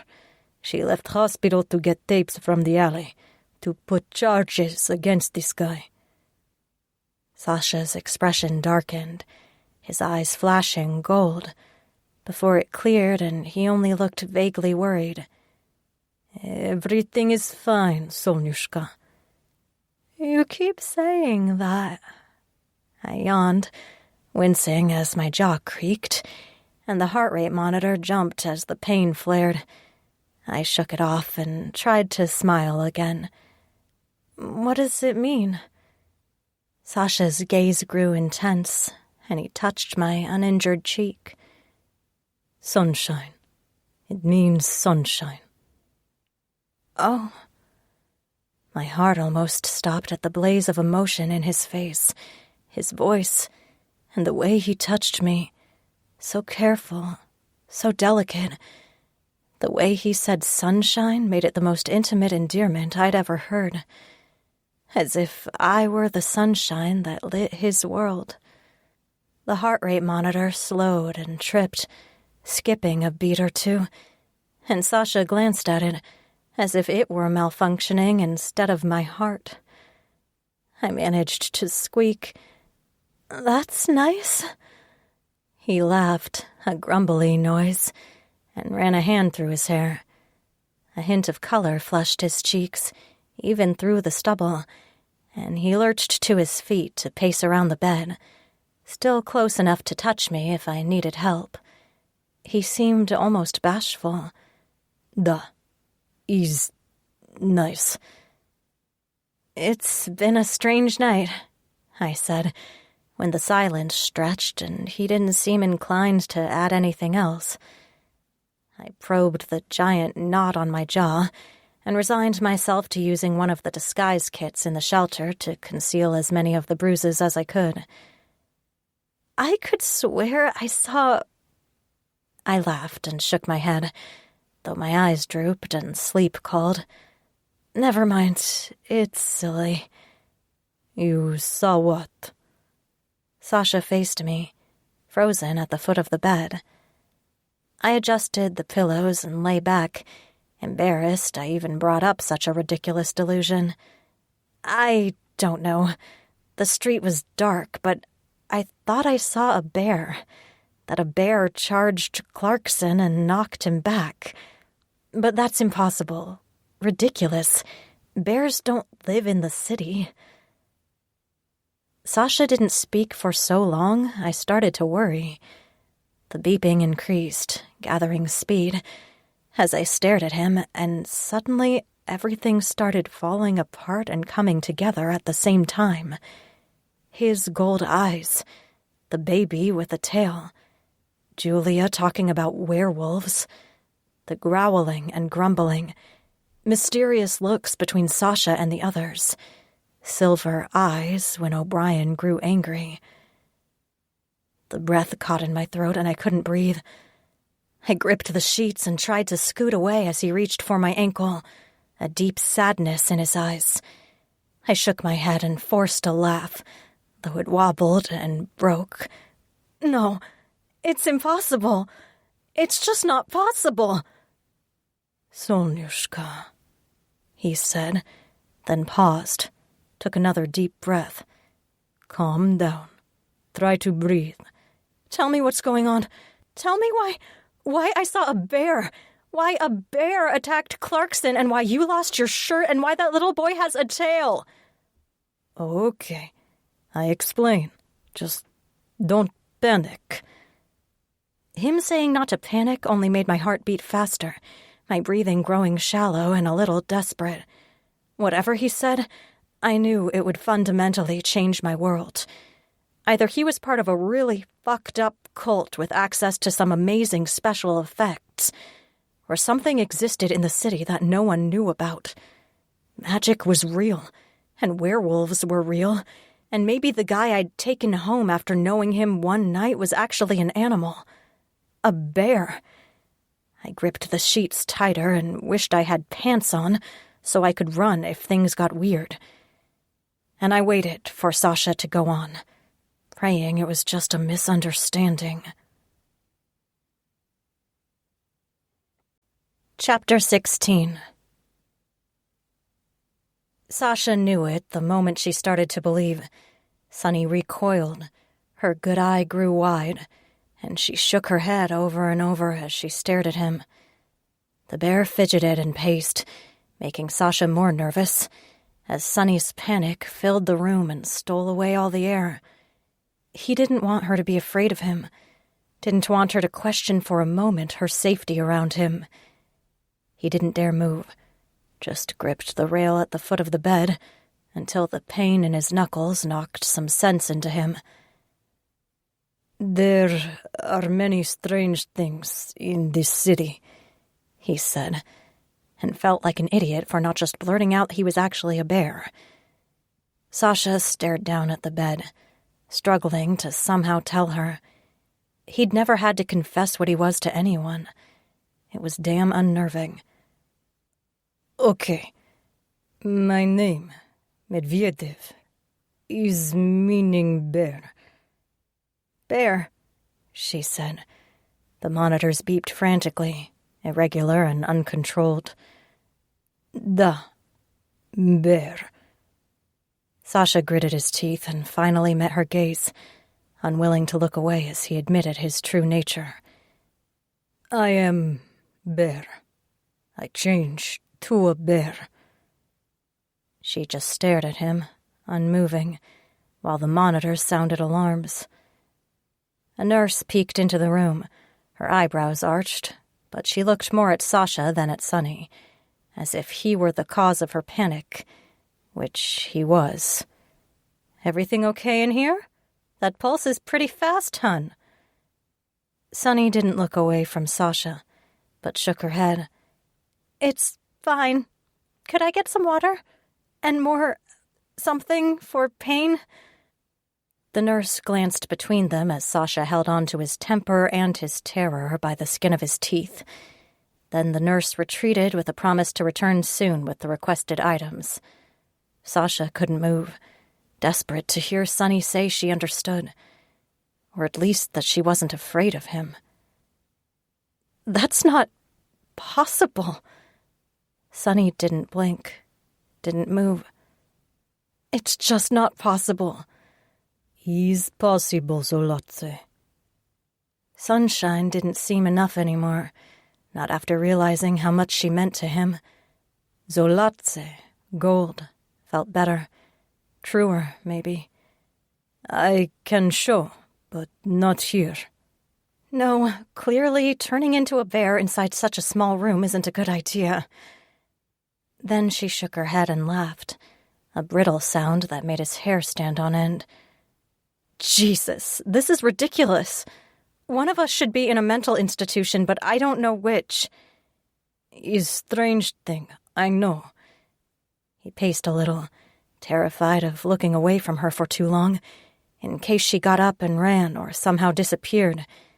The bear swayed, insane from the years of captivity, and waited for the promise of their time with Sunny to disappear as well. All of the good things in his life ended too soon. "But 'tis truth, Sunny girl. There are many here in the city who can turn into animals." Her hands trembled as she touched her temples. "So the boy, Muishka, he's a wolf? Is that why he doesn't speak?" "We don't know." He wondered if she believed him. Sasha drew the chair closer to the bed and sat on the edge, ready to leap up if she needed anything. "He is part wolf, yes, but there is very bad pack outside city. They do experiments, so it's possible he was experiment. His mother was experiment. We don't know." Sunny opened her mouth to ask more questions, but the nurse returned to give her a cup of water and some pills. The woman shot a sideways look at Sasha and said, "Edgar Chase is outside and would like to speak to you." "I don't answer to Chase," Sasha responded, not taking his eyes off Sunny as she struggled to swallow the pills.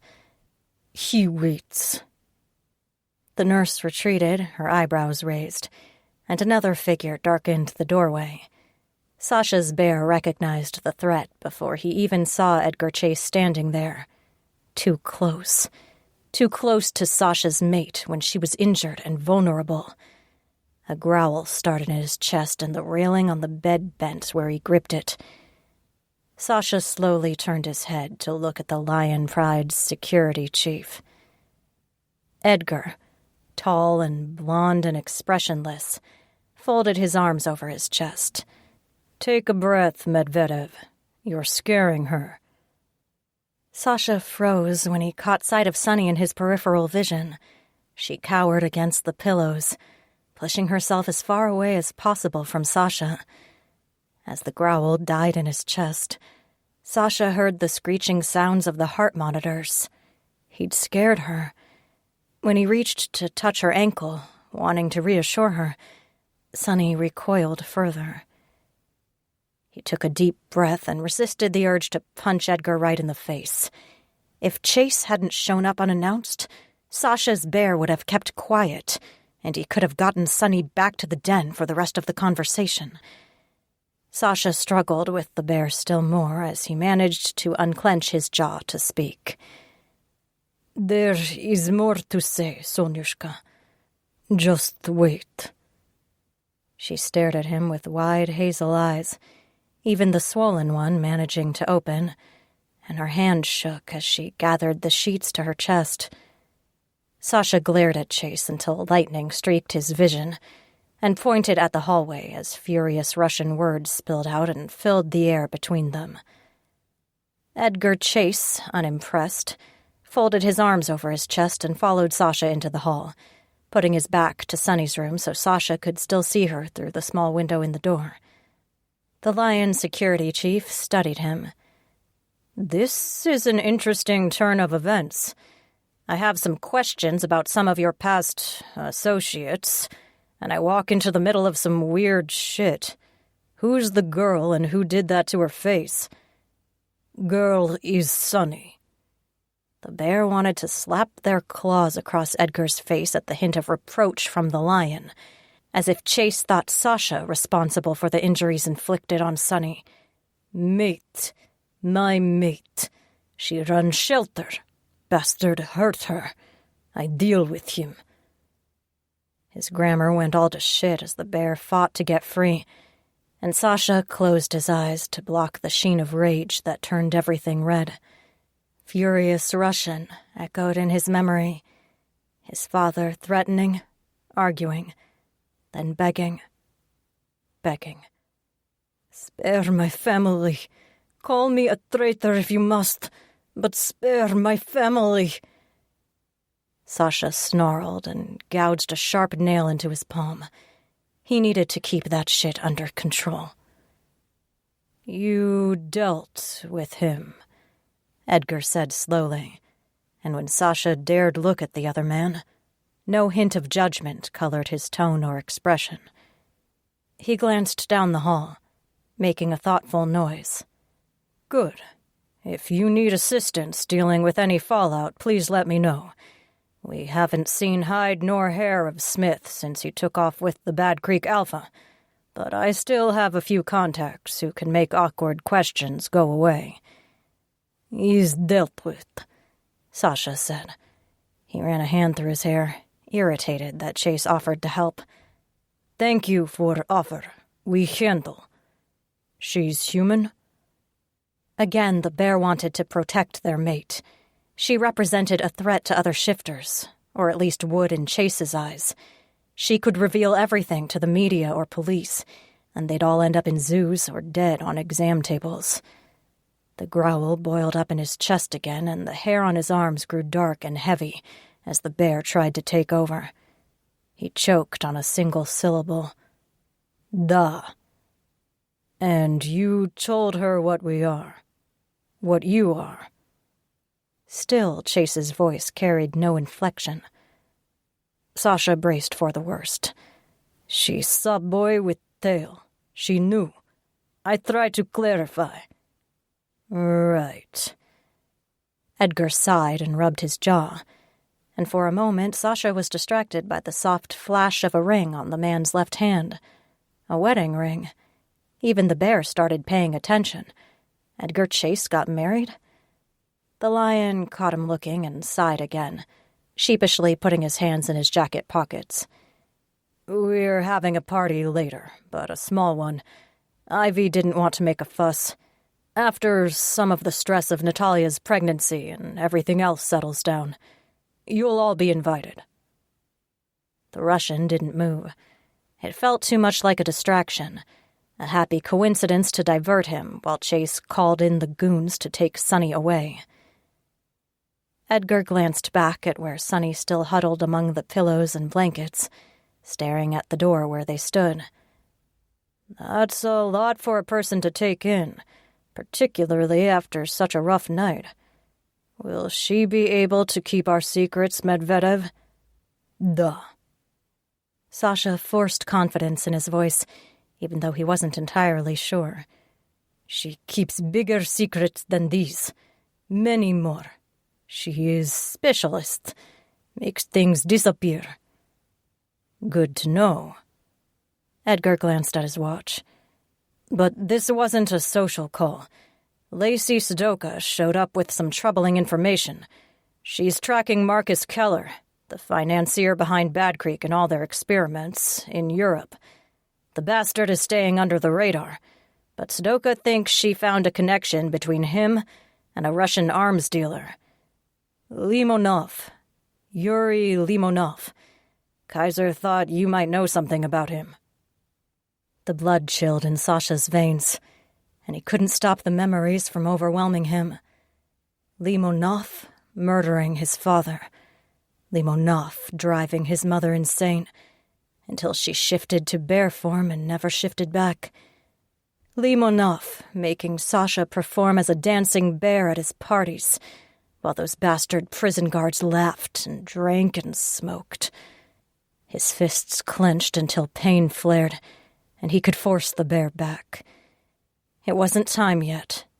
Limonov would be theirs very soon. Very, very soon.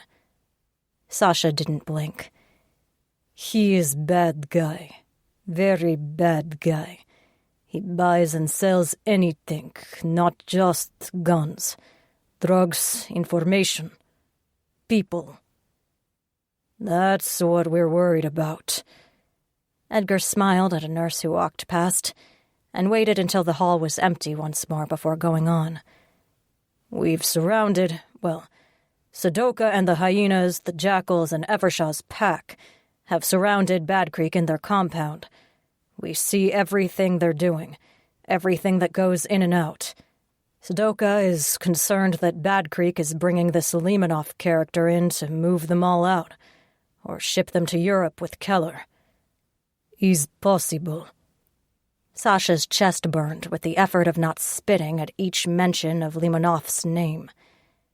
"Some countries have loose borders. It's easy to make things disappear. Make people disappear." He knew from personal experience. Edgar eyed him for a long moment, then pulled a folder from inside his jacket. The lion shifter removed a single photo, grainy and long distance, and held it out for Sasha to review. "Do you know either of those men?" Sasha scowled as soon as he saw the photo, and his eyes narrowed. Limonov, older and grayed, but still the same pinched-face piece of shit he remembered, stood next to a much younger man, Volkov's nephew. Anton, he thought his name was. Everything fell silent around him, only his pounding pulse echoing in his ears. Sasha couldn't breathe, could hardly see. Volkov's nephew shook hands with Limonov, somewhere near Bad Creek's compound. The bear growled, snarled, struggled to break free and raced through the city until he found them both. Sasha handed the photo back without a word, unable to look Edgar Chase in the eyes. He pulled the cigarettes out of his jacket and tried to light one, his hand shaking until he nearly dropped his lucky lighter. Edgar's eyebrow rose, but he waited until Sasha managed to light up the unfiltered, vile Russian tobacco and exhaled a cloud towards the ceiling. A nurse, outraged, bolted around the corner, but froze when she caught sight of Sasha's expression. She kept her distance. "You can't smoke in here." "He'll put it out," Edgar said, a forced cheerfulness making him sound far less worried than his eyes betrayed. "Sorry about that. Just got some bad news." The nurse retreated, but Sasha hardly noticed. He inhaled the clouds of smoke and finally crushed the cigarette under his heel. He couldn't lie to Edgar and claim he didn't know either of them. After reacting like that, Chase wouldn't believe him for a second. So Sasha turned his attention back to where Sonny lay, forlorn, in the hospital bed. "Young guy's name is Anton Ivanov. He works for very bad men in the city. You know him, sort of." Sasha's chest tightened. He needed to focus. There had to be a reason Anton reached out to Limonov. Maybe Volkov didn't know his nephew's dirty business. That seemed the least likely of all the explanations. But Sasha didn't want to believe that Volkov betrayed him, lied to him so easily. It wasn't unexpected, but Sasha had grown soft and trusting after living with Kaiser and the other bears. He'd allowed himself to let down his guard. And look what happened. "You've got to give me more, Sasha." Edgar put the photo away and folded his arms over his chest. "Who is he? What does he want? Who the hell is the other guy in the picture? Why are they dealing with Bad Creek? Does he know about us? You? How much of a threat is he?" "He knows. I worked for his uncle many years ago." Sasha wanted another cigarette. A whole pack, maybe a carton. He didn't have many left at the den. Maybe a visit to Volkov was necessary for more than one reason. "The other guy." Sasha hesitated to tell Edgar that Limonov was already in the city. The lions would overreact, as they always did. Or worse, they'd tell Lacey Stoka and the hyenas would start a war with every Russian in the city. Sasha wouldn't let anyone take Limonov's slow death away from him. He'd hunted the man for decades. Limonov would not escape Sasha's vengeance. "Maybe familiar. I will ask some associates." Edgar's eyes narrowed, a hint of the lion coming out. "I'm not sure I believe you, Sasha." He wanted to laugh and roar at the same time, but Sasha just shrugged. "You can bring up with Kaiser. For now, I have other business." He nodded at Sonny to make sure Edgar understood. Edgar didn't want to leave, but he rubbed his jaw and shook his head, and finally sighed. "Call me tomorrow, Sasha, or I'll show up on your doorstep. We need to deal with these guys before they manage to pull off whatever they're planning." Pravda. Truth. And Sasha already had a plan. The lion grumbled as he started to walk away. "Hope your girl feels better. Let us know if you need any help." Sasha didn't respond, listening instead until the echo of Edgar's steps faded away. He watched Sonny through the small window and wondered how he would explain all of this to her, how he could even start explaining. He owed her the truth, and not just about being a shifter. He owed her his whole truth, his family, the dark years in Siberia, the grim work for evil men and eventually Volkov, and the hunt for Limonov. It might drive her away forever, but it wasn't fair to expect her to stay without knowing who he was. He just hoped she would give him a chance. Chapter 17.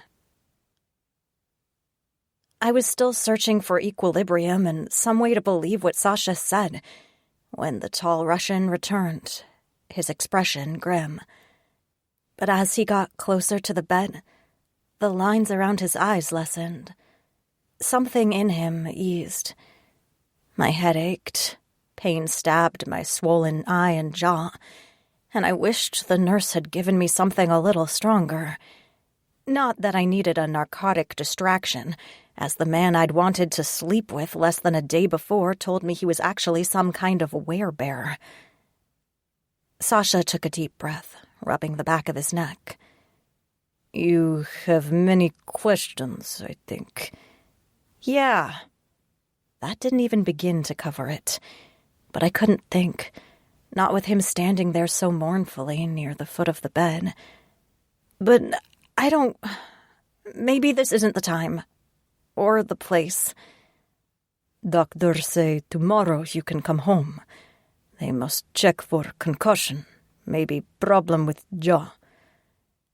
His blue eyes sparkled with gold, then blurred as the pain meds really kicked in. For a wild second, I debated asking him to sleep next to me in the bed, so I had a warm pillow to curl myself around.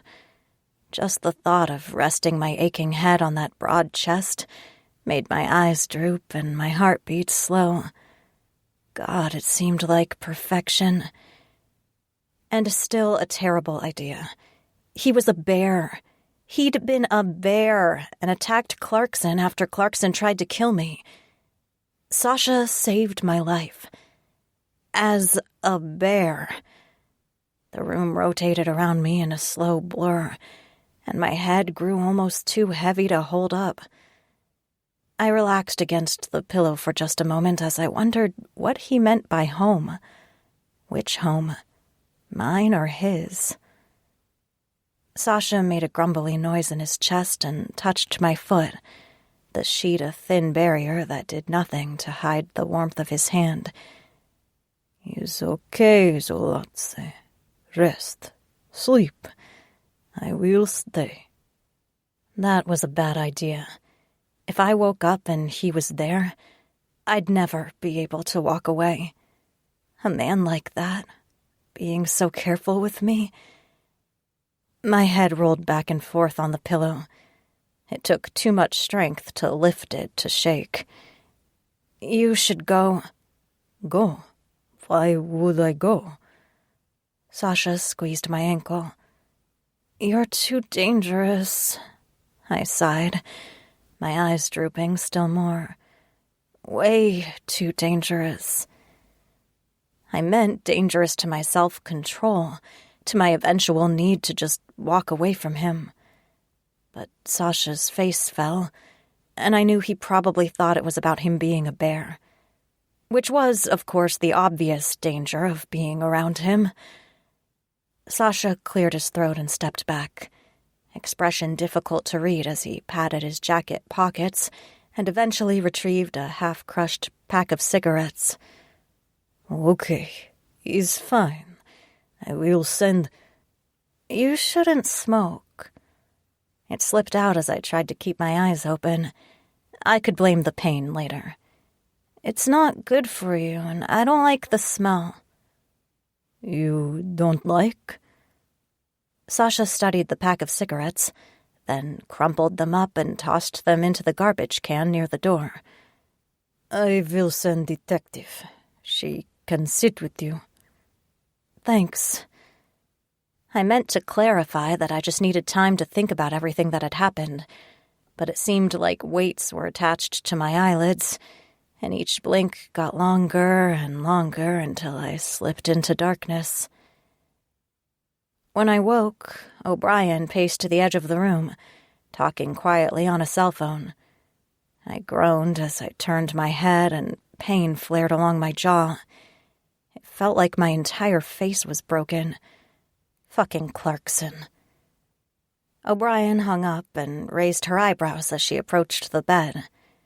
How are you feeling, girl? Like shit. Cotton filled my mouth and made it hard to talk, fumbling the syllables until she asked me to repeat it. What time is it? Mid-afternoon, just about. 2 days since we found you. 2 days? I sat up, then immediately lay back down as dark splotches filled my vision and everything tilted dangerously. Jesus Christ, I have to get out of here.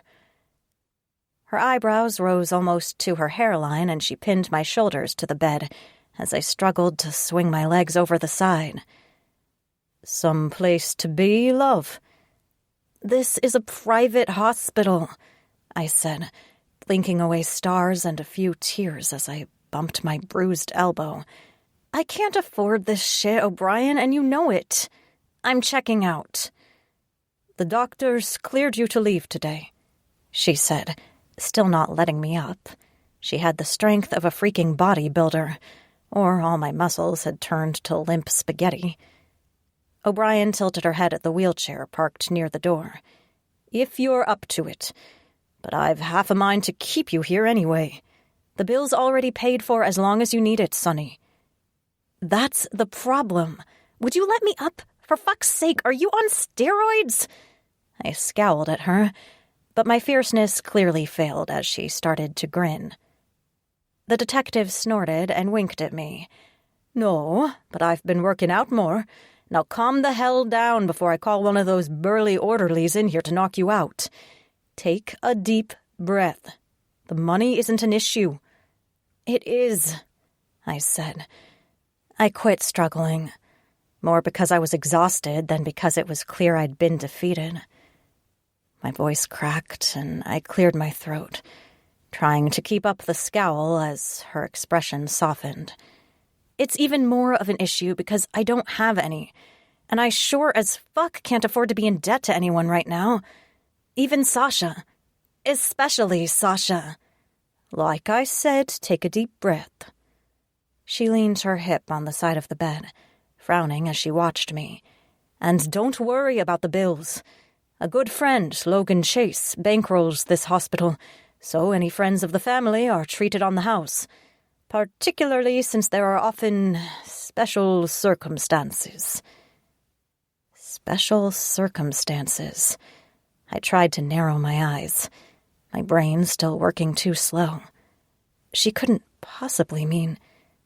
Like when bears need to go to the hospital? Those kind of circumstances? O'Brien laughed, patting my leg. "Yeah, when people who turn into bears and lions and wolves when they're angry or afraid and need to go to the hospital, we can't take them to City General." "You knew? The one you're dating, is he a bear too?" "Yes, Malcolm is a bear. But we can talk more about that later, dear." She retrieved a small tote bag from the other side of the bed and dropped it on the mattress next to me. "If you really want to go, I can take you back to your apartment or mine. But you should consider staying here another night. It'll be..." "Clothes?" I wobbled a little as I sat up and reached into the bag, finding yoga pants, a t-shirt, and a sweatshirt. Thank God. "I just want to be home. My home." "Slow down," she said, catching my arm as I tried to stand. "Seriously, you'll hurt yourself. Just take your time, we're not in any rush." "You might not be," I said under my breath. But as my knees wobbled, I eased back to sit on the bed so I could still get the yoga pants on without falling on my face. "But I am. Fill me in, O'Brien. Did you find Clarkson?" "No." Her mouth twisted and her expression darkened, and she folded her arms over her chest. "Not for lack of searching, though. Internal Affairs is looking into some of his past dealings with the Russians, since it looks like he and his partner were both taking bribes, and we've filed charges against him for assaulting you and for attempted murder. I might have to take a statement from you when you're feeling a little better."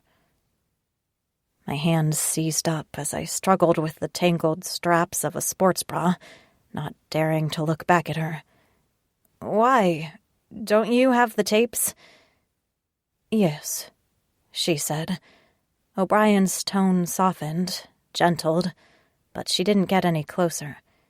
"We need you to explain some of the things he says on the tape, about you helping his wife. That's it. Nothing about why you might have been helping Laura. Just to make sure the I's are dotted, hun." "Oh." The tightness didn't ease in my chest, even with the reassurance. I didn't want my occupation brought up in an official police statement.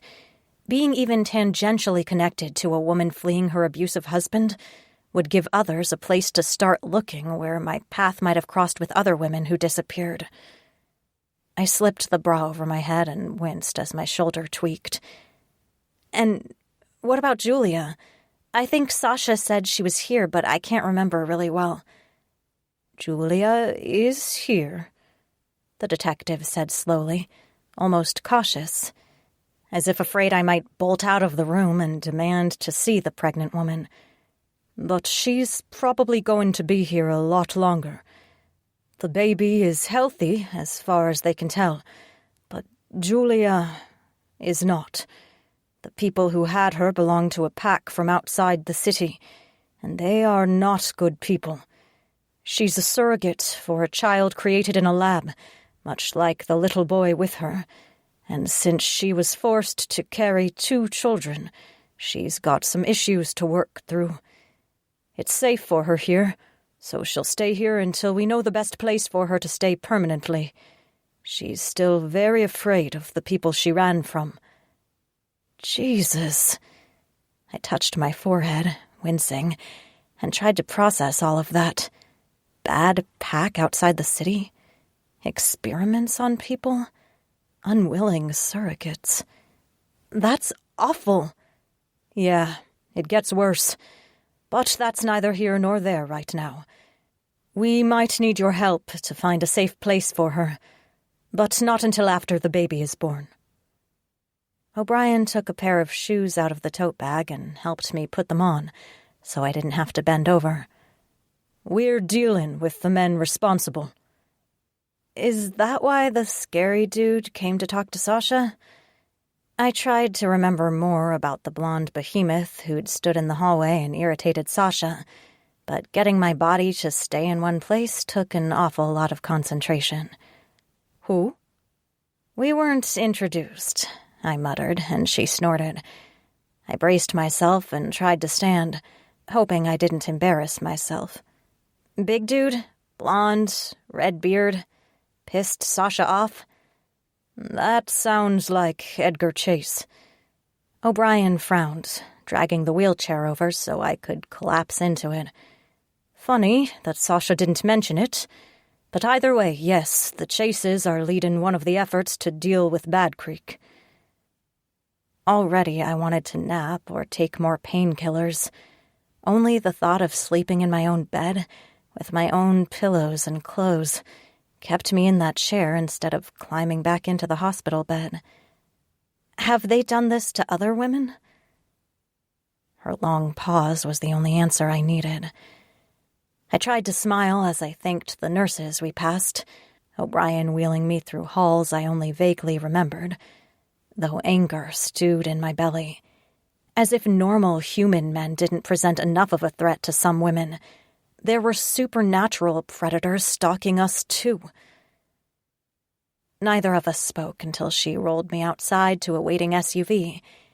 Even the few minutes it took for me to climb into the SUV was enough exposure to the chilly wind to make me shiver until my teeth chattered. O'Brien waved to the orderly who retrieved the wheelchair, then hopped in the driver's seat. A small part of me was disappointed that Sasha didn't occupy the back seat, though I knew I'd asked him for space. You can come back to my place, O'Brien said as she pulled the car into traffic and started to navigate the late afternoon traffic. We have a guest room. Too close to Sasha, I said. I stared out the window and pushed away the immediate yearning to curl up in his bed in that quiet and calm apartment. I'll make bad choices if I get that close to him. She smiled with only half her mouth. What bad choices are you concerned about exactly? At least my swollen face made it easier to scowl at her. I'm guessing the same bad choices that got you shacked up with his pal? Those weren't bad choices, she said, not at all perturbed. Life changes, sunshine. People change. I thought I'd found my path and knew exactly where my life was going, but the universe had other ideas. The trick, my dear, is not to shut the door on it when the universe throws you a bone." And the sideways look she shot me at the word bone made my cheeks heat. I guess I didn't expect the universe to throw me a bear instead. I slouched a little in the chair, closing my eyes against the last waning light of the winter sun. That's a different level of crazy, Greer. I need to catch up, get used to the idea that there's magic in the world. Magic. Real magic. I shook my head, laughing, though I didn't dare open my eyes in case it was all a mad dream anyway. But O'Brien didn't seem particularly surprised. I cracked an eye open so I could study her profile. Maybe more magic than just people who turn into animals? She glanced at me and snorted, turning the SUV towards the grim apartment block where I lived. "Nice try, detective. Don't waste your time wheedling details out of me. If you've got a question, ask it." "Are you one of them? Human? Something else?" "I'm something else." She took a deep breath, and her Irish accent grew a little thicker, the syllables suddenly foreign and wild. "I'm Banshee, one of the weeping women. I sing when the descendants of certain families pass to the next world. We belong to the Fae, the others, the fair folk, the friends. There are many names for us, but it's best not to say the real ones aloud. Draws too much attention." "Cool," I said, because it didn't occur to me to say anything else. Something else to assimilate as I tried to put my world back together. A freaking banshee, which made a homicide detective an even worse career choice than I'd originally thought if she broke into song every time someone died. "Just take a deep breath." O'Brien put the car in park outside my building, drumming her fingers on the steering wheel as she frowned out the windshield. "It takes a little time, and you'll have questions, and that's fine. That's all fine. Call me any time you want, Sonny. Just don't tell anyone. The only reason we're able to protect humans from our drama and conflict is because the humans don't know. And if they get mixed up in it, it's handled very discreetly." "Discreetly?" I choked on the word, coughing and trying to pound my chest despite the bruises and my aching ribs. "What, you're going to kill me? Is that what Sasha does? Is that why he's focused on me?" The detective pinched the bridge of her nose and sighed. "No, Sonny. No one's going to kill you if you threaten to take this to the media. We would try to dissuade you, and barring that, well, I don't know. Chain you up in the basement?" The wink, intended to convey she was joking, didn't make me feel any better. O'Brien cracked her door open. "We can talk more upstairs. I told everyone that you're good at keeping secrets, so no one is worried about you spilling the beans. Just keep that in mind." Another secret to keep. Another thing I had to worry about not saying when I had a few drinks. Another thing to dwell on when I was alone in the apartment and wondering where my life was going. It made my chest tighten. Lately it seemed like all I found were more secrets and lies, and less happiness or hope. The detective helped me out of the car and down the icy sidewalk, muttering under her breath about the bullshit groundskeepers who didn't bother to salt anything, and then up the narrow, dark stairs to my apartment. I stared at the door for a long moment before I realized I had no idea where my keys were. They'd disappeared with the rest of my stuff when I ended up in the hospital. I opened my mouth to admit it to O'Brien, ready to cry in exhaustion and resignation. But my teeth clicked together as she held up a small set of keys and shoved them into the lock. The shiny, new lock. I frowned, rocking back on my heels. It was hard to tell in the dim hallway, but the door looked different. felt different, too, as I pushed it open and hobbled after O'Brien. The door was heavier, made of metal, and when I glanced back as O'Brien shut it and started setting locks, it was all reinforced. Multiple deadbolts, chains, and a peephole contraption with a small video feed. I looked at her, struggling for words as my brain tried to keep up. "What?" The detective strode into the kitchen, putting the shiny new keys in a dish next to my old set. "One thing you'll learn about these bears, my dear, is that they're hyper-focused on security, particularly when it comes to their—" She cut off, cleared her throat, and pasted a bright smile on her face. "So, Sasha and Malcolm replaced the door and the locks and put a security system in.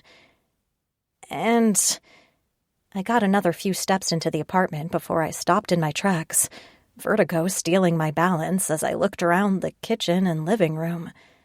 My voice cracked even though I tried to swallow a surge of emotion. Did a lot of other stuff, too.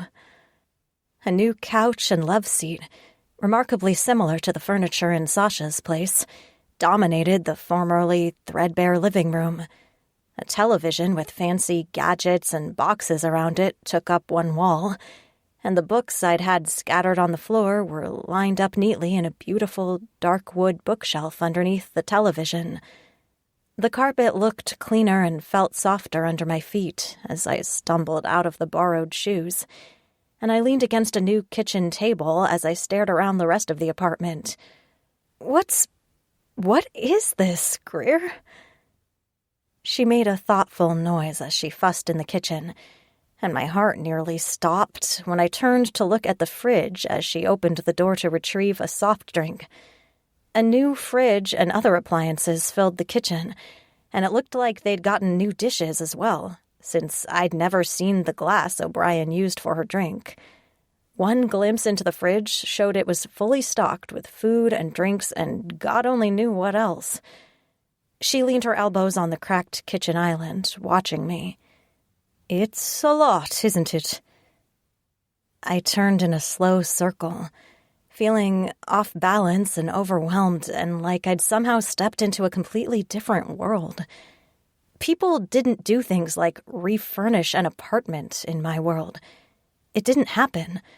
Men were never that nice. I don't even know what to... Words failed, and so did my knees. I collapsed on the love seat, sinking into the plush cushions and a soft chenille throw, identical to the one I'd loved at Kaiser's, and stared at her. O'Brien got a second glass of soda for me as well before sitting on the couch, putting her feet up on the trendy coffee table. "Look, all your stuff is next door, so if this is too much or creepy or just not what you want, it's easy to fix." "My stuff is next door?" A ringing in my ears made it more difficult to understand what she was saying. "What do you mean, the apartment next door? People live there. The vacant apartment, right over there." She canted her head toward the noisy, inconsiderate neighbors I'd really disliked. "The landlord had been trying to evict them for a while, and Sasha just convinced them to leave." "Oh my God, did he beat them up? What did he do?" My head hurt already, without considering the consequences of Sasha drawing that much attention to himself and to me. If the landlord knew I had Sasha and his wallet on my side, God only knew what kind of trouble would land on my doorstep. "He gave them the money to put in a security deposit somewhere else," O'Brien said gently, "closer to the kids' school and the parents' work. Then Sasha took over the rest of their lease. 3 months. That's it. He wanted extra storage space to keep the furniture you had, in case you wanted it back. He didn't want to throw anything out in case it had meaning for you." "Oh." I rubbed my forehead and used the soft drink to take one of the painkillers the nurses gave me before we left. "But what was he even doing in here?" "I sent him to pick up some clothes for you, drop off your purse here, and restock the fridge, so there was actually something to eat in here when we got back." O'Brien glanced at her phone as it beeped, then shook her head and tossed it onto the couch next to her. "He was worried about the door, and the noise from the neighbors, and the furniture not being comfortable enough for you, so he changed some things."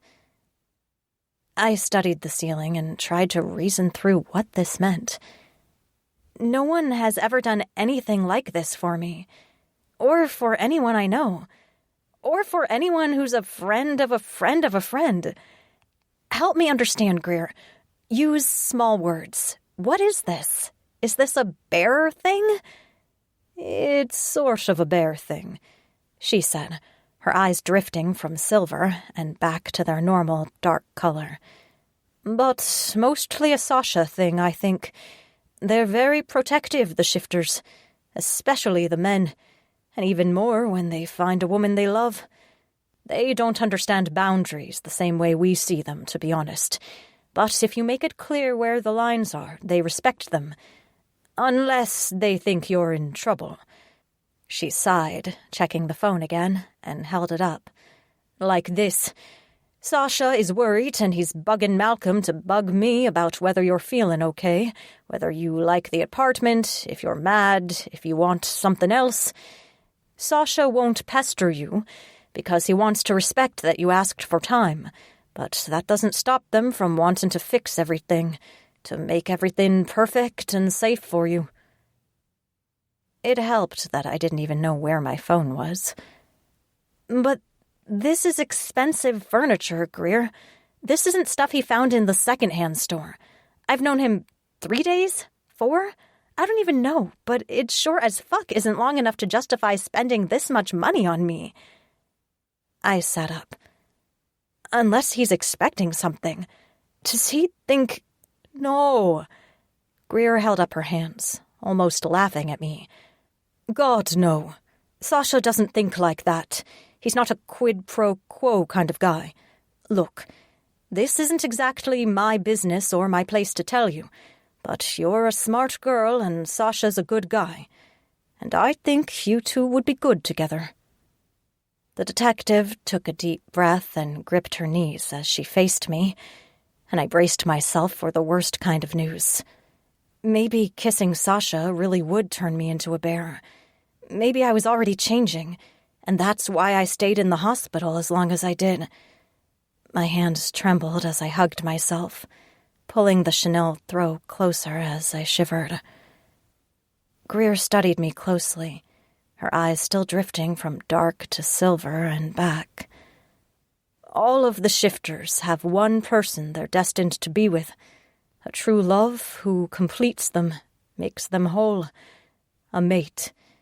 Usually the true mate is another shifter. Sometimes it's another magical being like me. I'm Malcolm's true mate, which was a bit of a surprise. But sometimes the mate is a human.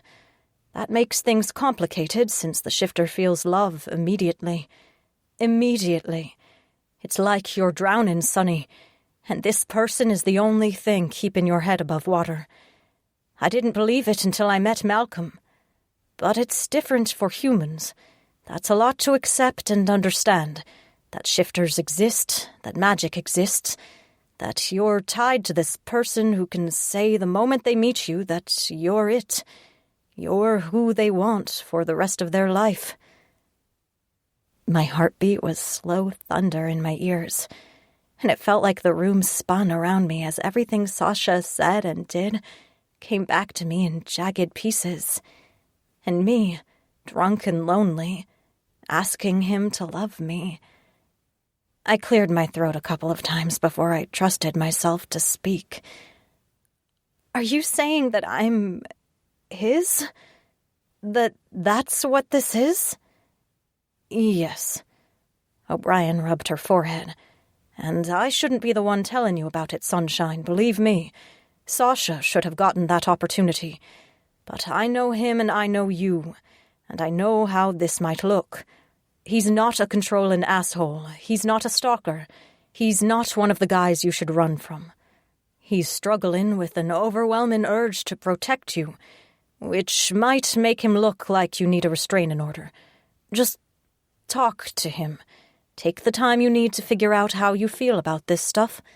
Then talk to him." "Does that mean I have to turn into a bear?" My words slipped and slurred a little, and I blinked. So maybe the painkillers were finally working. My head didn't ache, at least, though my heart felt strange and hollow in my chest. "No, definitely not. You don't have to change. You can if you want to, but that's something to discuss with Sasha. If you want." Greer pushed to her feet and stood in front of me, holding out her hands. "And since you're starting to list off to the side, I'm putting you to bed so you can sleep it off and wake up refreshed."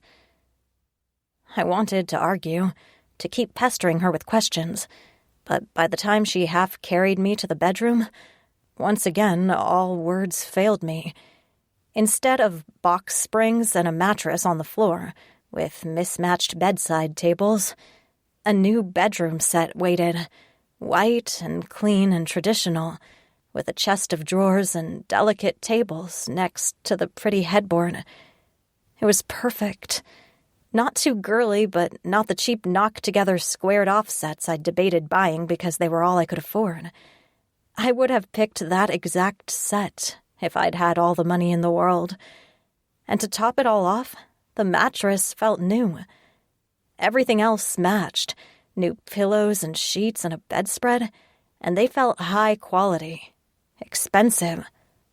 Perfect. Greer helped me balance as she pulled back the bedspread and sheets, turning on a pretty lamp on the table next to the bed, and nudged me to sit. I could hardly breathe. It was too much. Maybe Sasha knew me that well. On the surface, I might look like someone who'd want the heavy, masculine furniture, but deep down, I wanted girly and feminine and pretty. Not much in my world was pretty. It didn't seem possible, but there was no way he could have picked all of that and had it be exactly what I wanted. There wasn't an explanation except, well, magic. As I searched for words or a reaction or something other than tears, Greer tucked me in.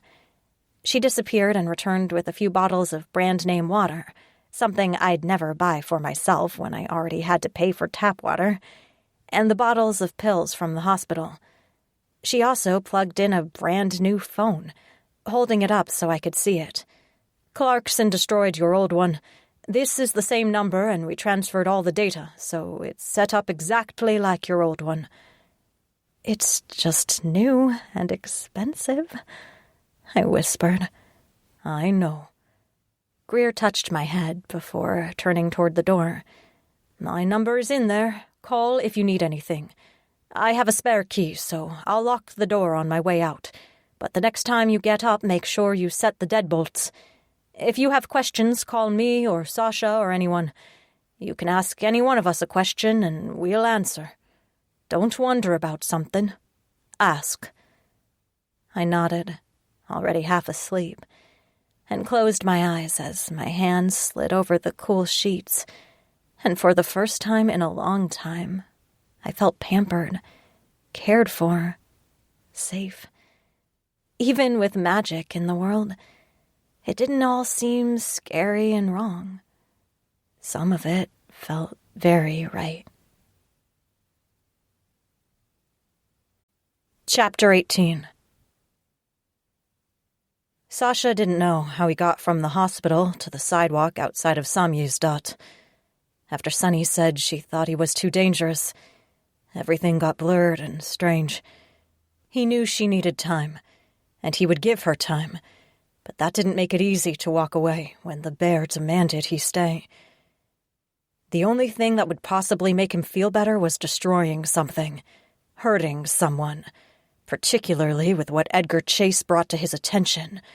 Volkov's nephew betrayed one of them, met with Limonov, brought him into the city, maybe hid him in plain sight.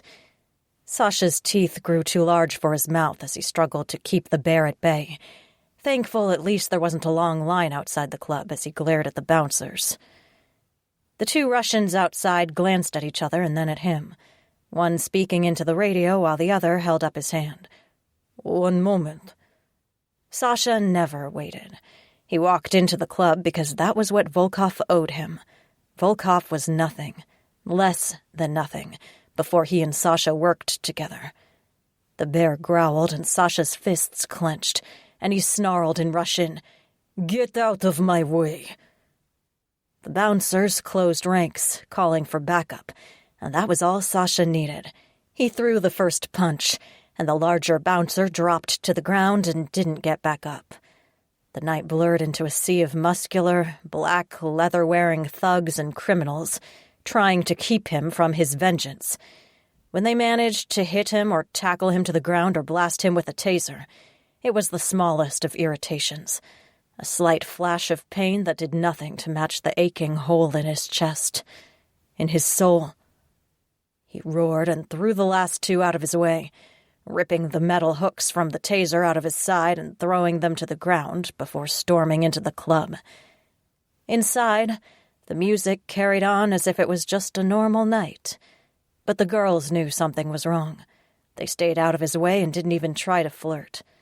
More than one eased behind the bar, where the bartenders kept their hands hidden, no doubt reaching for the shotguns Sasha knew lurked under the polished wood and crates of extra bottles. He didn't care. Shotguns wouldn't stop an angry Kodiak. The bass beat pounded through him, tried to shake away what remained of his control as he strode through the club to the back hallway. No one remained to challenge him, though a shadow moved and Sasha thought he saw Anton, carrying his Uzi, waiting to the side. He kicked open the door to Volkov's office and found the old man behind his desk, unsurprised at Sasha's arrival. He didn't move from the desk, probably hiding a gun under the smooth wood surface, but smiled as if nothing was different. "Alexander Alexeyevich, this is an unexpected pleasure to see you 2 times in 1 week." The bear didn't want to bother with small talk. Chit-chat meant nothing to bears. Sasha wrestled for control as he slammed the door and paced the length of the room, his vision swimming red as he watched Volkov. "I hear Limonov is here." "Here?" Volkov's bushy white eyebrows rose, but his hands remained hidden. "What do you mean, here?" "In this city, nearby. Meeting with associates." Sasha paused in front of the desk long enough to grip the back of one of the chairs, his fingers tearing holes in the soft leather as he stared at Volkov. Maybe the man knew nothing. Maybe he knew something. Maybe he knew everything. And he would never admit any of it. "You have something to tell me, comrade?" It slipped out as the rage bubbled over, and Sasha was back to the first time he met Volkov. Barely a week out of wandering through Siberia as a bear. Barely 2 weeks after his mother died, and only a few months after being imprisoned and alone. He'd spat the word tovarish from habit and disgust before he cleaned it from his vocabulary, and Volkov had laughed and called him Tsarevich instead. Little Prince. It had surprised him enough that the bear retreated and Sasha stayed human. But in the dim office, facing Volkov after decades of working together and against each other, there was nothing that would calm the beast. Volkov's nephew sought out Limonov, the last camp guard who tortured Sasha's mother, the last score he had to settle before he would be free. Finally free. Volkov finally raised his empty hands in the air in a guileless shrug. "If you know Limonov is here, my friend, tell me where to find him, and I will fetch him for you.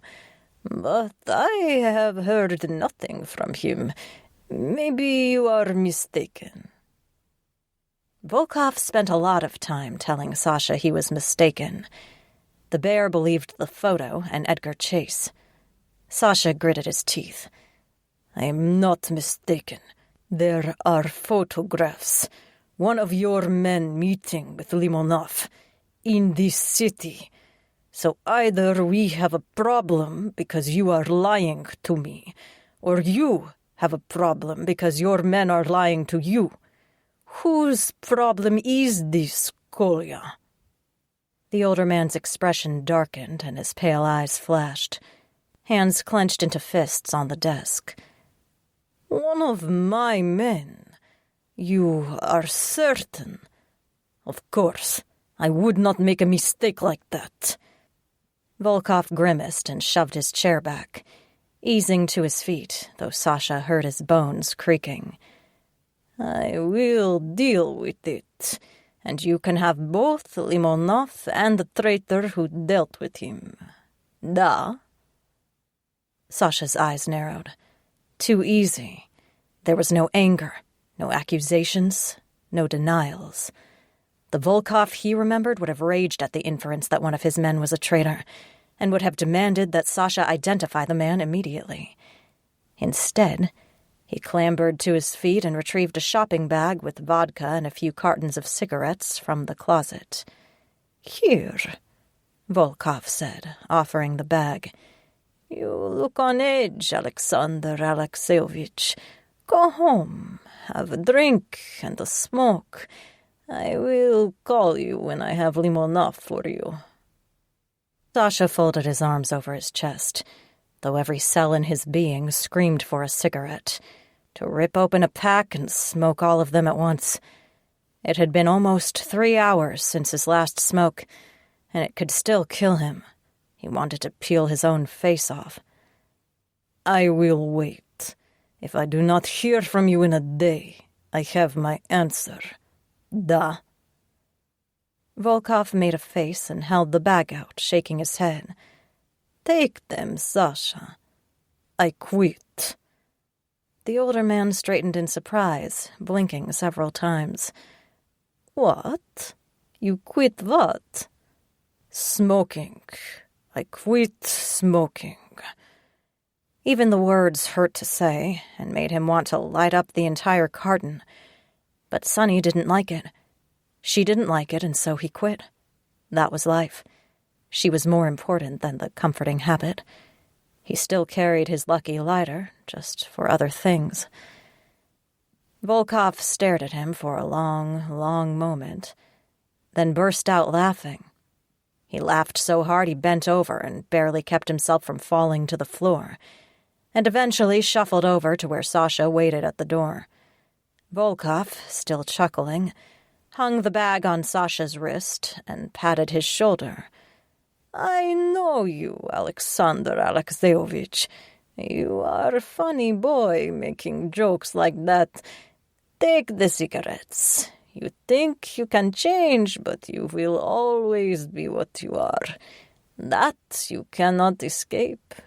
Don't fight it." The bear wanted to drag his claws across the man's cheeks, wiping the smile off his grizzled face. But Sasha kept his expression neutral. There was no use showing Volkov how serious he was. Volkov would not understand. So he took the bag and strode out, ignoring the grim and battered bouncers who lined the hall as he left. They glared at him, ready to attack, but Sasha stared straight ahead. He had other chores to take care of. He needed to find O'Brien and make sure Sunny returned from the hospital okay, and that she liked her apartment. He needed to find Anton and follow the son of a bitch until he led Sasha to Limonov. And then Sasha needed to plan how to end things. He handed the cartons of cigarettes to one of the bartenders, a skinny kid who had no street cred, based on his lack of tattoos, and probably never benefited from the perks of being one of Volkov's made men. He kept the vodka. When he was back in his den, dark and lonely once more without Sunny, he started drinking. Sometimes the vodka killed the pain. Little Moishka stayed upstairs with Kaiser and his mate, though the little boy clung to Sasha whenever he was near. Sasha didn't want him to get too attached, in case the meeting with Limonov did not go as planned. The last thing the little kid needed was to lose another important adult in his life. So Sasha ignored his phone ringing with invitations to dinner up at the Alpha's den, and instead sank deeper into his couch until he smelled a hint of Sunny, trapped deep in the cushion. With her scent in his brain and a plan to woo her in his heart, he finally slept. Chapter 19. I woke up disoriented and had no idea what day or time it was. My head felt a little better as I managed to stagger to the bathroom and then to the door to set the deadbolts. I didn't bother to look in the mirror, knowing I still didn't want to know what my face looked like. There wasn't enough makeup in my bathroom to convince me to go outside. But I moved around the apartment, examining the changes Sasha had made, and trying to get my arms and legs and everything to work together again. I couldn't sleep forever. When I started running out of energy, I called Jane to get an update on the shelter and the rest of our business, and because I knew she'd probably been worried. And I was right. As soon as she answered the phone and I started to speak, she said, "I'm coming over. I'll be there in 10," and hung up. I wolfed down some of the gourmet packaged soup from the uber-expensive grocery store across town that someone had left in my fridge, and was just putting away the dishes when someone knocked on the door. The video monitor thing showed me Jane, so I fumbled through the half-dozen locks and bolts to let her in. I'd barely opened the door when she plowed through and caught me in a bear hug, squeezing me until my ribs protested and I huffed a laugh. Jane immediately shut the door and relocked it, giving me a hard look. "What the hell happened? You look terrible." "Thanks." I nodded toward the remade living room, grateful she didn't have to sit on a pile of my dirty laundry, and eased onto the love seat again so I could put my feet up as I waved at my face. "So, I've been at the hospital." "It was the Russian, wasn't it? I'll fucking kill him." She pulled out her phone, expression grim, and started texting someone. "I told him.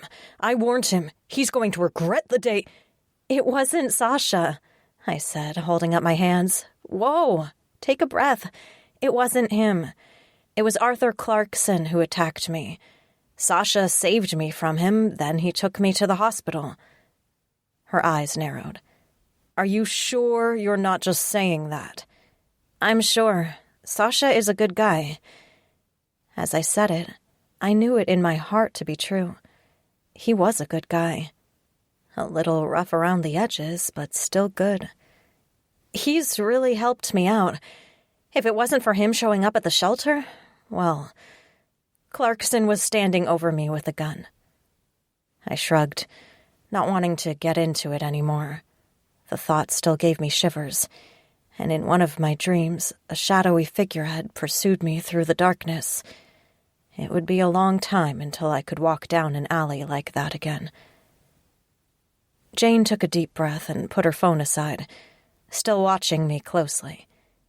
"You were attacked outside the shelter? So that's why the cops were all over it, and that scary bitch demanded the tapes." "Fill me in.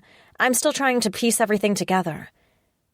I pulled the extra throw blanket over me, shivering a little. I should have put on socks.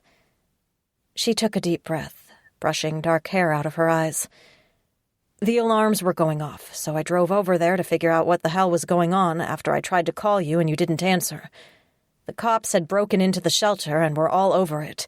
Crime scene tape was up, and this detective with an Irish accent demanded I show her how the security system worked. I handed over the tapes after she said you'd been attacked, but she wouldn't tell me where you were or what happened. So I've been waiting, checking all the hospitals and even the morgue. And I couldn't find you. Where were you?" "A private hospital," I said, then waved my hands. "So the shelter is completely compromised. The cops know about it at the least. What about the neighbors?" "Gossip and rumors abound." She sighed, sinking lower on the couch. I think that location is burned for good, girl. Great. I closed my eyes, imagining the long list of things I'd have to do in order to close down that location and open up a new, safer location. Bills, leases, rental vans to move the furnishings, new security systems. A groan may have escaped my throat before I could swallow it back. Jane laughed. Don't worry about it. I'll handle it. I already spoke with the landlord about breaking the lease early, given your traumatic experience, and he agreed to let us out at the end of this month. I'll close out the rest of the bills and we can find a new location as soon as you're feeling a little better. But what about... We don't have anyone on the waiting list right now, she said. And if there's an emergency, we'll figure it out when it comes up. I know you don't like to fly by the seat of your pants, but we need some breathing room. You need some recovery time. It's okay to take a knee for a few weeks. A few weeks? That was impossible. We still have Laura Clarkson and her boys to relocate, and I can't... You didn't hear. Her eyebrows rose, and I had trouble swallowing the knot in my throat. Honey, they found Clarkson dead in the river. Well, they found pieces of him in the river. You can't be serious. I lifted my head to look at her, my head starting to pound. He's a cop. Who would dare... My heart knew one of the possible answers. An angry bear tearing him limb from limb. Jane shrugged, apparently unconcerned. There was an article in the paper. Clarkson was under investigation for taking bribes from some Russian mobsters, I guess. So maybe they did him in? There isn't a lot of outrage from the cops, to be honest. Laura might stand a chance of getting his pension. They didn't prove he was taking bribes, just suspected. I gather they're not investigating too hard now, so they can protect her and the boys from what actually happened. Let her know, wherever you have her stashed, that she's okay to go home. I was relieved for Laura's sake, but the fear of what Sasha might have done nearly paralyzed me. I was so distracted by thoughts of Arthur Clarkson's last hours, whatever they might have been like, that I almost didn't hear Jane speak. How's the pregnant girl doing? Huh? I looked up and remembered Julia, remembered Jane calling to have me pick Julia up at the clinic. I cleared my throat, cheeks heating as I struggled to figure out what to say. She's doing okay. That's good. Jane glanced at her watch, then shook her head and stood. I need to get going. I have a shift at the clinic in an hour. Let me know if you need help with the pregnant girl or anything else. I'm serious. Anything you need, call me. Thanks. I got up to follow her to the door, swallowing emotion as she hugged me again, and it took me a while to finally reset all the locks. My fingers didn't want to cooperate working the levers and knobs. I didn't want to go back to bed, my mind racing as I tried to plan the next few days and setting up a new shelter. My thoughts kept circling back to Sasha and the conversation with O'Brien, though, no matter how many lists of chores I wrote out. I lasted an hour before I finally retrieved the expensive new phone and searched through the phone book until I found his number. It rang once before he answered, his voice deeper than I remembered. Zolotze, everything is okay? Is problem? It's fine. I'm fine. I wanted to thank you for all the changes. At my apartment? Is no problem. Sasha grumbled and something rustled in the background, and I wondered why he sounded half asleep. If you like, is good. If you don't like, we change. I like it. Were you sleeping? Did I wake you up? I looked around for a clock, suddenly uncertain what time it was. It couldn't have been too late in the evening. I'm so sorry, I didn't mean to... No problem. It's still early. I am just lazy man today. I didn't believe it for a second. It was past 10. I should have looked at the time on the phone before I dialed, but I knew I wouldn't sleep for hours. The The silence stretched as I searched for words, a way to ask him the thousands of questions rattling around in my brain. But it wasn't an uncomfortable pause. I didn't feel anxious listening to him breathe, and the steady inhale-exhale calmed me down as well. I have some questions for you, Sasha. O'Brien said it was okay to ask questions, and there are some things I want to know. It's late, so it can wait until tomorrow if you want, but... I'll come, he said, and the rustling again muffled his words. I can bring food. Are you hungry? You need drinks? No, it's fine. I don't need anything else, just some answers. I felt like an idiot, my cheeks burning, rousting the man out of bed as if I expected him to come running when I called. Which he was, exactly like O'Brien predicted. Okay. I will see you in a few minutes. I stared at my phone for a long minute after he hung up, then started making a list of questions for him. I was still struggling with how to phrase some of the more invasive inquiries when someone knocked. The locks almost stymied me as I grew more flustered, but Sasha's deep voice rumbled through even the metal door. Slowly, Sonyushka. Take time. No hurry. And he didn't look annoyed in the video monitor. He didn't shift his feet or fold his arms or huff in irritation. He just waited, patient. I got the last deadbolt back and pulled the heavy door open, trying to smile. Sorry, still getting used to all the upgrades. Sasha smiled, easing into the apartment. We got a little excited with the locks. Yes, and thank you. I appreciate the additional security. I stepped back, wanting desperately to hug him and rest my head on his shoulder. But despite saying I didn't need any food or drinks, his arms were full of brown paper bags. Sasha lumbered into the kitchen and unloaded them. The first thing out of the bag was a bouquet of flowers, roses of a beautiful deep purple color I'd never seen before. It took my breath away as he held them out and I took the bouquet, lost in the intoxicating scent. These are amazing, Sasha. Where on earth did you find these? Is secret, he said, a hint of a smile making him boyish instead of grim. In Russia, it's rude to visit someone's home without bringing a gift. So, flowers, I thought you would like. I love them.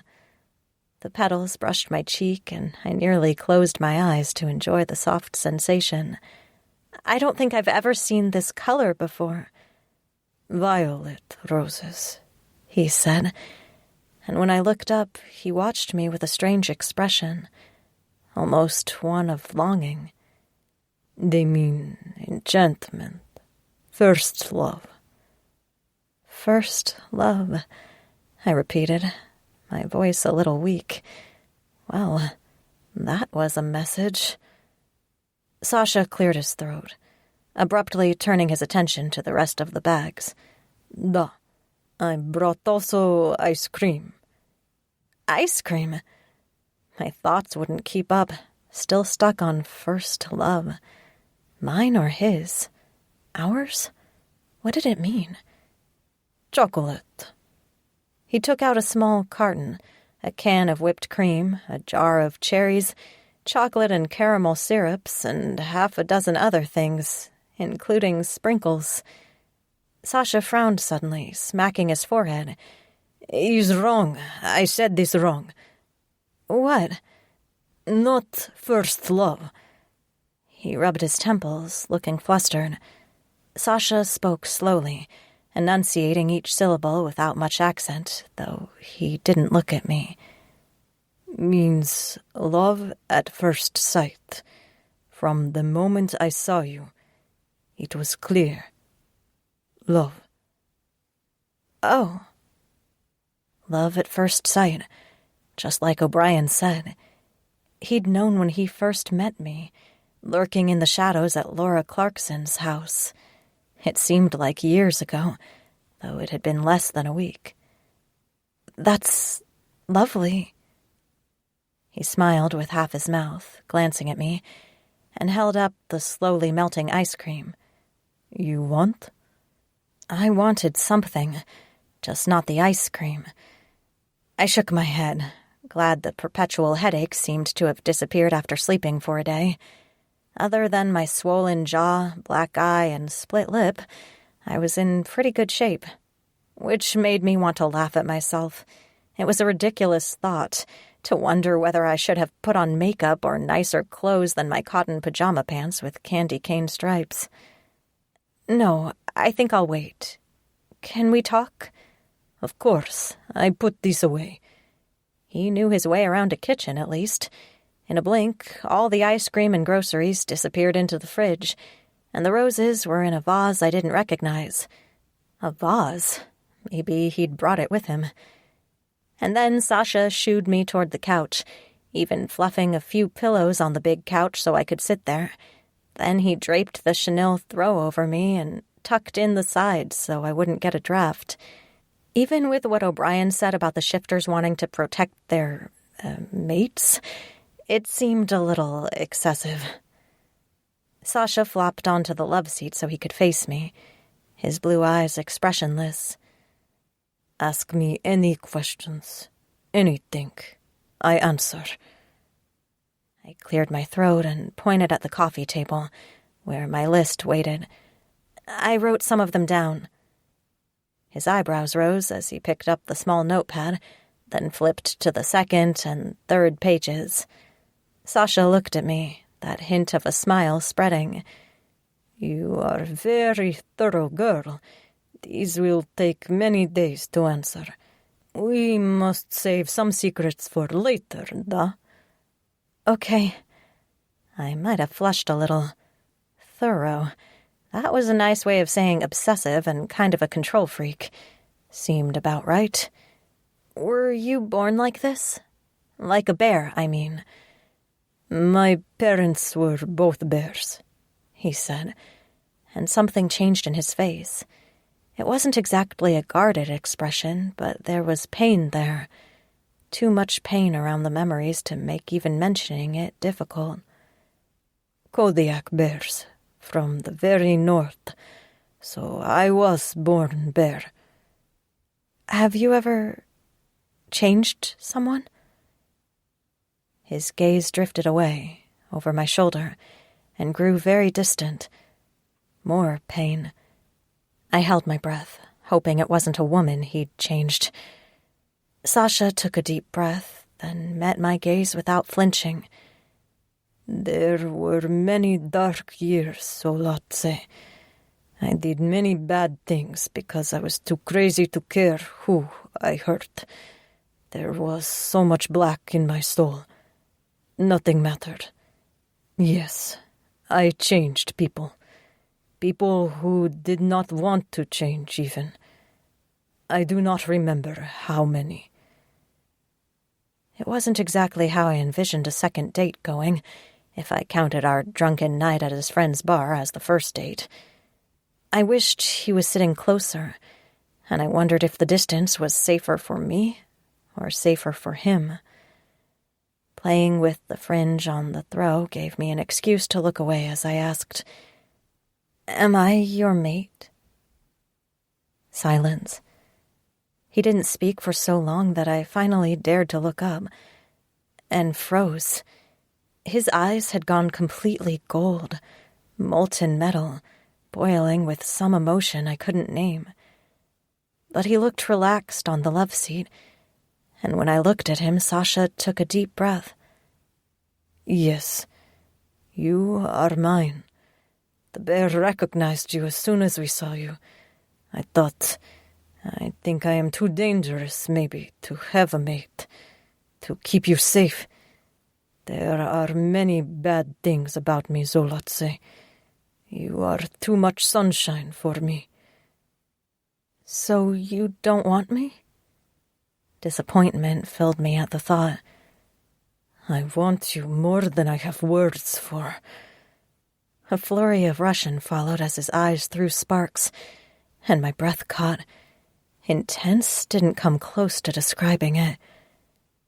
Can I see you as a bear, since we have more room here than in the hospital? The weak joke made him smile, at least. Sasha leaned forward, elbows on his knees, and the dark hair flopped across his forehead. You are sure? Bear is scary guy. He would never hurt you, but he is big. I'm sure. I need to see what I'm getting into. When his smile grew, I realized what I said and flushed even more. What I'm getting into, as if I was already on board and ready to move in. He didn't say anything else, just stood up and kicked off his boots, then started to strip as he walked into the open area between the front door and the kitchen. Even though I'd already seen him naked, the sight of his tattooed chest nearly knocked me back. He was covered from shoulders to waist and down his arms to his wrists with inked designs, some crudely drawn, others more sophisticated. There were too many to decipher from that distance, and just as I opened my mouth to ask, appreciating his tight hiney as he turned, Sasha leaned down and kind of turned inside out. It smelled like blood, and I thought maybe I heard breaking bones. But then I rubbed my eyes, and a fucking bear stood in my apartment. He made a grumbly, whining noise, almost a groan, and lumbered over. Each step shook the floor, despite the fact he moved slowly and carefully. My heart leapt to my throat as he got closer and loomed higher still. Holy shit. A bear. A giant bear. With giant claws and teeth, and holy shit. My brain stopped working, stopped processing, and the tiny mammal brain that said, "Run away, you idiot, that's going to eat you," took over. I shoved back on the couch, trying to put more distance between the bear and me, but froze as the gold eyes blinked slowly, almost mournfully. He rested his chin on the arm of the couch at the opposite end, and waited. My hand shook so hard, I almost poked him in the eye as I reached out to touch his head, not wanting to cower in the pillows when I'd asked him to show me. "You're Sasha," I said under my breath, trying to convince myself it was actually happening. "You're a bear too, but you're Sasha. It's okay." He huffed and blew out a breath, making his lips flutter, and I squeaked. I tried to put some iron in my spine as I patted his head, traced the shape of his fluffy round ears, and slid my fingers into the deep fur around his neck. My legs shook as if I'd been in the gym all day doing squats, but I stood and shuffled around so I could examine the rest of him. His paws turned in, pigeon-toed, but Sasha didn't move as I ran my hands down his back and sides. He even sighed, eyes closing in bliss.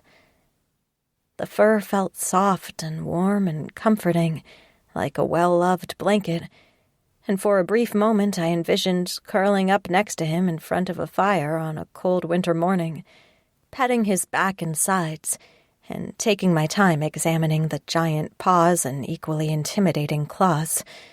Calmed my racing heart. I could handle it. He was a bear, but he wouldn't hurt me. In a strange way, it was even more reassuring.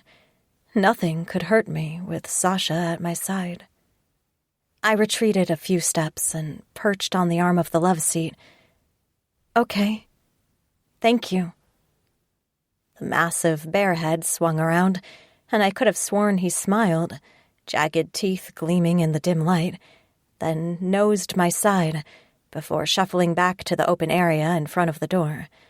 I took a breath to ask what it felt like when he changed, but something tore, and then human Sasha stood in my apartment instead. Very naked, very attractive human Sasha. My cheeks burned as I concentrated on keeping my eyes on his face, and a slow smile crept across his face as he stretched, clearly entertained. I didn't want to ogle him, but every inch of his chest was tattooed, as were his arms from his shoulders down to his wrists. There were even designs on his knees and calves. He waited, hands on his hips, and watched me studying him. I cleared my throat and tried not to appreciate the deep cut of muscle over his hip that blazed a trail right to his impressive package. I cleared my throat, easing to my feet. I didn't realize you had so many tattoos. You saw me a few nights ago. You did not see? I was a little distracted, I said, and glanced down at where his cock swelled. I managed to drag my eyes back to his chest, though, and got close enough to rest my fingertips against the double-headed eagle on his chest. What do they all mean? He grumbled, blue eyes unreadable as he watched the progress my hand made as I traced the outline of the eagles. The Russian accent thickened as his voice dropped to almost a whisper. Many bad things. These are stories of very dark times. You don't have to tell me, I said, a matching whisper. Part of me didn't want to know. I'd read enough about Russian history to know that the dark times he was talking about were probably the stuff of nightmares. I do not hide from you. Sasha caught my hand in his, gently squeezing my fingers, before he guided my touch back to the eagle. I tell you everything. This one is symbol of old Russia, before Soviets. When secret police arrested my father and mother, they took us to Siberia for crimes against communism. Signs from old Russia were a way of telling new regime to fuck off. Oh. It was like a Ouija board almost, as our hands moved together up to where a knife was tattooed through his neck, the hilt near his right collarbone and the tip emerging near his left. I couldn't tell if I chose that tattoo or he did. This one? Gold flashed through his eyes, and his head ducked so he could kiss the back of my hand. I was hitman. I killed men in prison before I got out. This means I would do again. A hitman? I believed it, from the way he moved and spoke and the men he knew, but that didn't make it easy to understand. I didn't want to dwell on that one, and instead dragged my attention to one of the stars tattooed on his shoulders. I leaned closer to examine the intricate lines, frowning at the amount of detail. And these? His rank. He shivered, a tremble running through him, and his voice went deeper, gruffer. I was leader. High-ranking. High-ranking in prison. No telling what he'd had to do to earn those. I wondered if those stars came before or after the knife. I closed my eyes and breathed against his skin, then pressed my lips to the tattoo in a soft kiss. He sounded so vulnerable and afraid, as if I would judge him for the things he'd done. Sasha exhaled, his free hand gripping my shoulder. I retreated, but didn't dare look at his expression, as our hands drifted through a mass of tangled symbols on his bicep and arm, down to a rose and knife wrapped in shackles on his forearm. And this one? I was ruined from young age, deprived of liberty. Criminal. His voice cracked. Zek. Thug. There wasn't anything I could say that would change his mind. It had been beaten into him, literally driven into him with ink, one needle point at a time. I stroked the crude lines of an Orthodox cathedral under the double-headed eagle, and poked each of the half-dozen onion domes before drawing the unfamiliar Cyrillic letters underneath it. What does this say? Mir, he said, It means peace. That's nice. I looked up at him, trying to smile. Peace. Really, It does not stand for peace, he said softly, almost apologizing.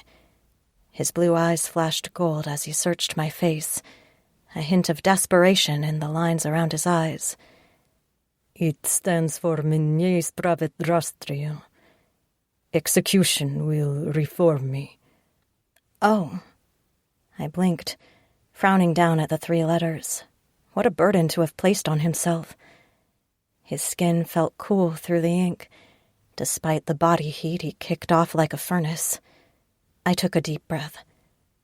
I think I like peace better. Okay. Sasha's throat bobbed as he swallowed, and he leaned to kiss my forehead. He's meaning peace from now on. Nothing else. Good. I wanted to ask about the rest, particularly the ones that curled around to his back and sides, but something else distracted me. Why do you have tattoos on your knees? Didn't that hurt? Duh, of course it hurt. These mean I bow to no man, to no authority. He touched my chin and jaw, tilting my face up just as his lips descended, and he breathed the words against my mouth. I would fight to the death before kneeling before a man, even one with a gun to my head. It would kill me to kneel. It would be dishonor worse than death. I held on to his arm, intoxicated by his proximity, the gentle strength of his hand on my shoulder, and I could only nod. Well, sure. But for you, Solazze. He touched my shoulders, and his hands drifted down my sides as he eased down to one knee, then to both, and Sasha held my waist as he knelt in front of me. My breath caught as I looked down at him, his blue eyes shining despite the long dark lashes. In front of you, I am humbled. I am your servant. His hands tightened and lightning raced through me, heat rippling out from where his rough palms chafed against my skin.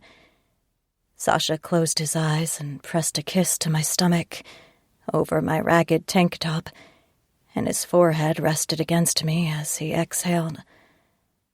I touched his hair, overwhelmed, and let a few small lines on the nape of his neck distract me from the urge to cry for him. Why do you... There's a gun sight on your neck? To tell the police where to shoot, he said, words muffled against my stomach, and I stroked the back of his neck. We should change that one. I shifted back enough to get a little room and sank to my knees as well, so we were eye to eye, and I caught his face in my hands. Sasha, I'm honored that you shared this with me. Thank you. And I kissed him. Fire ignited between us in a sudden surge, and I closed my eyes, drowning in his embrace as Sasha's arms crushed around me. I'd hardly even tasted a hint of vodka on his tongue when a hard pressure against my stomach reminded me that he was still entirely naked. The room spun around me, but it had nothing to do with the concussion. Chapter 20. After a few years in Siberia, Sasha forgot how to fear. He had to, in order to survive. Fearless meant life. Afraid meant being punished and tormented and eventually killed. He couldn't remember the last time his hands shook in terror, but when he knelt in front of Sunshine and offered himself to her, the fear nearly stopped his heart. He needed her so badly he went to his knees and would have begged her for just one more moment. Even the bear, who refused to bow to any beast except Kaiser, would have rolled over and showed his belly in the hopes that she might curl up next to him. And then she touched him, even knowing the horrible stories behind the tattoos and his life and the awful things he'd done. And Sunny freed him. She accepted him, maybe loved him. The chains holding him back, keeping him reserved from everything he ever wanted in life. They cracked, broke apart as she touched his face and then kissed him. His mate wanted him. She wanted him. Sasha felt lightheaded, maybe from the revelation that he could actually love someone again, and maybe because the blood rushed somewhere else. Sunny laughed breathlessly as she broke the kiss and glanced down between them. "I feel a little overdressed." "I can help," he said, smiling, but he hesitated when she moved and the light caught the bruises on her still swollen jaw. "But I do not want to hurt you. This is still tender, maybe." He ran his fingertips over the mottled marks on the side of her face, and knew from what the doctors said that she had bruised ribs as well, and a few other scrapes and sore spots. He could never live with himself if the first time they made love, it caused her pain. He never wanted that between them. Sunny exhaled, and her eyes drifted shut, her palms warm and soft against his chest. "I trust you." The bear grumbled and groaned, ready to be a steward of that trust, and Sasha leaned to nuzzle behind her ear. "I love you. Wonderful girl. Beautiful girl." "I think I love you, too." Sunny took a deep breath, and her hazel eyes sparkled as she looked up at him. "But I'm tired of being on this floor." He lurched to his feet and swooped her up, Sunny laughing as he carried her into the bedroom. She started to pull off her shirt, but he caught her hands, kissing her fingers before he tugged on the hem of the undershirt with hearts and stars on it and drew it over her head. He loved the comfortable pajamas, found them sexier than any lingerie in the world. Sunny shivered and traced the outline of the wolf's head on his ribs as Sasha played with the waist of her pajama pants, striped in pink and red. Sasha struggled with the urge to go faster, to taste her immediately, to touch every inch of her, to know the warm clasp of her body as soon as physically possible. The memory of the first night they'd spent together and the sweetness of every touch nearly drove him mad. But Sunny needed him to be careful. The bear settled back, restrained but still desperate to be with her, as Sasha tugged on the pants and they pooled on the floor at her feet. Sunny flushed in the half-light of the bedroom, a small lamp casting shadows, and moved to turn it off as Sasha surveyed her body and made a hungry sound. She laughed a little, clicking off the lamp, and glanced over her shoulder at him. "At least in the dark, the bruises won't be as visible, right?" He touched her waist and kissed her shoulder, right where it met her neck, and pulled her back until her butt nestled against his thighs. "I can see in the dark," he murmured, stroking her stomach. He kissed the other side of her neck as Sunny trembled and made a soft, welcoming sound. "You are too beautiful, so smart, so brave." Sunny turned to face him, no longer trying to hide her breasts. "I want this, Sasha. I do, but I just—" "Anything," he said. Sasha eased back, holding her shoulders so he could maintain the connection. It might kill him to lay next to her in bed, to breathe in her scent without feeling her climax. But if that was what she needed, he would wait. Forever. "Whatever you want, we do." "Thank you." She looked up at him, a hint of embarrassment or concern around her eyes. "It's just, I haven't been with anyone in a while. I don't trust men easily, and I don't like inviting people into my life. So I haven't practiced much." "Practice on me," he said, wanting to squeeze her in a true bear hug, to smother the worry right out. "I love it. Anything you want to try, we try. But we go slow, Solnyushka." She nodded, long lashes brushing her cheeks, and Sunny reached behind her back to unhook her bra, letting it fall to the floor as well. Slow is good. Nothing crazy yet. I just want to feel you. I want to feel you and know it's you and see your eyes when we connect. The flush climbed her cheeks as she slid the white cotton panties down her hips, and Sasha groaned in anticipation. So brave, so perfect. He couldn't resist and caught her face, kissing her deeply until Sunny sighed and melted against him. Sasha eased her back until she sat on the bed, then lay back in the middle of the rumpled sheets, and for a moment he stood back to study the soft curves of her body. He didn't deserve her. He didn't deserve the trust she placed in him, particularly as she held her arms out to welcome him, to pull him close. Sasha knelt next to her and stroked her stomach and breasts and hips, ignoring his own lust so he could watch as she sighed and relaxed. He touched her thigh, leaning to kiss her again and murmur against her lips, "We start here." She blushed more, but her legs parted so Sasha could settle between her thighs. He wanted to touch every inch of her, running his hands down her legs until she laughed and squirmed.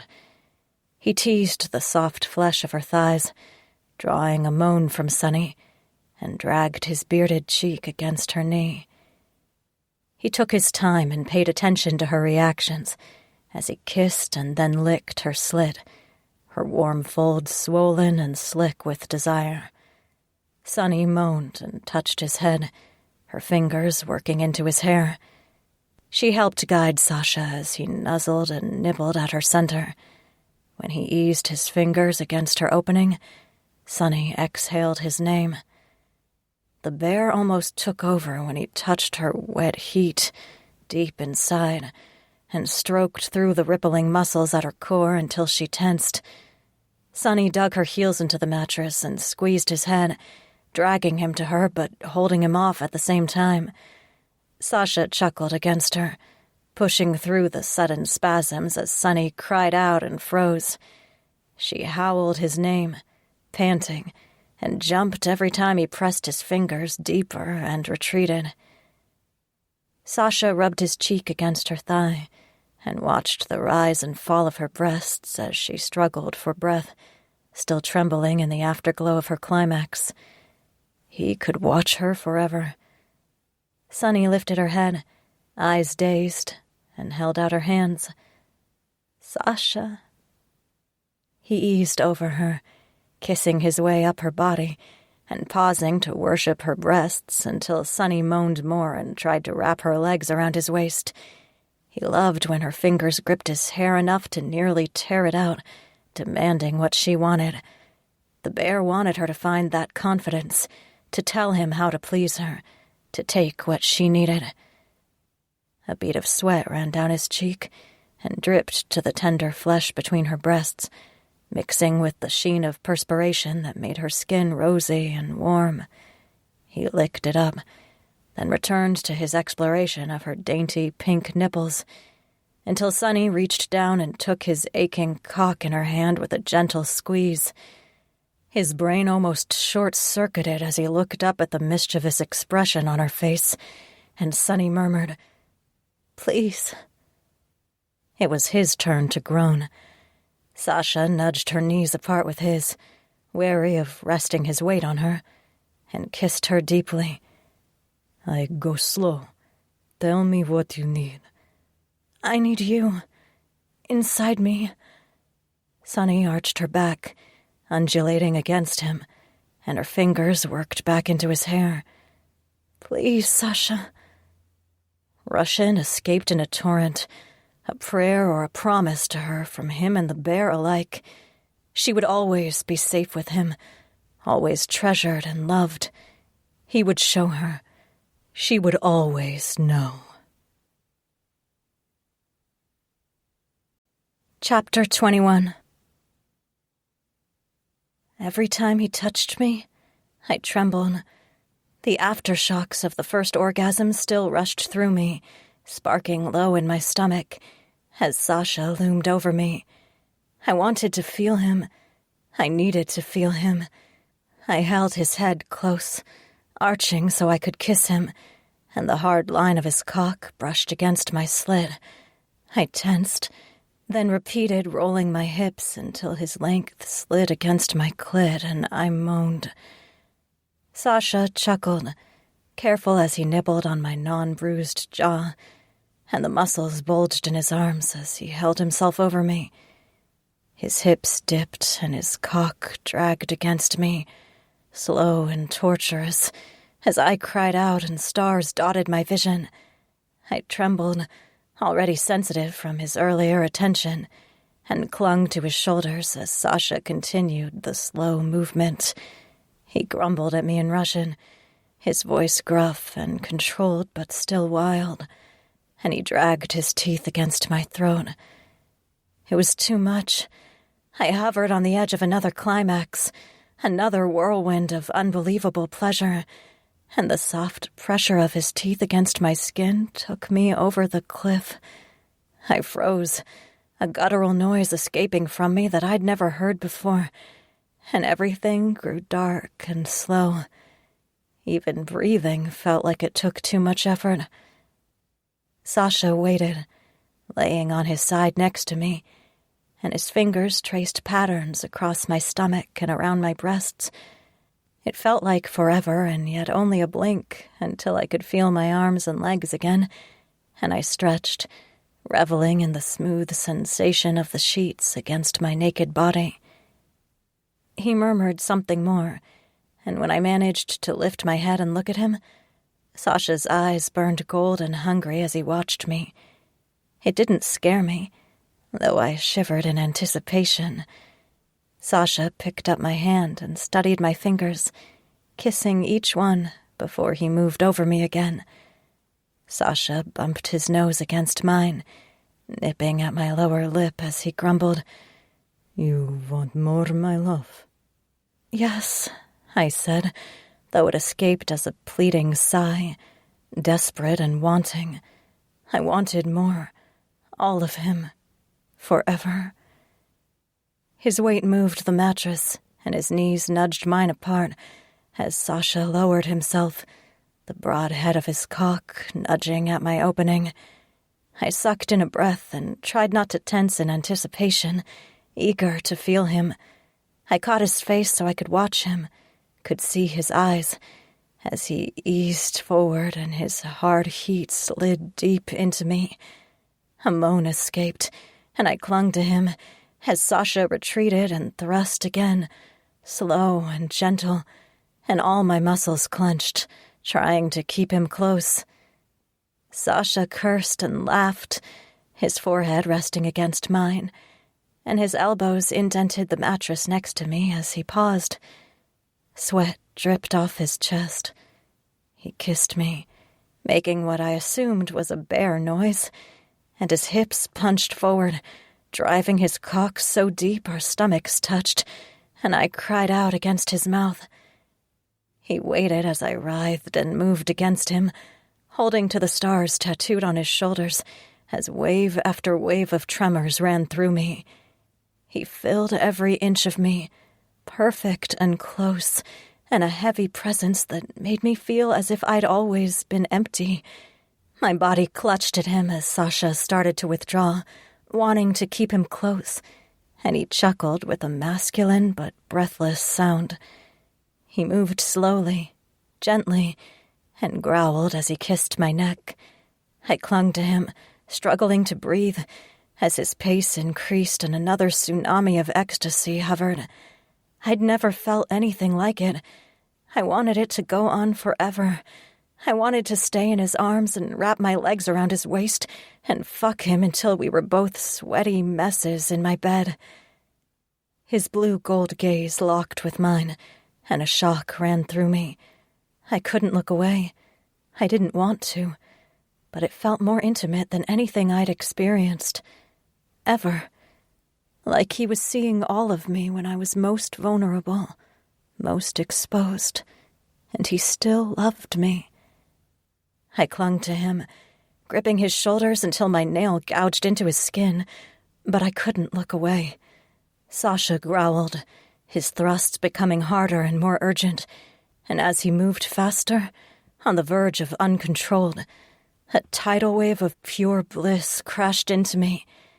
I cried out, and all my muscles seized, clamping down until Sasha cursed and thrust forcefully to press through until he, too, howled. He jerked on top of me, hips punching forward in uneven thrusts, and froze. He never looked away, even as he came. I watched his eyes as the warm rush of his climax filled me, struggling to breathe as lightning raced through me. Everything. He was everything. I believed O'Brien. We were connected. Sasha was part of me. I was part of him. Forever. I couldn't breathe. Sasha groaned, his head falling forward until he kissed my shoulder.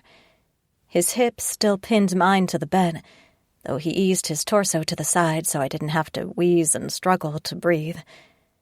The ache in my ribs returned, no doubt from all the moaning and screaming, but I floated in perfect calm and content.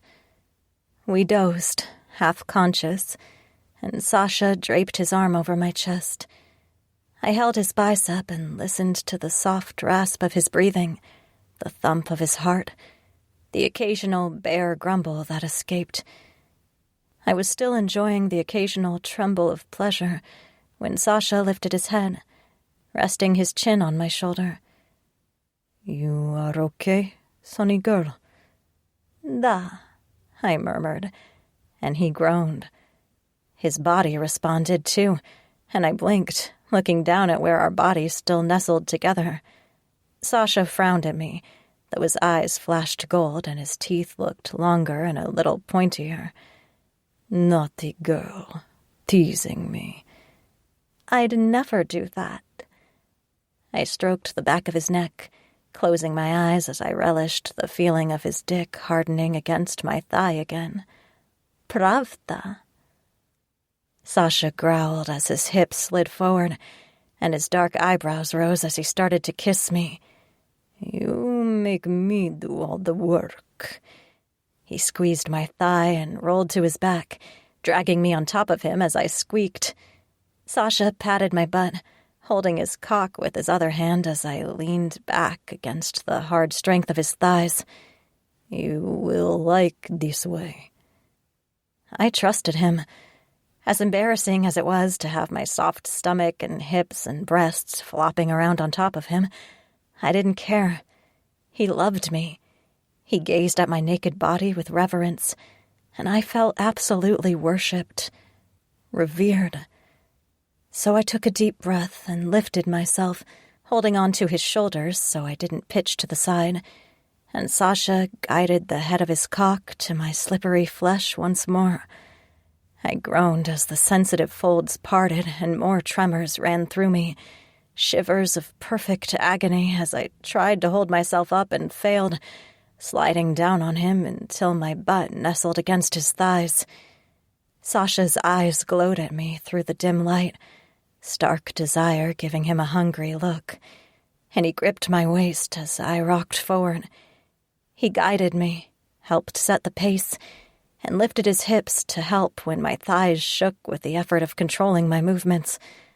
I lost all control, shaking, and collapsed forward on his chest. Sasha's arms wrapped around me, holding me close as he continued moving, and my insides collapsed and everything went dark and bright at the same time. He snarled and jerked, muscles bulging, and then the only sound was his harsh breathing. I still sprawled across his chest as we dozed, and his arms tightened periodically around me, as if to reassure himself I was still there. When I tried to move off him, not wanting to smother him, Sasha grumbled and kept me right there on top of him. He kissed the side of my neck, dragged the covers up and over us, and I drifted away as something close to a purr rumbled in his chest. It was the best sleep I'd had in months, maybe years. I woke up in a puddle of sunlight from the window, the drapes pulled back, and something rattled in the apartment. The smell of coffee and frying bacon drifted into the room, and I nearly tripped over my own feet to get out of bed. I paused to pull on a robe, though, so I wouldn't distract Sasha if he was really making me breakfast. And he was. Half-dressed and his hair rumpled, he stood next to the stove with a couple of frying pans out and all kinds of groceries strewn around the counters. He smiled when he saw me, and kissed me, even with morning breath and bruises. "Good morning, Sonyushka." "Good morning." I had to hold on to the island to keep my legs from giving out at the look in his eyes, and I concentrated on dumping sugar into the cup of coffee he handed me. "You're not a morning person, are you?" "Niet," he said, a hint of a smile tugging at the corner of his mouth. He flipped the bacon in one pan and pancakes in another. "But I am breakfast person. You like eggs?" "I like anything you've got," I said. He laughed, and I relished the sound. I'd never heard him laugh before. It sounded like rocks breaking, but I could have listened all day. I tightened the belt of my robe and glanced around the broad expanse of his shoulders to see how close everything was to finished. "Do I have time to take a shower?" "Of course." Sasha patted my butt to shoo me towards the bathroom. "But do not take too long, my love."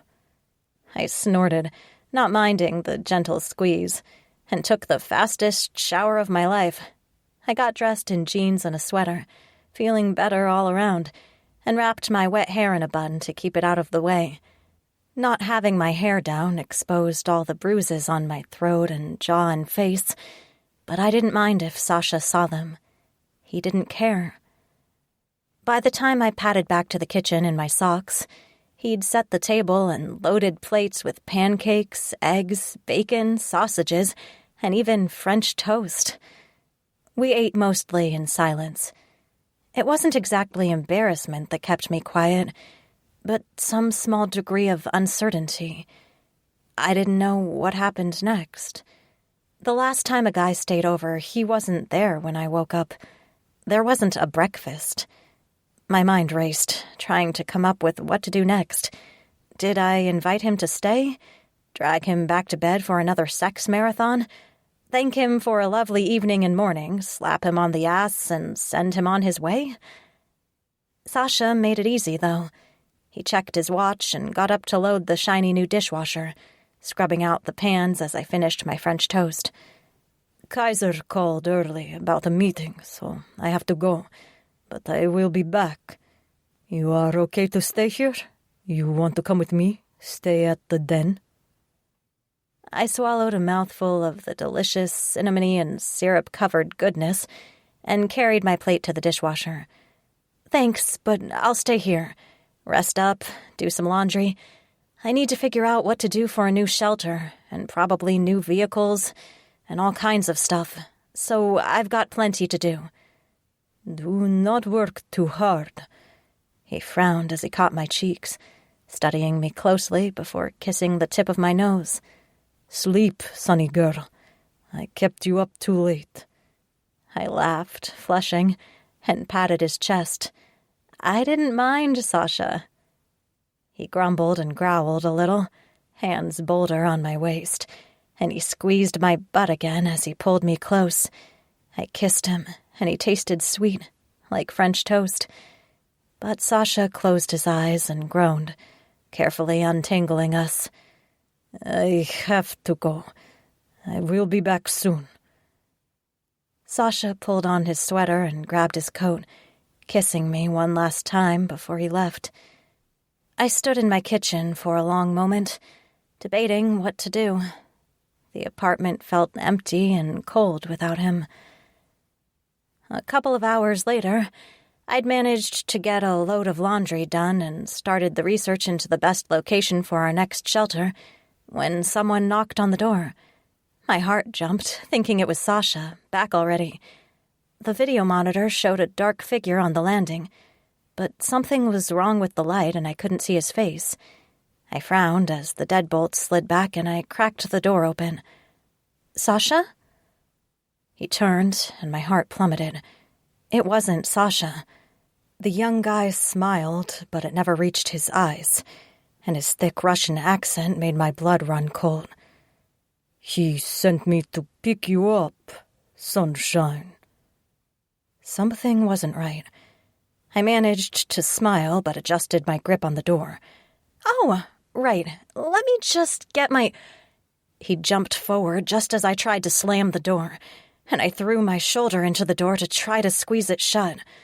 The Russian snapped something I didn't understand, and then another pair of hands gripped the door, wrenching it open. I let it go and ran for the safety of the bedroom and my phone. If I could get to my taser and my phone, I could— A weight hit my back, and I fell to my knees as all my muscles turned to liquid and pain raced through me. A taser. I cried out, trying to find anything to use as a weapon, but a boot nudged my sore ribs and rolled me to my back. I looked up at two men, one older, one younger, both dressed in shitty suits and leather jackets, both lacking any sort of humanity in their expressions. The older man, gray hair slicked back, smiled as he saw me. "Pretty girl. Shame about the face." I tried to breathe through the pain. It had been too long since I'd been tased. I couldn't think through it. Nothing worked. I gasped for air and my vision blurred. It wasn't fair. "Who are you?" He crouched next to me and turned my head, studying the side of my face. "Friend of Sasha. He has debt to pay, you see. Bruises will fade. We can still sell." "Sell?" I started to fight as the younger guy laughed, and everything went black. Chapter 22. The Chases met the bears at the gym, and even the wolves joined. Sasha stayed near the back as Edgar Chase and his older brother and Alpha, Logan, updated the rest of the shifters on what they'd discovered. Lacey Sudoka, the only shifter Alpha who never traveled with a beta or second-in-command, leaned against the wall next to Kaiser's office and scowled at the lions. Sasha considered asking her about the ongoing efforts to isolate Bad Creek, but his thoughts remained mostly with Sunny instead. He wanted to be back at her apartment, not waiting in a swampy gym with a bunch of dudes. Edgar Chase ran a hand over his short hair, looking 10 years older than the last time Sasha saw him. "We finally got some solid information from the young lady that Sasha and his friend saved, the pregnant girl, Julia. She filled in some gaps on what happened after the Alpha disappeared. And before anyone asks, no, we haven't heard from Smith. He disappeared along with Ray, and none of the Fae have heard from him." Meadow, Rafe's mate and one of the Fae, cleared her throat as she leaned against the wolf Alpha. "He's alive, just not here. We're still looking." Edgar nodded before going on, his pale eyes surveying the silent crowd of shifters. "Ray's disappearance hit his beta, Jared, hard. The guy was already unstable after Ray blew him up on the bridge, when we got Nick back. But Jared went off the deep end when Ray disappeared. He controls the djinn that Ray acquired, but apparently Jared believes the djinn might also be working for someone else in the pack. Jared has executed a few individuals he viewed as a challenge to his authority, and locked down everyone else. He's got a few supporters, but everything is in a downward spiral. Total chaos from what Julia said.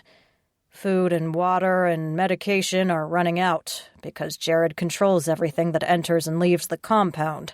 And since he's off his fucking rocker..." Edgar shook his head. Logan folded his arms over his chest, expression grim. "Jared is going to get himself killed, and most of his people as well. If he doesn't end up executing them, the lack of clean water and eventually diseases will kill the rest. From what Julia said, there are still at least 30 women and children trapped there. The next thing you say had better be, "This is the plan for how we save them," Lacey said, one dark eyebrow arched and a world of fury in her eyes. "Or we'll have a problem, Chase."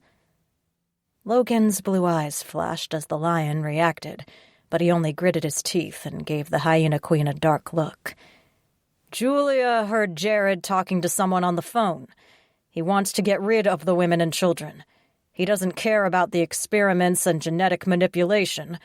And he finally heard from Marcus Keller, the financier who escaped last year. Keller is apparently somewhere in Eastern Europe and is ready to continue his work. Jared offered to sell the women and children to Keller, and Keller sent an intermediary to finalize the deal. Some Russian with a long fucking name." Sasha's heartbeat slowed but grew louder in his ears, as everything else grew still around him. Russians buying people. He straightened from his lean against the wall as more than one of the shifters looked at him. Edgar handed around copies of a photograph, clearing his throat. "Limonov, a bad guy, connected to human smuggling across Europe, Russia, and into Asia." Kaiser growled, the photocopy crumpling as his hands turned to fists. "There's a child upstairs with my wife that got out of that place, and the kid has a tail. A tail. God only knows what Keller did to the rest of them. We will not allow him to see them ever again. I don't care what it takes." Growls and snarls echoed the Alpha Bear's opinion around the circle, and Sasha wondered if they knew what they were getting into. Limonov wouldn't show up alone. He wouldn't attempt such a thing without major reinforcements. The shifters all thought it would be a fair fight. They thought a few lions and bears and wolves would be enough. Except Limonov knew about shifters, and knew more about cruelty than Sasha thought possible. He cleared his throat, and the bears froze, looking back at him. Edgar waited, expression guarded, as if he knew that Sasha was about to disclose what he'd pretended not to know at the hospital. Sasha held up the photocopied picture, showing Limonov shaking hands with Anton once more, with trees in the background, no doubt near the compound. "I know this man. He was high-ranking guard at the prison in Siberia where they sent my father, my mother, and me. Limonov tortured my parents in front of each other, in front of me. He killed my father and drove my mother crazy, until she turned to a bear and never shifted back. He knows what we are. He knows how to hurt. He does not fight fair. He tried..." Sasha's voice broke as the memories rushed back, but he pushed away the regrets. His life was different. He had Sonny. He had friends and a den and a future. Limonov did not have the power to hurt him anymore. "He tried many ways to break me, to break others. It would be better for these children to die than to be in his power for even a moment. The man he is shaking hands with here is the nephew of one of the mob bosses in this city. They moved things quietly and quickly, and they would help Limonov make these women disappear. We will have only one chance." Lacey Stoka's eyes flashed gold. "One chance. Now. Enough of this fucking around. They won't do the switch at the compound. Jared won't let any strangers past the gates, including this Limonov character. They have to do the switch elsewhere, so some of Jared's people will take the women and children out of the compound and to another location, where Limonov will pick them up." Edgar dropped a stack of paperwork on the lifting bench next to him. "Since Nick escaped, Jared believes we're trying to infiltrate." "We are," Lacey said. She checked her watch and then glanced at the door. "The hyenas aren't going to wait another minute. We'll storm the gates if we have to." Miles Evershaw, alpha of the Silver Line wolf pack, scowled from the back of the room. We're with the hyenas. For now. Grumbles and shifting feet made it difficult to distinguish who planned to do what. But Sasha didn't care. Something felt wrong. Something was off. The same pressure built in his chest, squeezing his lungs, as when Clarkson attacked Sonny. She was in danger somehow, and he was too far away.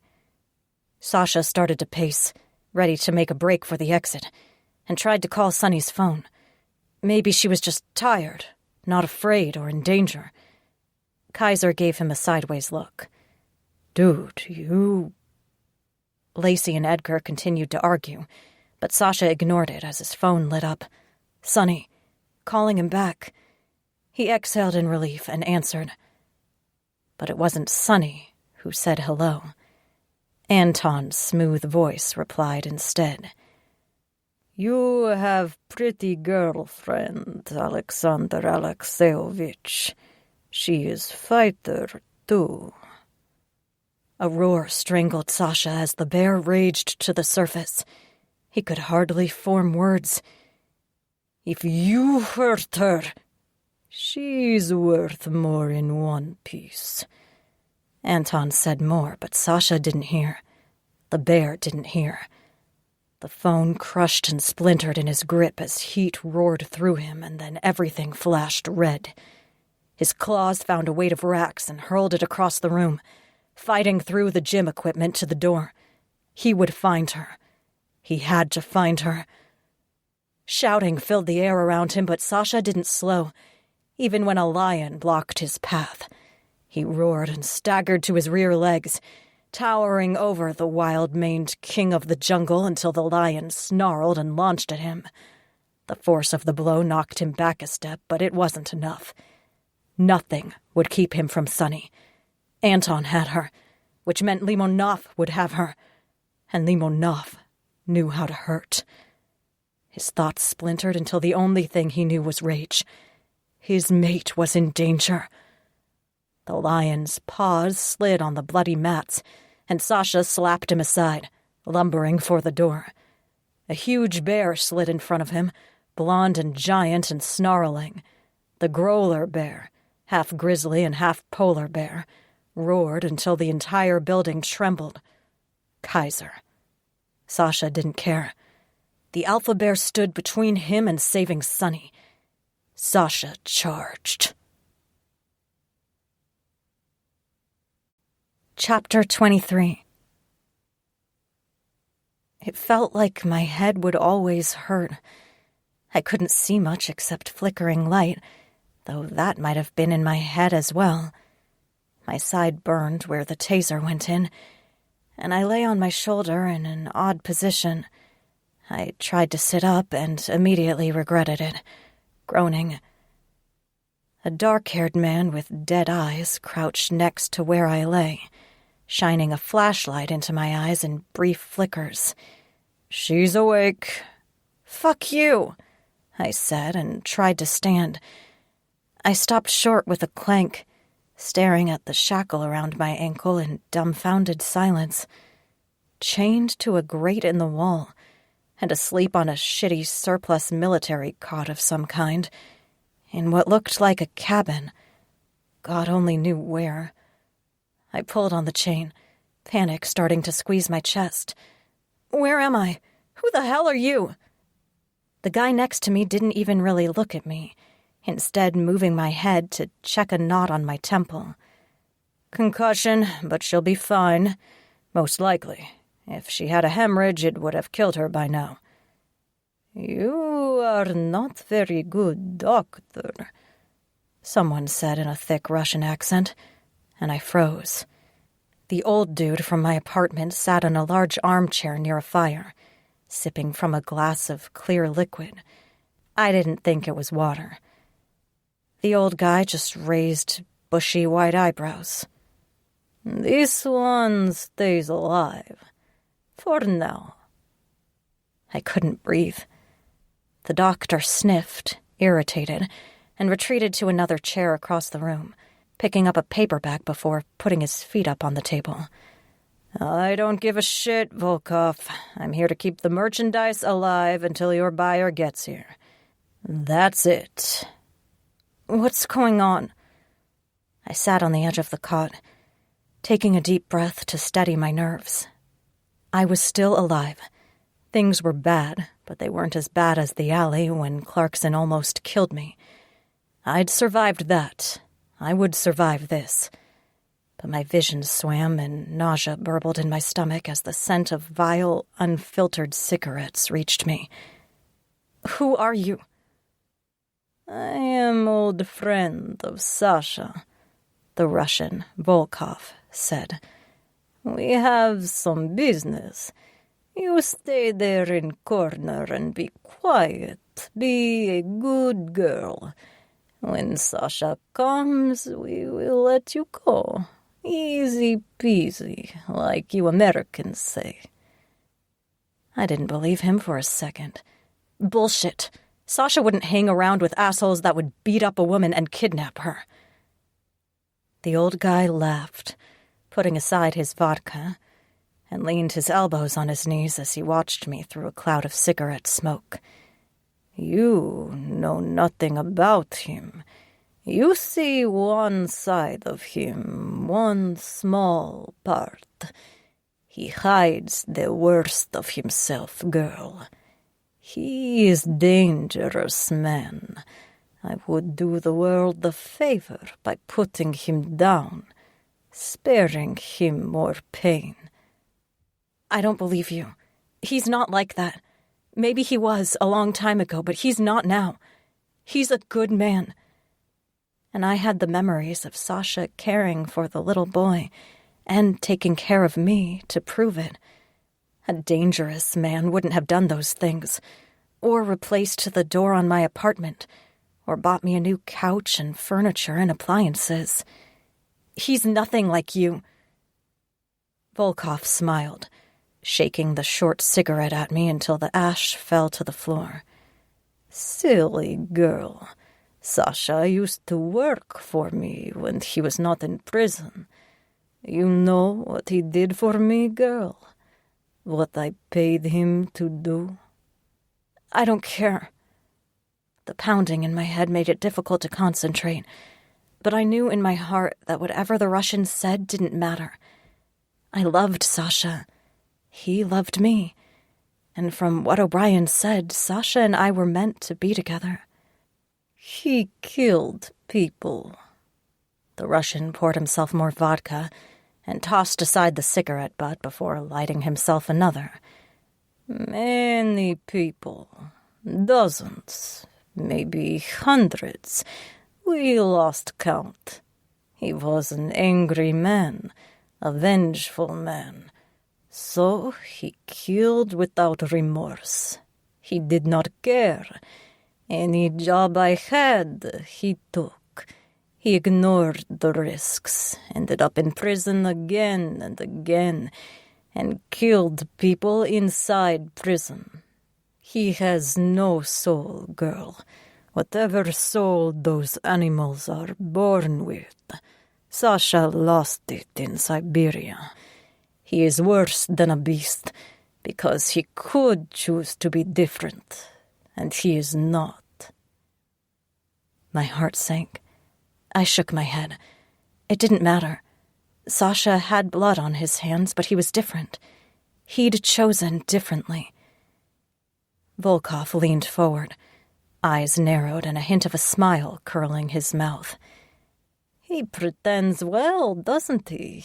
He acts like he can care and love, but in reality, he is just faking it because you are convenient.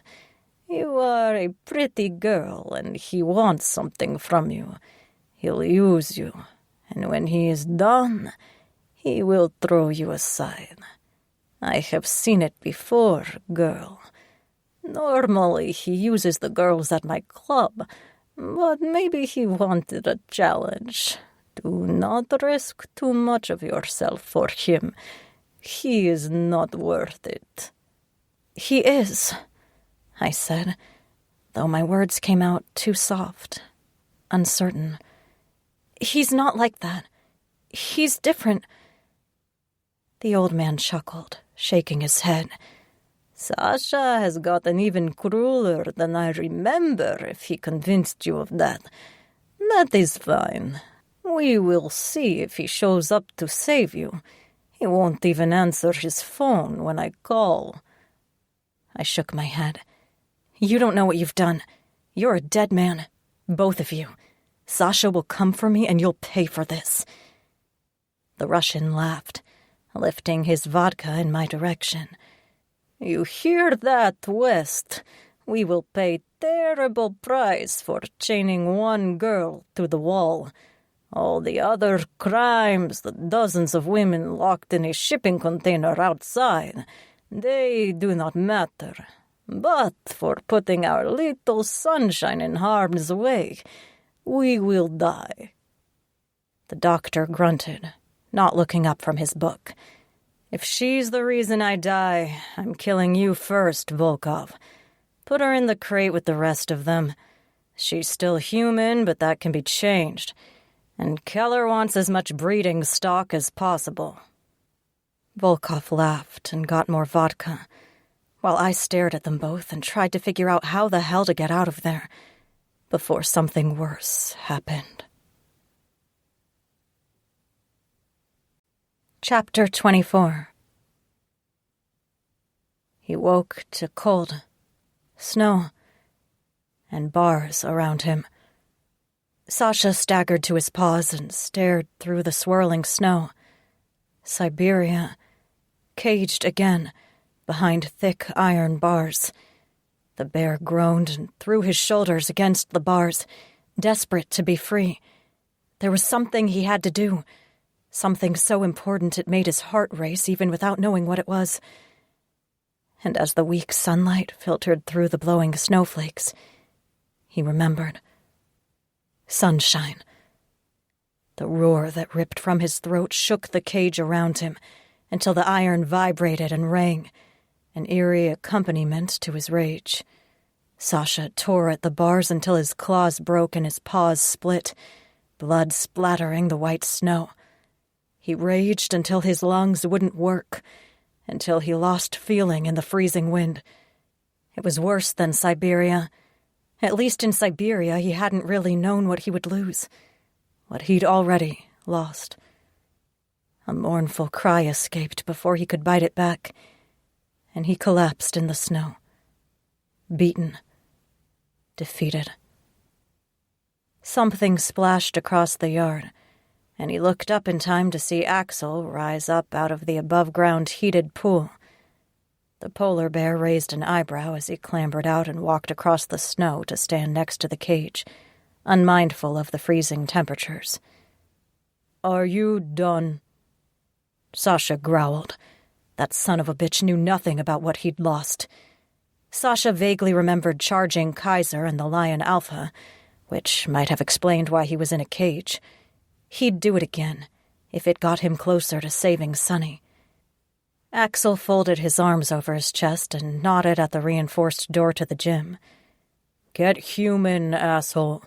Some shithead keeps calling and only speaks Russian. We think it's about the girl, or the Bad Creek women, or God only knows what. But we won't find out until you get your shit under control, get human, and control yourself." Anton. Maybe Limonov.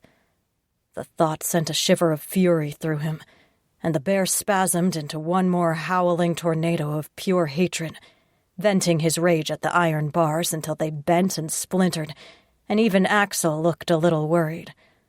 The door cracked enough for someone to shout about needing the sedatives, and Axel roared at them to lock the fucking door.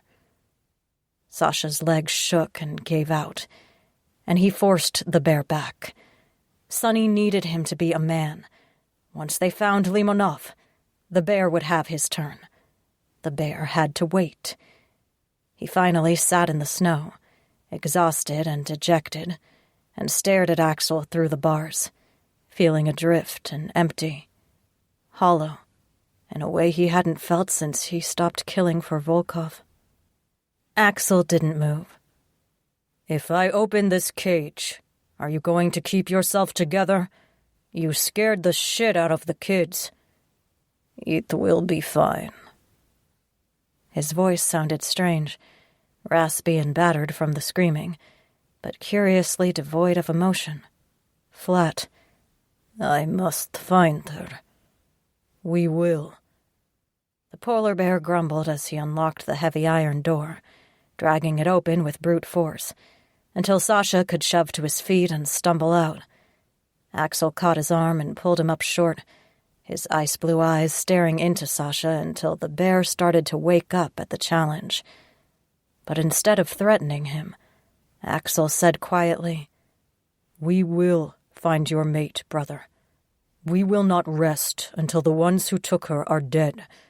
But you have to help us understand what's going on, who these guys are. You're not alone in this fight. Don't forget that.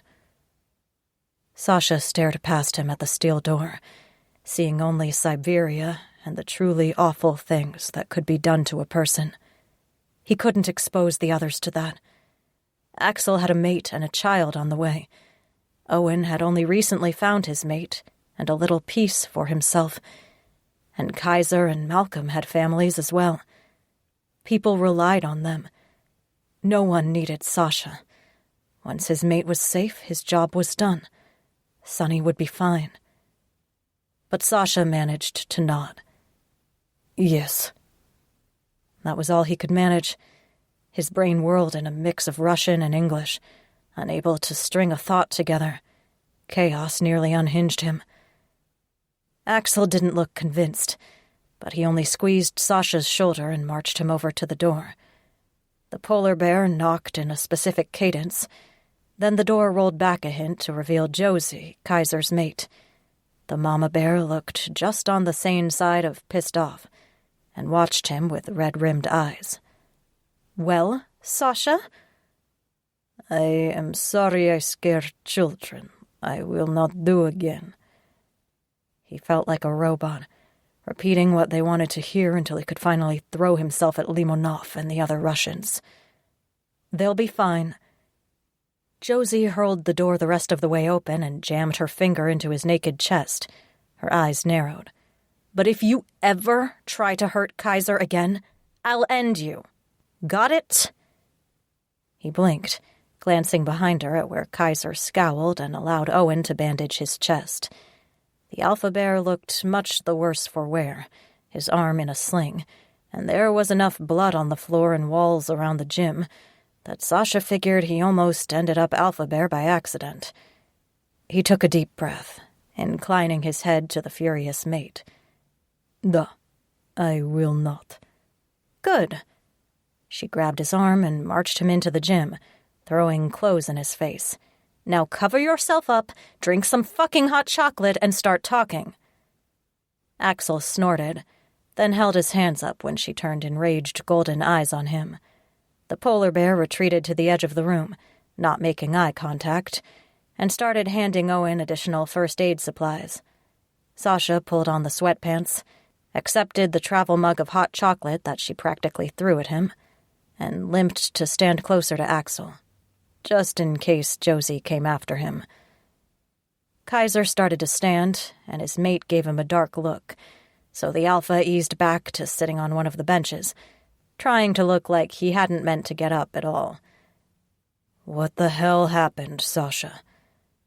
"The man called, said I had pretty girlfriend, that she would be worth lot of money." Sasha's voice cracked, and he clenched the mug of hot chocolate until it sloshed over the lid and burned his hand.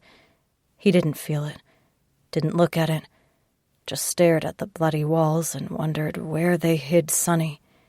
"He was young guy in the photo, shaking hands with Limonov. The guy doing the deal with the smuggler, for Keller, has your mate." Kaiser waited for Sasha's wooden nod before going on, the alpha bear pinching the bridge of his nose as he shook his head. "Why would they take your girl, Sasha? What are they trying to do?"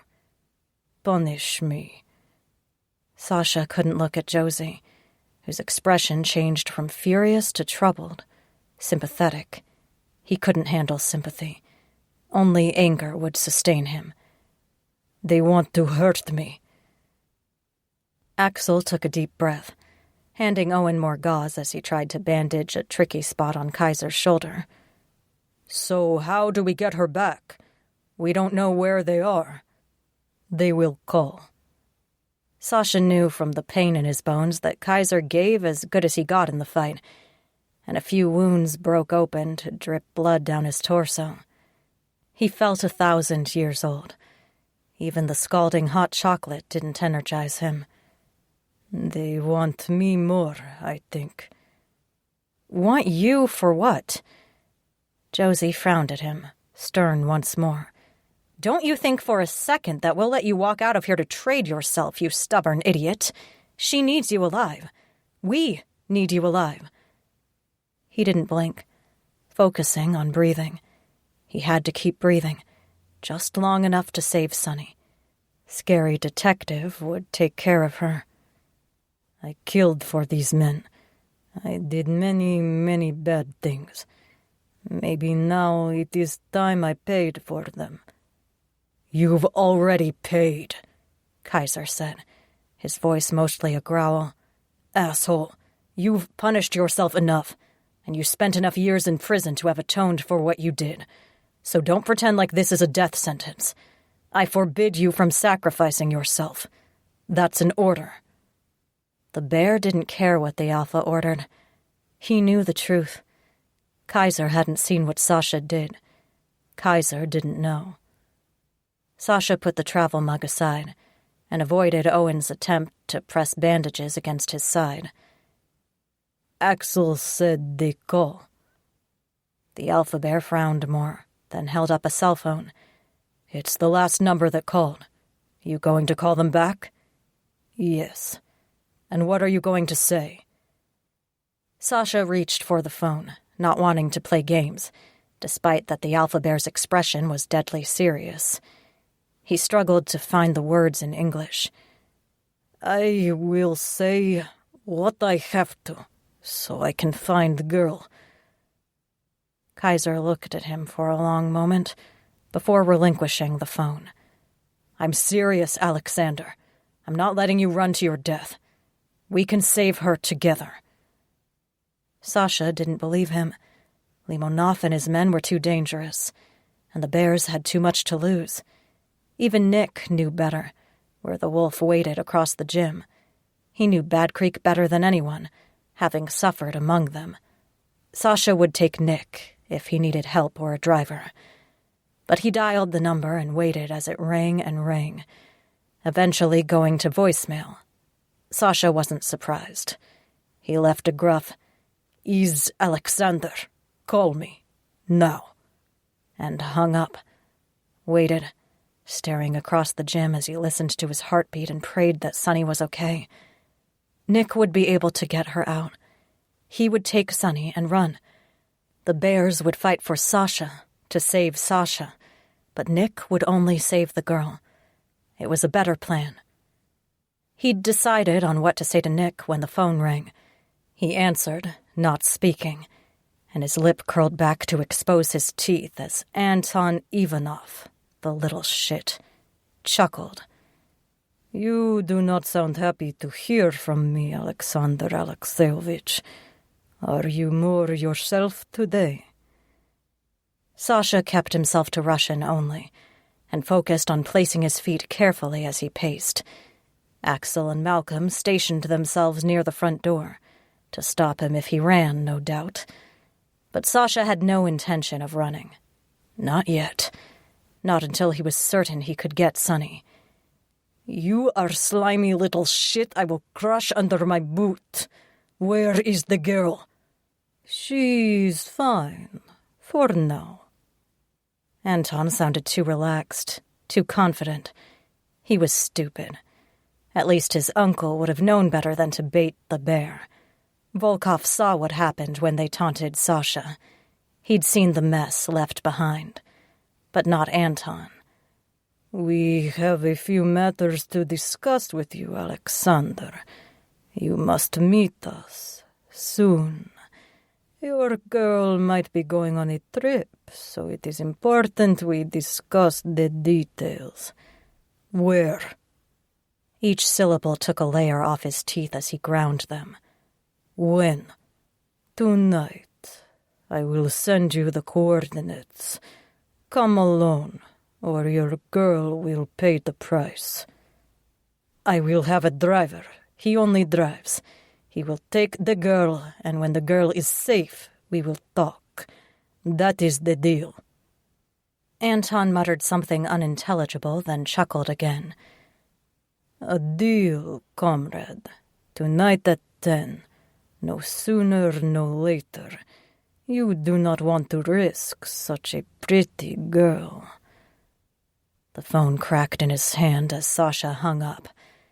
He handed the phone to Kaiser, gritted out, I need moment, and headed for the backyard once more.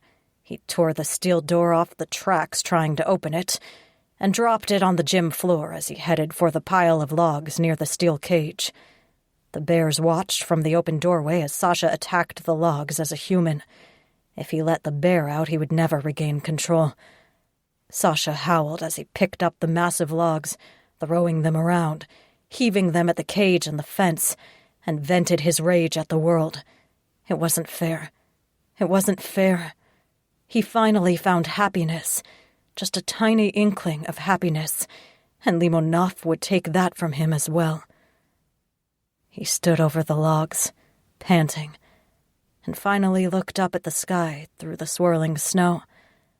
The flakes melted on his face, coating his eyelashes, until it almost felt like tears. He exhaled and tried to shove the bear back further. As he straightened his shoulders, his gaze drifted to the second-floor window that overlooked the backyard, where 4 small faces stared down at him with wide eyes.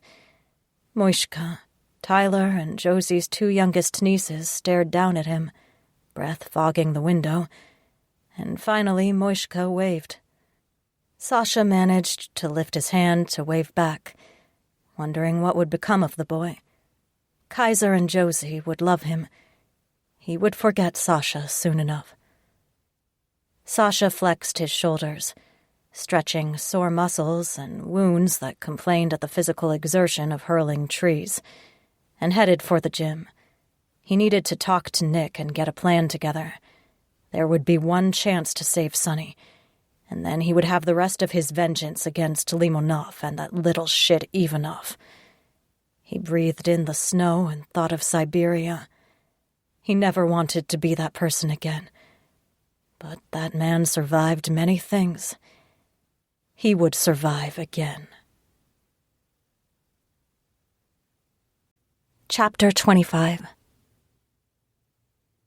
Time skipped and jumped until I didn't trust myself to know what day it was. I was still chained to the wall and stuck to the cot, but sometimes there were more men in the cabin, or only the doctor. The Russians came and went, speaking only Russian, and the words blurred into something almost intelligible as I struggled to remain conscious. My head ached abominably, and I just wanted to hide. But even when I closed my eyes and breathed evenly to try and still the pain, I planned. I could break the chain if I could get to the fireplace and a set of tools propped up next to the wood. The poker or shovel could do some damage to those sons of bitches, and then I just needed to run. Once I was outside, I had a chance. Or so I told myself, in the quiet moments when I tried not to cry. I'd rather die on my feet than be quietly sold to some shadowy figures. Something brushed my arm and I jumped, trying to kick whoever touched me, but the doctor dodged with an unimpressed sniff. A small plastic sheet adhered to my arm, and I clawed at it, trying to peel it off. The doctor yawned and checked his watch before returning to his chair. Too late. That's something special I developed. It's already in your system. I didn't believe him. Didn't want to believe him. But as I stared at him and tried to form words, whatever was on the plastic patch started changing my vision. The room distorted in strange shapes, and I gripped the cot to stay in one place. A metallic taste filled my mouth, and I wanted to throw up or scream or start singing. Show tunes seemed like a good idea, as the fire flared into multiple dancing figures. Nothing worked right. I breathed through my nose as the shadows came alive and reached for me, and I huddled against the cold wall. It wasn't real. It couldn't be real. Sasha would come for me. I held on to him, to Sasha, like the only safe place in the swirling chaos of a storm. Sasha, his blue eyes, dark shaggy hair, intricate tattoos. I tried to take his inventory and imagined the tattoos, scars, dimples in his muscles, the 2 divots in the small of his back, right over his muscular ass and thighs. Sasha was real. Whatever else happened, Sasha was real. It could have been a minute or hours before the Russians returned, but then the young one unlocked the chain from my ankle without a word. I lurched to my feet, ready to run, but fell to my knees without getting far. The Russian said something to the others, and they all laughed, entertained, and I tried to memorize the guy's face so I knew who to punch as soon as I got my coordination back. They dragged me outside to a small clearing in the woods, though I couldn't see much. Total darkness obscured the surroundings, and everything except the cabin, where light bled around the curtained windows. It smelled like fresh snow and stale cigarettes, and what looked like a shipping container or half a semi-truck sat off to the side. I sagged in the grip of the young Russian and another thug with blonde hair, while the old Russian spoke on his phone as he paced near the door of the cabin. At least that horrible doctor stayed inside. I started to rethink the plan to run. We could have been anywhere, hundreds of miles away from the city, from anything. In the cold and snow, I'd wander for a few hours and then die of exposure and hypothermia. I tried to get my feet under me at least, though my socks were soaked and my toes already numb. Shivers racked through me, although it could have been terror. Something crackled and stomped nearby, and the men holding my arms tensed. The young one snapped orders, and a few dark figures moved out of the trees and crouched low behind the cabin and the container. I wasn't sure they were actually there. I blinked over and over, trying to sort reality from the scurrying creatures that filled the clearing. Nothing felt real. And then Sasha stood there at the edge of the clearing, grim and angry and gold-eyed. The young Russian's fingers bit into my bicep as he laughed. I didn't think he'd show up. "You're so dead," I said, though my words slurred and distorted. At least my feet weren't cold anymore. I couldn't feel anything at all. The old Russian put away his phone and stepped forward, hand outstretched as if he'd shake Sasha's hand. Sasha barked something at him, pointing at me, though his expression didn't change. I waited for the tenderness, the caring, that I'd seen in him before, but instead a hard-eyed thug stood there. The Russians argued, Sasha's teeth bared, and eventually the old guy motioned the young guys forward. They dragged me closer to Sasha, and I tried to keep my legs moving as they released my arms. We needed to run.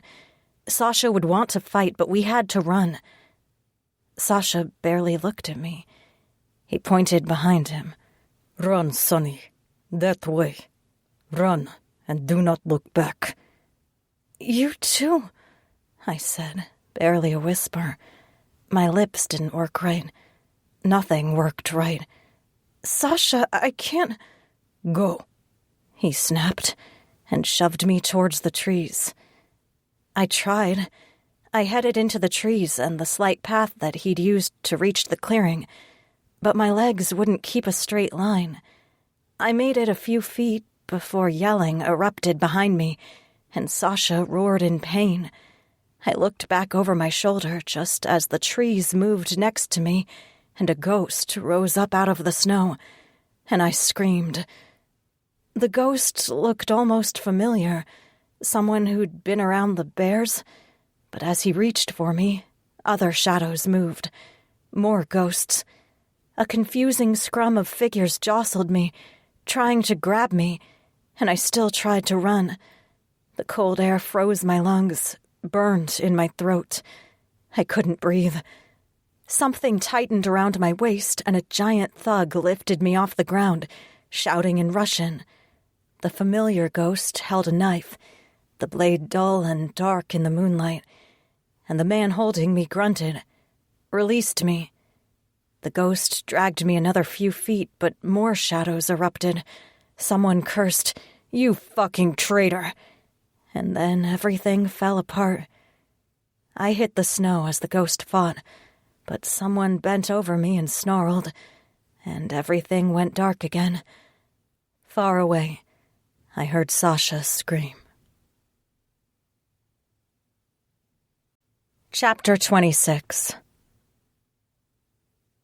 Right until he saw Volkov standing next to Anton in the clearing where they held Sonny, Sasha didn't want to believe the old man was behind it.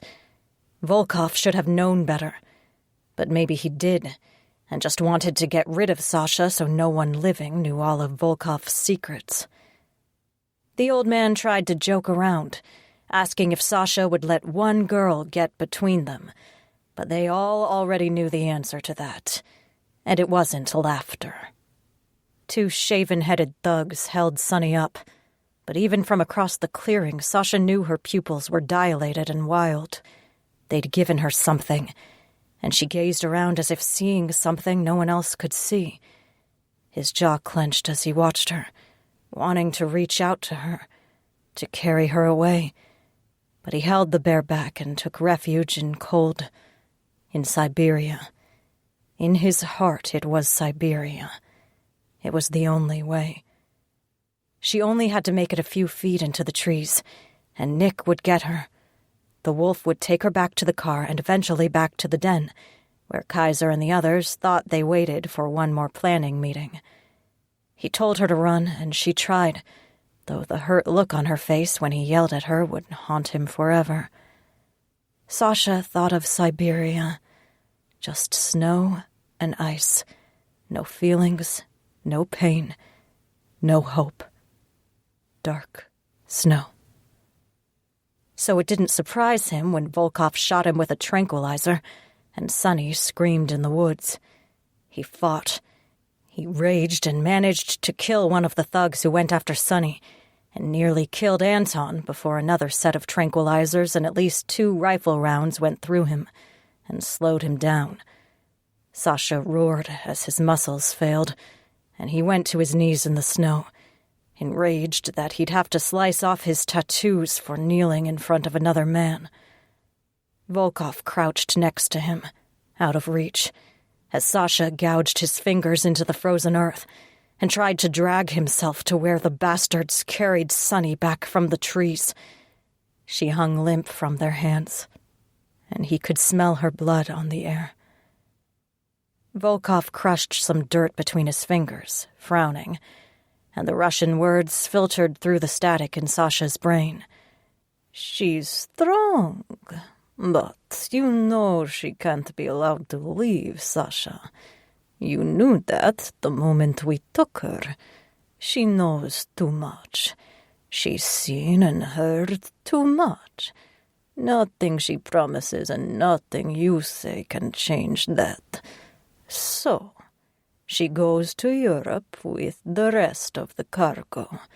That crazy guy wants to research animals like you. You'll go together." Sasha growled, focused only on Sonny. He could still save her. Save her, or maybe kill her if that was their fate. He couldn't let her fall into Keller's hands, or Limonov's. Death would be better, for both of them. "They'll change her eventually." Volkov glanced over his shoulder at where a dark-haired human leaned out of a cabin, but ignored whatever the man said to continue his quiet conversation with Sasha as he bled into the snow. Maybe now. No use shipping a human with a bunch of animals, right?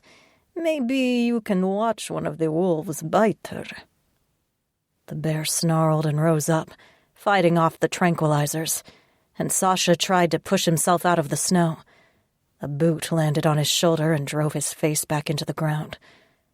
Volkov leaned closer and whispered, "What would it be like to watch another man bite your woman and turn her into an animal, so she will always know, every time she changes form, that she isn't really yours. Someone else got to her first. Painful, no? Could you live with that, Sasha?" "I will kill you," Sasha said around a mouthful of snow and dirt. He could taste the promise of spring through the ice. He was a survivor. He'd survived Siberia. The bear survived. Sonny would survive, and they would be together and happy. "You will know the price of crossing me, boy." The older man edged closer to pat the back of Sasha's neck, right where the tattoo told him to shoot. Sasha waited. He'd learned patience in Siberia as well. "I've waited a long time for this. Put up with your attitude for far too long. Or maybe," Volkov said, glancing up at whoever stepped on Sasha's back, "maybe we drive you into a rage until that psychotic bear of yours takes over. Then we put her in front of you, make you maul her yourself, so the last thing she sees as a human is you attacking her. And then you get the memory of killing your lover in an uncontrolled rage. Maybe she would turn into a bear, but that violence, that madness, that transmits through the blood, doesn't it? That's why you're crazy, Sasha, because your bitch of a mother was crazy first." Everything in Sasha grew still and silent, waiting, because Volkov never knew Sasha's mother, or so he'd said, so he'd claimed. Sasha's heart beat slow and steady in his ears, and the bear quieted as well, stalking. When he said nothing, Volkov chuckled. He crouched closer still and forced Sasha to look at him.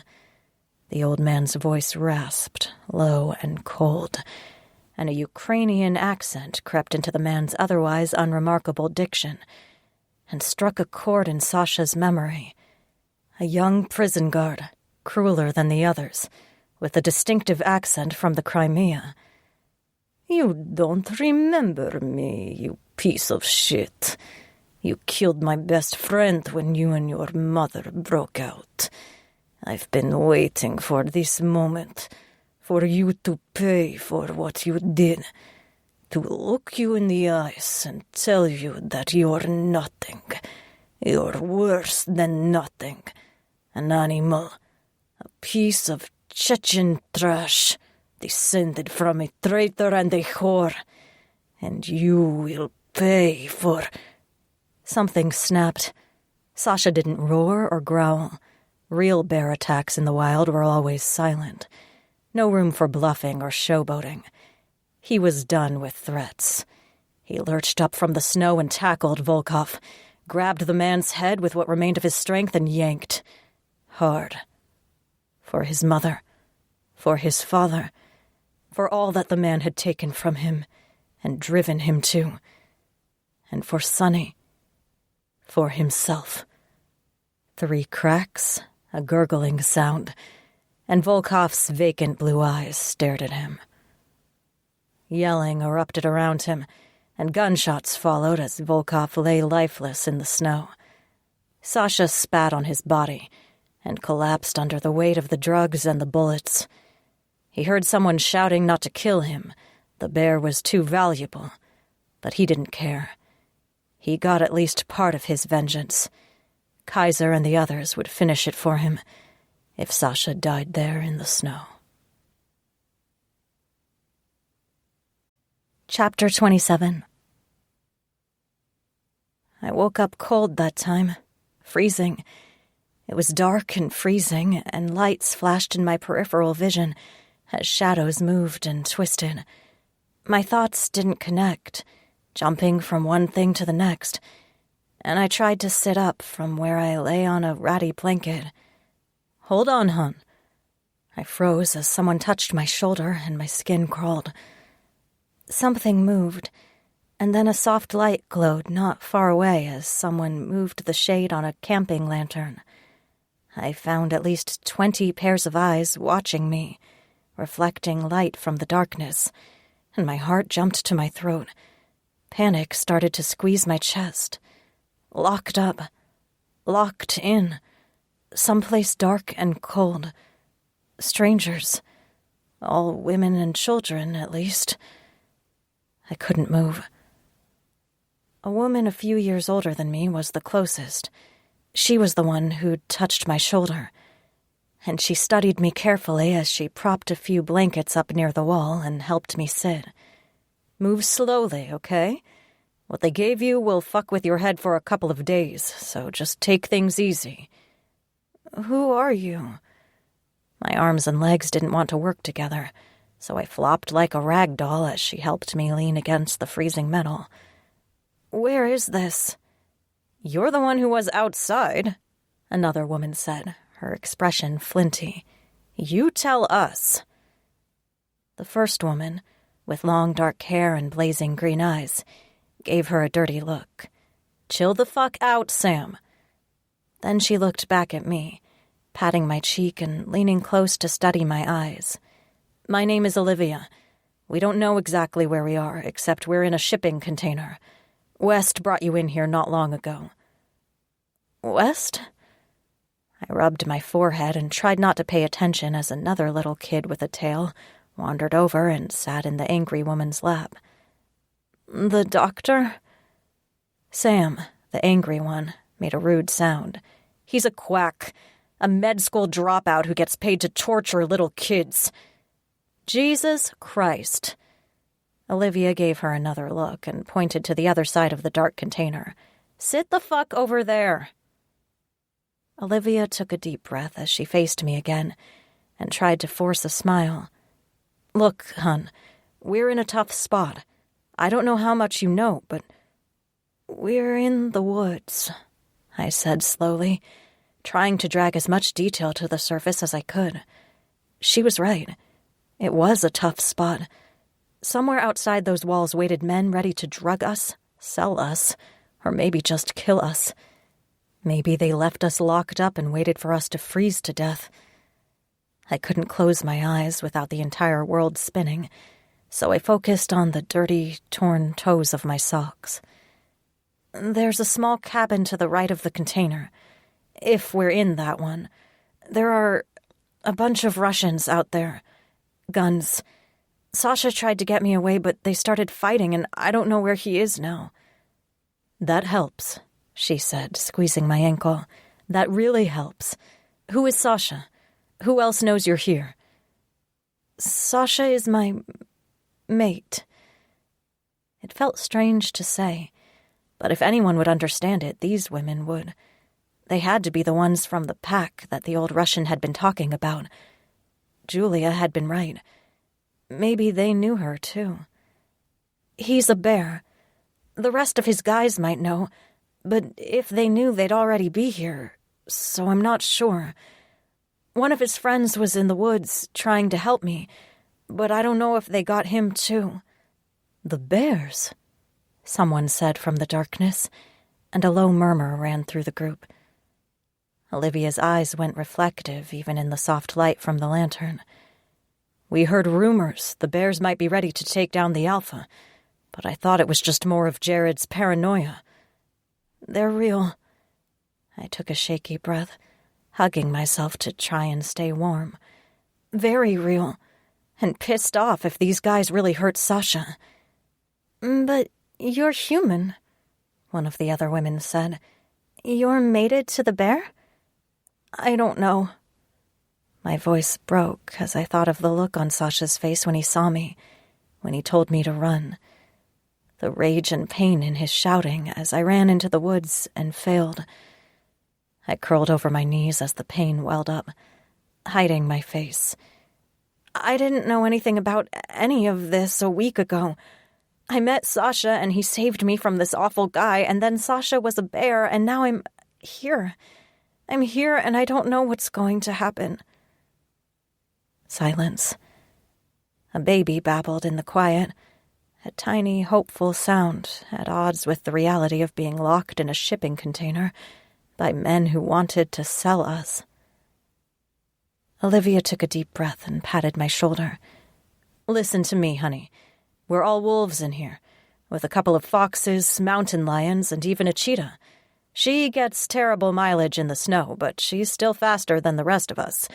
Screw you, someone said from one of the dark corners, but it was good-natured, and a couple of the other women chuckled softly. A cheetah? I felt like I was losing my damn mind. But Olivia ignored the gentle teasing and waited until I looked up at her to go on. We're locked in here by a guy who's fucking nuts. He's paranoid and crazy and wants to get rid of us. We don't know where we are or who's coming for us. We don't know who's waiting outside. So I'm trying to figure out what the hell we can do. We have to escape, I said. Even with the crazy flashes of light in my peripheral vision, I tried to get my focus back. Sasha was out there, fighting for me. Julia fought her way free. Laura and her boys were fighting every day. I encouraged women to take great risk and reach for their dreams, their best life, and I couldn't allow myself to curl up in a ball of self-pity waiting for the boogeyman to get me. I concentrated on each breath. Breathing meant living, and living meant there was still something to fight for. The bears will come for us. They know where we are if Sasha came here. They'll have help. Lions and hyenas and wolves. We have to still be here when they do. We can't let them move us to another location, or no one will be able to find us. Okay. Olivia raked the dark hair back from her face. Her eyes flashed gold as she looked around. Let's get to work. Do you know what the lock looked like on the other side? I didn't remember much, but I sketched out the levered arm configuration, and everyone started searching for any holes or cracks in the container. We dismantled a couple of bras for the underwire, and used that to shimmy a rusty spot near the door, bending back a corner of the door until a small opening let in a blast of frigid air. Can someone get through that? One of the foxes, maybe?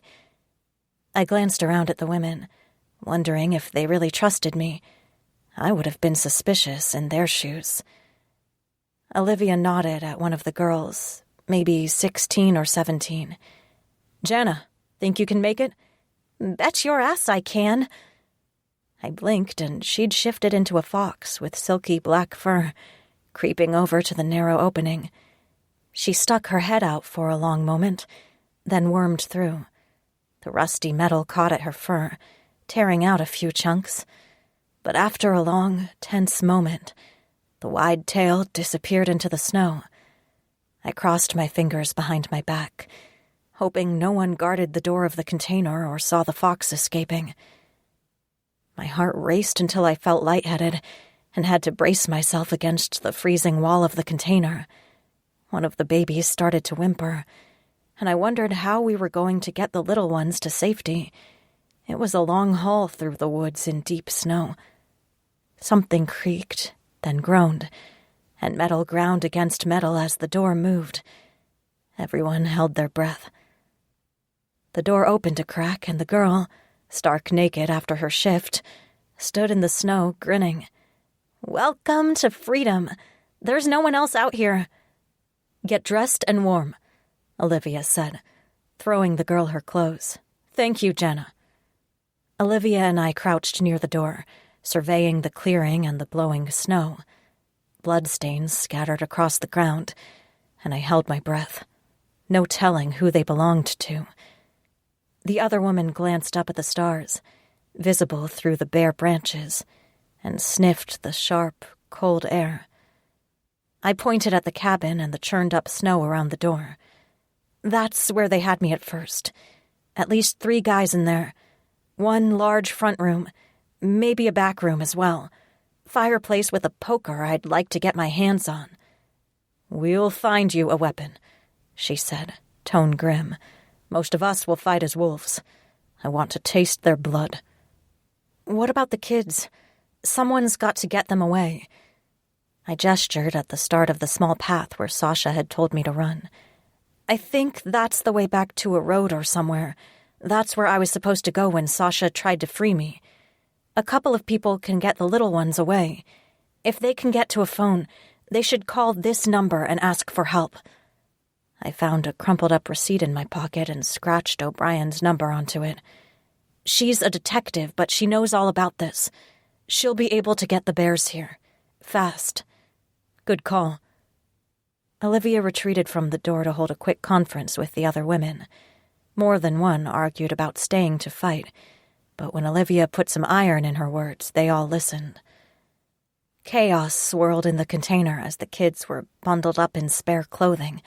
Orders barked back and forth. And then suddenly a massive roar broke the silence. Everyone froze. I knew in my heart it was Sasha. He was hurt. In that cabin. Suffering at the hands of those men. Olivia glanced at me. "You know who's on the other end of that sound?" "Sasha. He's hurt." The irritated woman from before, Sam, looked at me with arched eyebrows. "Damn, that's your mate?" "Yeah, that's my bear." It felt strange to say. Strange, but good. I held my breath as I leaned through the open door and scanned the clearing. That's my bear, and I was going to save his ass, whether he liked it or not. But it looks like they're all dealing with him instead of watching us, so now might be the time to run for it. Olivia walked out first, sniffing the air, then motioned for the half-dozen teenagers who carried the little ones toward the edge of the forest. 2 wolves went with them, the women volunteering to shepherd the young ones to a phone or a car, but promising to return as soon as the kids were safe. Olivia pressed her forehead to each one of the girls as they left, and her eyes shone a little in the moonlight as the girls disappeared into the dark forest. I didn't want to intrude, but I knew exactly what she was thinking. I felt the same thing every time I sent a woman and her kids on the next stop of their journey. Worry and concern and pride and a hint of fear. "They'll be fine. The sooner we deal with these guys, the safer the young ones will be." "Yes." Her teeth glinted and she turned back to the container to strip down ahead of her shift. "You should stay in here where it's safe. Well, you should have gone with them to the road, but if you're going to stay, stay here, out of the way. This is going to be ugly. They drugged me and are trying to kill my mate. I'm not going to stay out of the fight." I folded my arms over my chest and tried to give her my "I'm not kidding around" face, though the bruises probably undermined whatever effect I might have achieved. "I just need to find a gun or something, or the fire iron.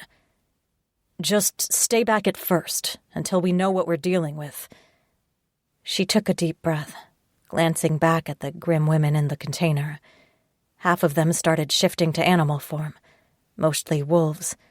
"And if things start to turn, run. Run and hide and do whatever you have to get away. You do not want to be captured by these men.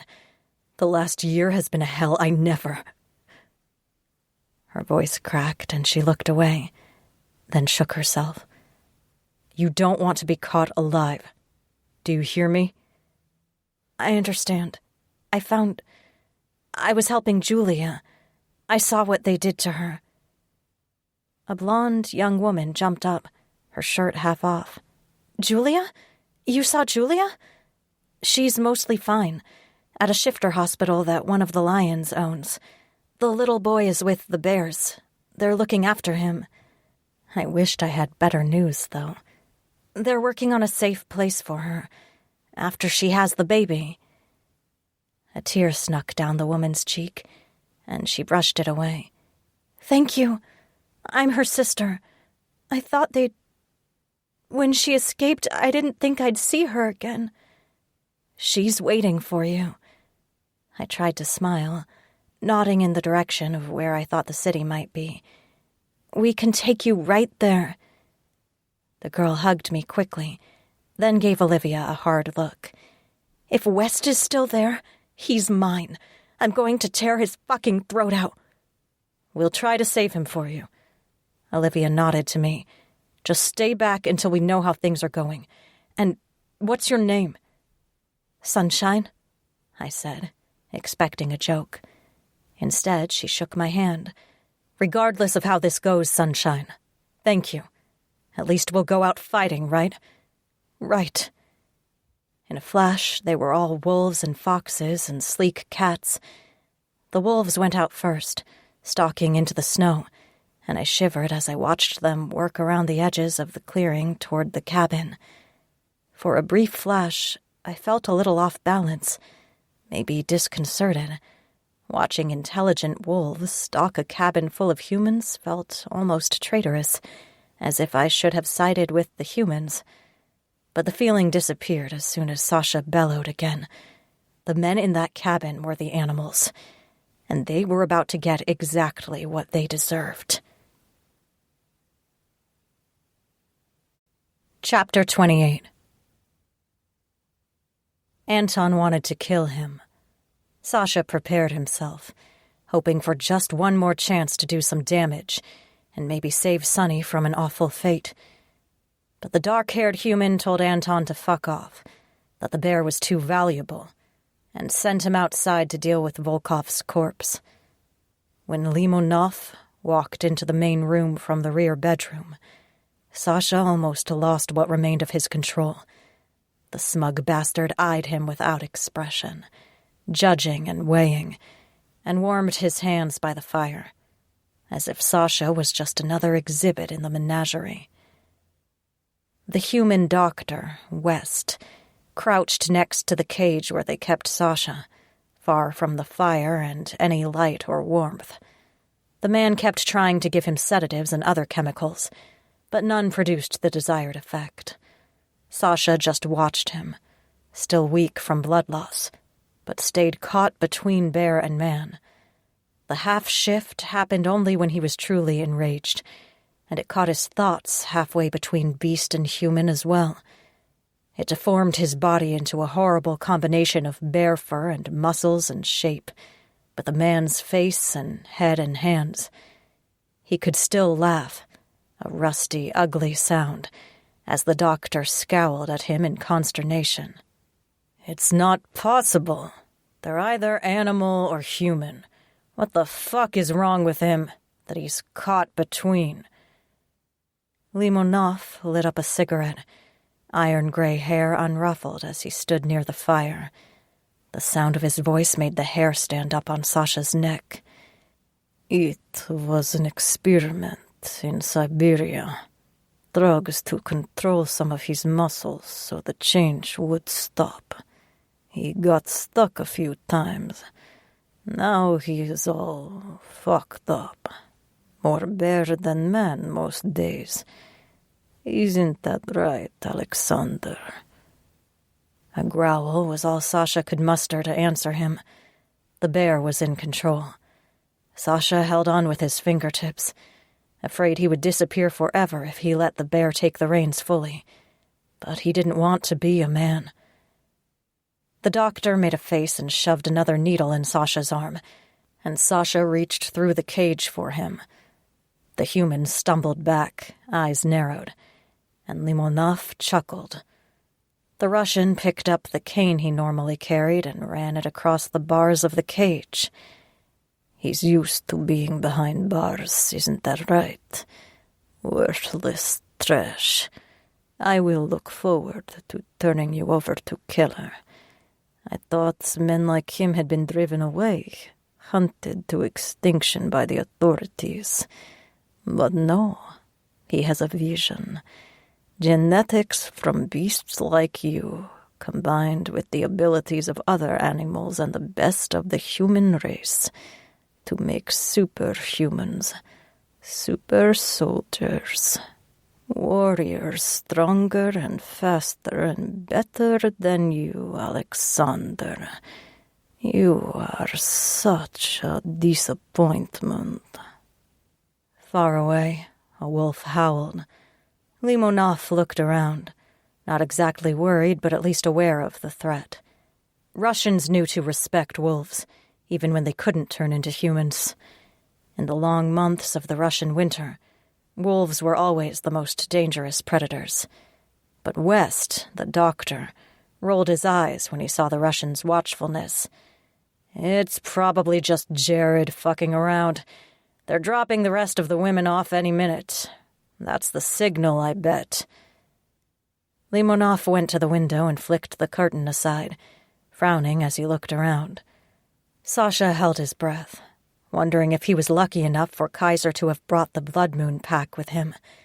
Maybe Nick waited outside, trying to inspire Sasha to fight more. Sasha started tensing his muscles, testing what still worked. The holes in his chest stole away his breath and made it difficult to move or inhale or cough. The wolf howled again, high and haunting, and the hair stood up on Sasha's arms as the sound trailed to nothingness. It had to be for him. No other wolves answered or joined in. Just the one, and it was closer than he'd hoped. Too close. He started to laugh. A rocky sound dragged out of his chest, even though it felt like it would split his ribs right open. Limonov shot him a dark look. "Have you lost your mind already, Alexander?" Sasha held his side, not bothering to sit. He spoke Russian, though, so the stupid doctor wouldn't raise the alarm. "I was weak before, the last time you had me in a cage. But I am not weak now." "You are still in a cage," Limonov said. He turned away from the window, his arms over his chest. "Still a sad little boy, all alone. You can try to be brave, Alexander, but we both know the truth." "The truth," Sasha said, shaking his head. "I am not alone. I have friends in this city. Many, many friends. Some of them wolves. They hunt as a pack, comrade. They do not leave their friends, and they know what you're trying to do. Do you think they would just let you leave?" "I don't believe you." But Limonov started to look a little worried. "That little shit Anton hasn't returned, has he?" Sasha hummed as the bear started to rock back and forth, swaying like he always did in a cage. "They already have him. You're next. Then that one." And he nodded at the human. Limonov patted a holstered pistol on his side. "I am not worried." "You should be." As if on cue, something scratched at the front door. Limonov froze. Sasha started to laugh, wrapping his hands around two of the bars, ready to break free. The cage wouldn't hold him.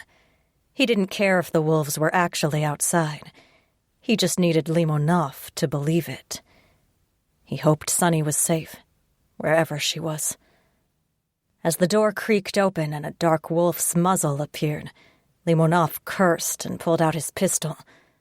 The doctor sat up, frowning, and Sasha laughed. Limonov's blue eyes found him as the wolf snarled and its teeth gleamed, and Sasha said, "Matt."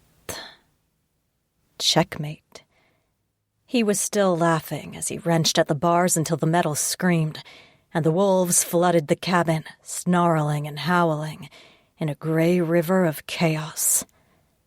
Checkmate. Chapter 29. I watched the wolves pour into the cabin as the mountain lions crouched on the roof, and when 2 men darted out of a window on the side, the lions leapt, rolled them into the snow that quickly turned bloody. Sasha laughed, then roared, and my heart jumped to my throat. Something crashed and broke. Someone screamed, and then the lights went out. Everything went dark except for the moon. I froze as a wolf bounded out of the cabin, preparing to fight if it was one of the bad guys. But bright green eyes found me, and I thought I recognized Olivia. She carried the poker from the fireplace and dropped it at my feet. She wagged her tail once before bounding back into the fray, snarling. I seized the poker and followed, desperate to find Sasha. Far away, the sound of revving engines tore through the night. A brief thought that it might have been the rest of the bears on snowmobiles boosted my confidence that we would win this fight. But then Olivia's comment about the pack bringing the rest of the women nearly stopped me in my tracks. It could have been the rest of the bad guys. Reinforcements for them. More men to hunt us down. I gritted my teeth and jumped out of the way as the doctor ran out of the cabin, wild-eyed and bleeding from multiple wounds, and headed into the trees. 4 wolves followed on his heels, silent and terrifying. I couldn't look as he went to his knees, somewhere in the darkness, and started to scream. I gripped the poker and dragged myself up the few steps to the cabin door. Sasha was still in there. He needed me. Inside was darkness and close chaos, noise and rage and the smell of blood. One of the wolves paused next to me, nudging me to the side, and I bumped into what felt like a cage. My eyes adjusted slightly to the dimness, but I crouched and hissed to the wolves, "The lights! We need the lights!" 1 or more sprinted away. A spray of bullets echoed from the back of the cabin, and I dropped lower, holding onto the cage for balance. I had to get Sasha out of there. The women held their own against the Russians, but Sasha needed medical attention. The lights flared back to life, and I blinked away flashes and stars as I stared at the cage. Sasha wasn't in it. He'd left behind a puddle of blood and bits of fur and flesh against the bars. I lurched toward the back of the cabin, the only place he could be. He hadn't left through the front door or any of the windows. He had to still be inside, in whatever condition that might be. I dodged the wolves as they chased another young Russian, the blonde thug firing a submachine gun at anything that moved. I ducked and dodged away, trying to hide behind a kitchen cabinet, and the blonde took a step toward me, his eyes wild. The weapon shook as he raised it, pointed it at me, and I threw a cast-iron skillet in his direction, jumping over the kitchen island. A hair-raising yowl broke through the chaos, and I looked up in time to see a mountain lion soar through the air, her paws slamming into the blonde thug's shoulder and knocking him into a rickety table in the kitchen. The entire thing collapsed and she snarled, close to a roar, pinning him down and shredding the arm that held the gun. "Thanks," I said, breathless, as I stepped over what remained of the table and picked up the gun. "I owe you one." The mountain lion chirped and clicked, kneading her paws in the guy's chest, and as I staggered down the short hall, another cougar jumped over and the blonde screamed. I didn't look back. I didn't want to see. The gun dragged at my numb hands, but I checked the safety and the magazine as I stepped into the back bedroom. Sasha, or a monstrous beast half-man that used to be Sasha, loomed over a gray-haired man, one I hadn't seen before. The man held a shotgun, though blood coated half his face and his hand shook, and the Sasha beast stood there, hand-claws raised, and a snarl contorting his expression. I lifted the machine gun and aimed it at the man. "Drop the shotgun! Now!" His attention turned to me for a second, just a split second, and Sasha leapt. Well, he fell forward and into the older man, knocking the shotgun aside right before it went off. Over my head, I ducked as plaster fell from the ceiling, and the man shrieked as Sasha snarled. I looked away, trying to guard the door. I didn't want to see what Sasha did, but I wasn't going to deny him the right to punish those who'd hurt him. It made my stomach turn over. I'd had enough violence. Too much violence in the last few weeks. "Sunshine," Sasha said, even though his voice sounded rough and strange. I tried to keep half my attention on the door. The rest of the cabin had gone quiet, but other noises broke the silence outside. It felt like the calm before the storm, the eerie tension before all hell broke loose. But I looked at him and tried to smile, even though he was the stuff of nightmares in half-beast form. "We have to go, Sasha. We need to get out of here. More of them are coming." He grumbled and staggered to the door, briefly touching my shoulder as he peered into the hallway. "You should have run." "I wasn't leaving you." I still held the gun, uneasy with its weight and lethality, but unwilling to give it up. I didn't believe in fair fights. Sasha snarled and crouched to attack as a naked woman appeared at the end of the hallway. It was Olivia. I caught Sasha's arm before he could move. "She's a friend." The wolf watched him, her eyebrows raised, but spoke to me. "Jared and his guys are marching the rest of the women this way. We're going to ambush them. It might be better if you stay back here." "We fight," Sasha said. She nodded, then handed him a bloody cell phone. "If you've got any friends to call, I'd recommend they show up soon or there won't be much left." He growled but nodded, and fumbled with the phone in his claws. Olivia eyed him and instead tossed the phone to me. "Neat trick, Bear. I've never seen anyone stay in a half shift. Do you do that on purpose?" "No." Sasha's tone didn't invite any more questions.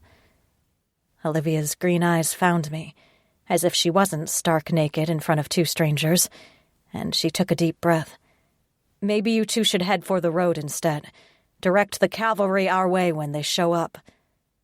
"We fight," Sasha said again.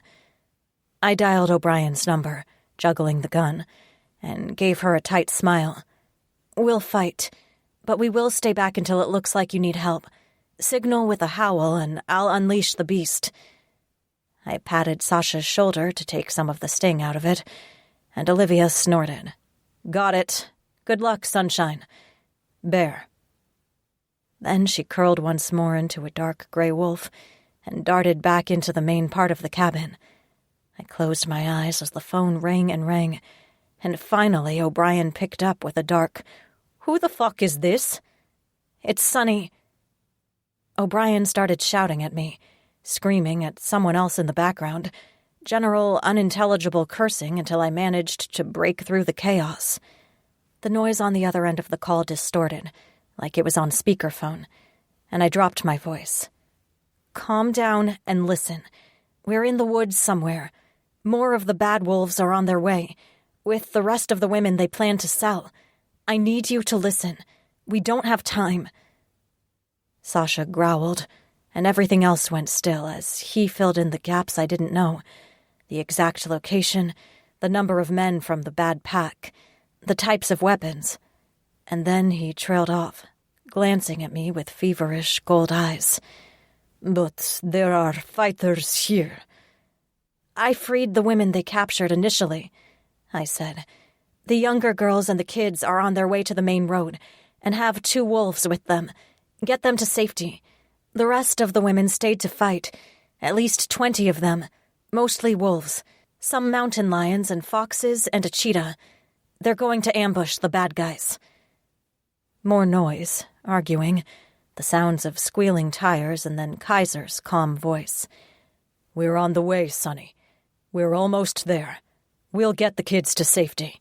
The lions and hyenas are already in the woods, hunting down a few of the Bad Creek guards who moved out ahead of the rest of the pack from their compound. The wolf packs are on their way as well." "The wolves might want to stay back," I said, glancing at the hall as something creaked in the main part of the cabin. I hoped Olivia and her people had killed everyone in there. "The women are pissed, and I think they're going to kill anyone who might have had something to do with this other pack.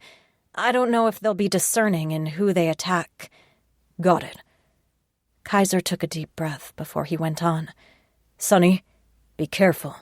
Don't get in the middle of this. We can survive a lot, but you're human and we don't want you to be injured. Please, be careful." "Sasha's here. I'll be fine." I sat on the edge of the bed, my knees weak as adrenaline retreated and clammy sweat broke out all over me. "Just get here fast." I only needed a few minutes to gather my thoughts and what remained of my courage. I didn't want to look at the dead body on the other side of the room, or the contorted figure that was Sasha next to the door. The drugs played tricks in my brain, until I was almost certain ghosts drifted in through the window and walls, and I gripped the gun a little tighter. Maybe waiting inside was the better idea after all. Chapter 30. The bear calmed as soon as Sunny was nearby, and carrying a gun, she looked damn sexy. Still scared and pale, and her pupils were dilated and wild, but she was walking and talking and up, giving orders, calling the scary detective, distracting Limonov so Sasha could finally avenge his parents' death. He didn't tell her, but the shotgun blast caught his shoulder the smallest bit. The pellets burned his skin more than normal, and Sasha wondered if maybe Bad Creek had come up with chemicals for those as well. He couldn't release the half-shift, though. Even when he tried to go human, his control shorted out and nothing happened. A seed of worry planted itself in his gut, wondering what the hell kind of future he could give Sunny if he remained half-beast the rest of his life. But that would have to wait. The bear heard people moving through the trees outside, the crackle and hush of feet through the snowy undergrowth, and tensed to protect Sunny. Even with the gun, she was in danger. Those bullets wouldn't stop a charging wolf. And when she sat on the edge of the bed, she looked so exhausted and unnerved that it damn near broke his heart. He touched her arm to comfort her, and she jumped, then flushed. "Sorry, I don't trust what I see." He knew what she meant, what she didn't actually say. He was horrible as a half-beast, an ugly, disfigured piece of trash, just like Volkov said. The bear groaned and headed for the door. Bad Creek waited outside with more of their prisoners, trying to figure out why the shipping container was open and yet nothing stirred around the cabin. A few worried shouts broke the silence, then screams followed. The wolves hunted in silence. Sasha plunged into the fight without thought, ignoring the blasts of rifles and shotguns as the Bad Creek guards in human form attempted to fend off the wolves. A group of women, blindfolded and chained together, shouted and tried to escape the melee. He knew the Bad Creek assholes and charged towards them, enraged at everything that had happened to all of them, to the women, to Sunny, to him. It wasn't fair. It wasn't fair, and someone needed to pay for that. The Bad Creek enforcers, still in human form, panicked when they saw him running across the clearing, and 6 guns aimed at him as he snarled. He felt the rounds hitting him but didn't slow, careening through the guards and taking out at least half of them, before the strength left his legs and he staggered. Sasha bellowed in rage and tried to slash the last of the guards as wolves swarmed them both, and he held on to a tree to stay upright. One of the guards spoke into a radio, voice high-pitched. "Ambush! Ambush! Get rid of the baggage!" A wolf's jaws closed around his wrist and the man screamed, dropping the radio as his bones snapped. He turned his gun on the women, the prisoners trying to free themselves, and started firing, even with a wolf chewing on his arm. Sasha roared, throwing the man into a tree until more of his bones broke. But the other guards turned weapons on the women and children, helpless, caught. And there, working feverishly to break the chains on their ankles, was Sonny, in harm's way, in the spray of bullets as the Bad Creek enforcers tried to destroy the evidence of their crimes. A child screamed, crying hysterically, and Sonny grabbed it. She scooped up other babies and tried to run to safety in the trees as the mothers ripped away blindfolds and tore the skin off their ankles trying to get free. Those sons of bitches. The bastards chased after her and the kids, and the bear took over. Sasha didn't relinquish control. He lost it. Felt humanity slip through what remained of his fingers as Bad Creek chased Sonny and the helpless babies she carried, and he turned fully into a bear. Didn't care if he ever changed back. His paws hit the earth, and everything shook. Someone shouted far away, and it sounded like someone he might have known. The bear didn't bother to listen. He raced into the trees, a red sheen covering his vision even in the darkness, and focused only on Sonny. Chapter 31. I watched from the cabin as Sasha tore into the clearing. Another dozen women, some carrying babies and toddlers, were chained and blindfolded at the edge of the clearing, waiting as the guard searched the container and the surrounding woods. When they realized something was off, the wolves attacked, and so did Sasha. I grabbed the poker and the shovel from the fireplace and ran around the edge of the clearing. The women were sitting ducks, just waiting there, as every idiot with a gun started firing at once. I skidded into the snow next to one of the women in the middle of the chain and patted her leg, trying to hand her the shovel so she could work on someone else's chains. "We have to break the chains. Can you wedge these open?" The woman managed to pull off the blindfold and stared down at me, her eyes wide and her speech slow. "Who are you? What's happening?" "They're going to sell you," I said, struggling as the poker slipped in my hands as I jammed it between the links on the chain binding her ankle cuffs to the woman behind her. "We're trying to get you free. There are friends on their way. We'll help you get away. But we can't stay in this clearing. They're fighting, and God only knows what—" More shouting, and then more gunfire, but biting into the ground around us. A baby started crying, and one of the women held out a small bundle. "Take her, please! God, take her and get out of here!" I handed the poker to another woman, tears burning my eyes as I said, "You can break the chains. You can do it. Help is coming, I promise." I grabbed the little one, then another, juggling the infants as I tried to stay low. They had to be okay. The babies had to be okay. A wolf careened to my side, and I found Olivia once more looking up at me. More bullets filled the air, more screaming, the chained women fighting to free themselves. I held the 3 babies as tightly as I could and shouted at Olivia over the noise. "I'm running! Help them! Please, get them free!" She barked and nosed me, nudging me to go, and I ran into the trees. The path was blocked by a cougar fighting off 2 other wolves, and the guns kept firing. I ran as the babies screamed and cried, squirming, terrified. I cried as briars and rocks and God only knew what tore into my feet as I ran and stumbled, almost falling over branches and staggering when I fell into a snowdrift. Had to save the children. Those babies deserved a chance. Something smacked into my back and I grunted, almost slamming into a tree. I managed to turn so I didn't fall on the babies, but landed on my back on a pile of rocks that knocked the wind out of me. I gasped for breath, struggling to move or do more than blink, as I stared up at 2 wolves, snarling, saliva dripping down their teeth, and madness in their gold eyes. They weren't Olivia's friends, and they sure as hell weren't Sasha's. I kicked out, my vision filled with dark spots as I coughed and croaked. There wasn't enough air. I couldn't breathe, couldn't think. The babies kept crying, desperate and cold and afraid.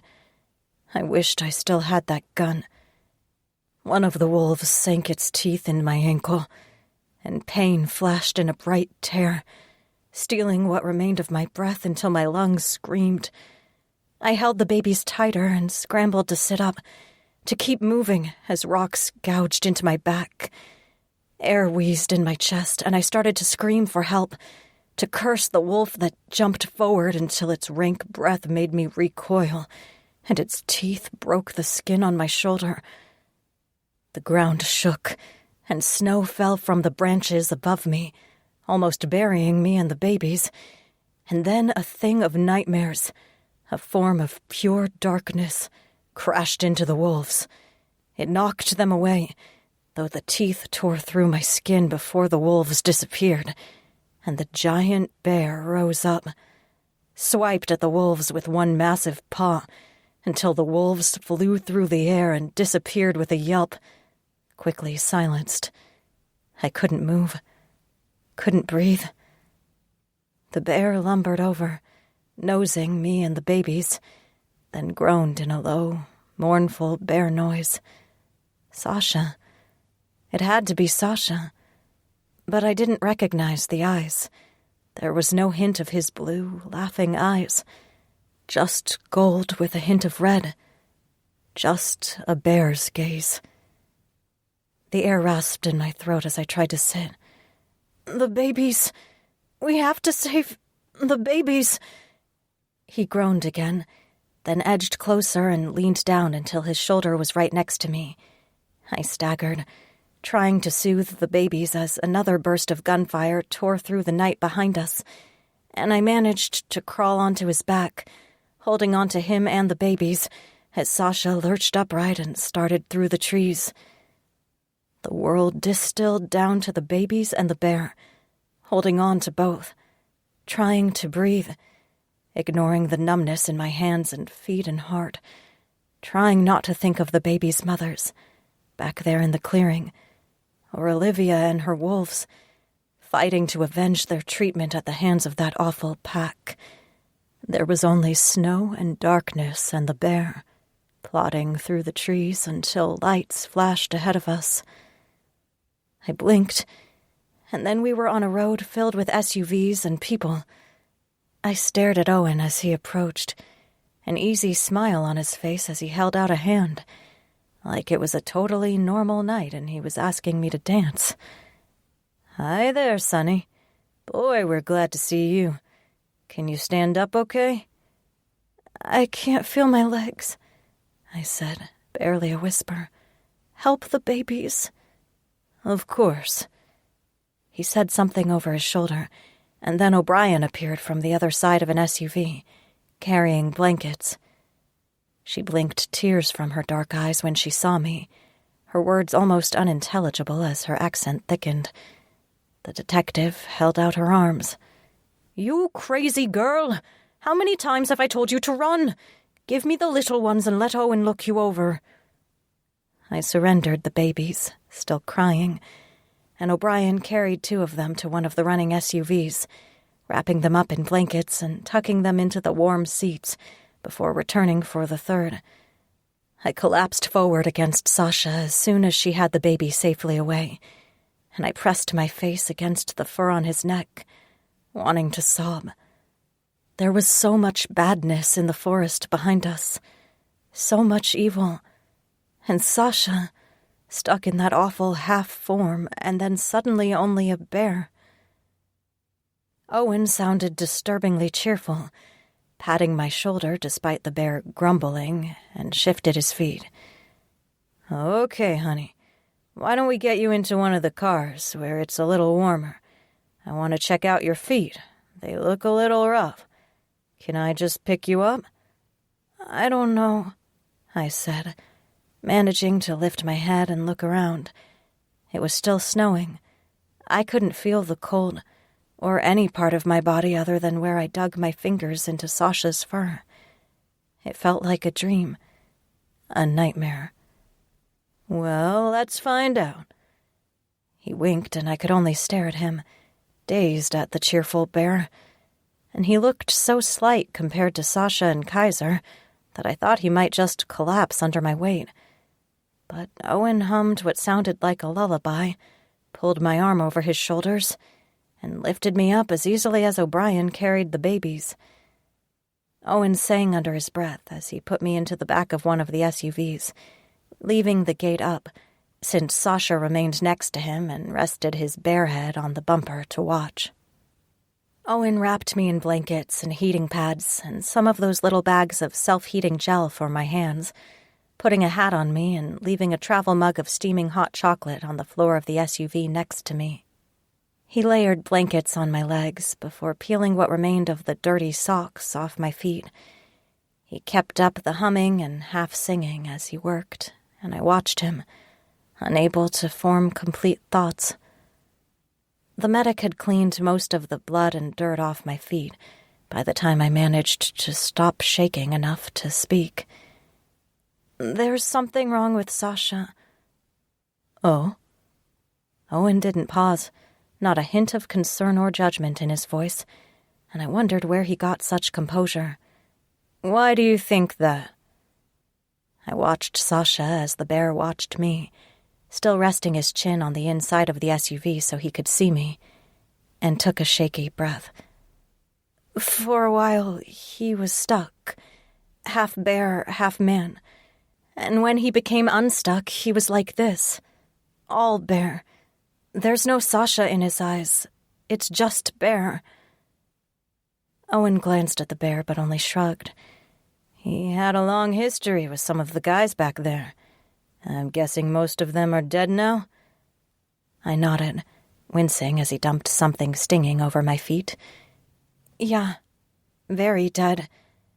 "From personal experience, Sonny, sometimes achieving a goal that you've pursued for almost your entire life can take a lot of readjusting. It might be easier to stay a bear for a little while. Bears don't really need to have goals, you know?" Owen shrugged, then started swabbing something else on my feet, and a blessed numbness, warm, not cold, thank God, spread across some of the cuts that ached with a deep fire. "I'm going to have to stitch a couple of these up, so we'll let the numbing work for a second. Do you know how many more were wounded back there?" "I don't." I tried to swallow a knot of grief, my hand shaking as I pulled the blankets closer. "There were so many, and I couldn't tell who were the good wolves and who was trying to kill us, and there were children, women and children who ran here, and—" "We got them." Owen handed me tissues and a bottle of water, a few pills. "They're safe, already back at the den, I think, and all cozied up. The hospital is on standby, in case anyone is injured, and we flooded the forest with our people. If Sasha had just told us he was walking in here alone to get you, we would have been here earlier." And Owen gave the bear a dirty look. I exhaled, a hint of relief finally allowing me to relax. The bear grumbled and shoved Owen out of the way, climbing into the back of the SUV until he almost crushed me. I yelped and moved around as Sasha took up the entire rear of the SUV, from the driver's seat almost to the bumper, with just enough room for me to perch there with him as a backrest. He did more to warm me than any blankets could, though Owen muttered about giant fucking bears breaking the suspension on the normal cars instead of the heavy-duty trucks. I started shaking, and I couldn't stop, even as Owen hummed for me again and fussed with my feet, and O'Brien reported back that all the babies were fine, warm and content and sleeping in the other car. When all the wolves and fighters and other bears began to filter back through the woods, it became too much, and I curled up against Sasha until he growled at Owen and anyone else who approached. Owen closed the back hatch, and then it was just me and my bear in the SUV, and I cried with relief that it was finally over. There were still a lot of challenges in front of us, including whether Sasha would ever come back. But at least the women were safe, and I hadn't been trafficked to Eastern Europe, and Sasha was still mostly with me. Things happened in brief flashes after that, but I barely understood, the drugs finally overwhelming my other senses, until everything faded to a murky half-light. I only woke when the engine started and the car moved, but Sasha also slept, so I didn't worry too much. Everything would be okay. For the first time in a long time, I started to believe it. Chapter 32. Over a week later, Sasha remained a bear, and still had no hint of the man in those gold eyes. He was quiet and calm, following me around more like a puppy than a terrifying Kodiak. I'd mostly moved into his apartment, sleeping in his bed, but the bear would have broken all the furniture, so he slept curled up next to my side on the floor. Most mornings I woke up and found I'd rested my hand or foot or both on his soft fur, sometime during the night. He'd been injured quite a bit during the fight, and when he didn't shift back to human, Owen gruffly told Sasha that his wounds at least needed to be cleaned.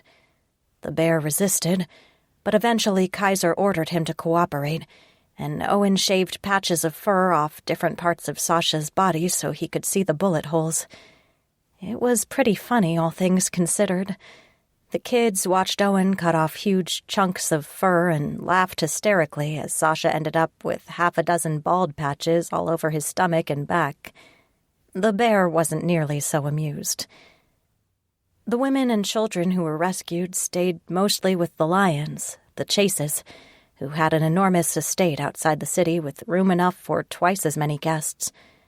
Julia's sister, Clara, and Olivia both stayed with the bears, though, so I got a chance to learn more about Julia and the little boy, whose real name was Jack.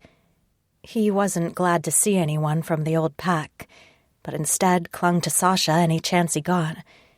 He watched Clara and Olivia as if they would take him away again, even though both women were quiet and kind and gentle with him. The rest of Bad Creek retreated from the fight, from what Kaiser said. Sasha killed most of the Russians, and the women Olivia led did away with most of the Bad Creek guards. The ones who showed up with the second set of women were killed by Olivia's group, as well as the hyenas and lions waiting in the woods. The bears hunted down the convoy of Russians who were there to pick up the women and help transport them to the airport, and convinced them to leave town by handing over Volkov's body as a message. Part of me wished I'd seen that, had gotten a chance to tell those Russians exactly what I thought of them. But it helped to know that O'Brien had a human trafficking task force waiting for them when they returned to the club, so all of those women were freed as well. It was a good day all around for women, despite the awful things endured up until that moment. Which left Sasha, still in bear form, wandering around the den and in the backyard, as the last casualty of that day. I stood at the second-floor window one morning, drinking coffee as I watched Sasha roll around in the snow in the backyard as the kids threw snowballs at him, when Josie walked up to stand next to me. She'd been incredibly kind and welcoming, and there were days I wanted to lean my head on her shoulder and sob. She had that immediate maternal draw that some women possessed, and a comforting presence that made me want to trust her. "How are you holding up, darlin'?" Josie clinked her coffee cup against mine, bending her knees a little to get a better view of how the kids chased the giant Kodiak bear. He rolled and swiped huge sheets of snow at them, the girls shrieking and giggling as they raced around. "I don't know, to be honest. I still feel like I'm just trying to keep up. It still doesn't feel real. I don't think I've felt so deeply for someone so quickly as I do for Sasha. But I'm still trying to really understand and accept that he's a bear. And now he's stuck." I took a shaky breath. He's stuck. And what am I going to do if he stays that way? If he's always a bear? I don't think I can walk away, but I don't... I shook my head, running out of words. It's a lot to take in. Josie looped her arm around my shoulders to hug me against her side, then leaned her hip against the windowsill so she could face me. And if you need a break, Sonny, make sure you take one. Sasha's dealing with a lot of really deep issues, from what Kaiser said. Sasha lost his parents in some prison in Siberia when he was young, and the Russians he killed were both part of that. He's focused on killing those guys for so long that I don't think Sasha really knows what to do now. The bear might have taken over for a bit to protect the man from what comes next. But what comes next is me. Our life together, if that's what he wants. A future. A good future. If the thought of spending his life with me drove him to hide behind a bear, I'm not sure I should stick around. I took a deep breath as my sinuses burned and my vision blurred.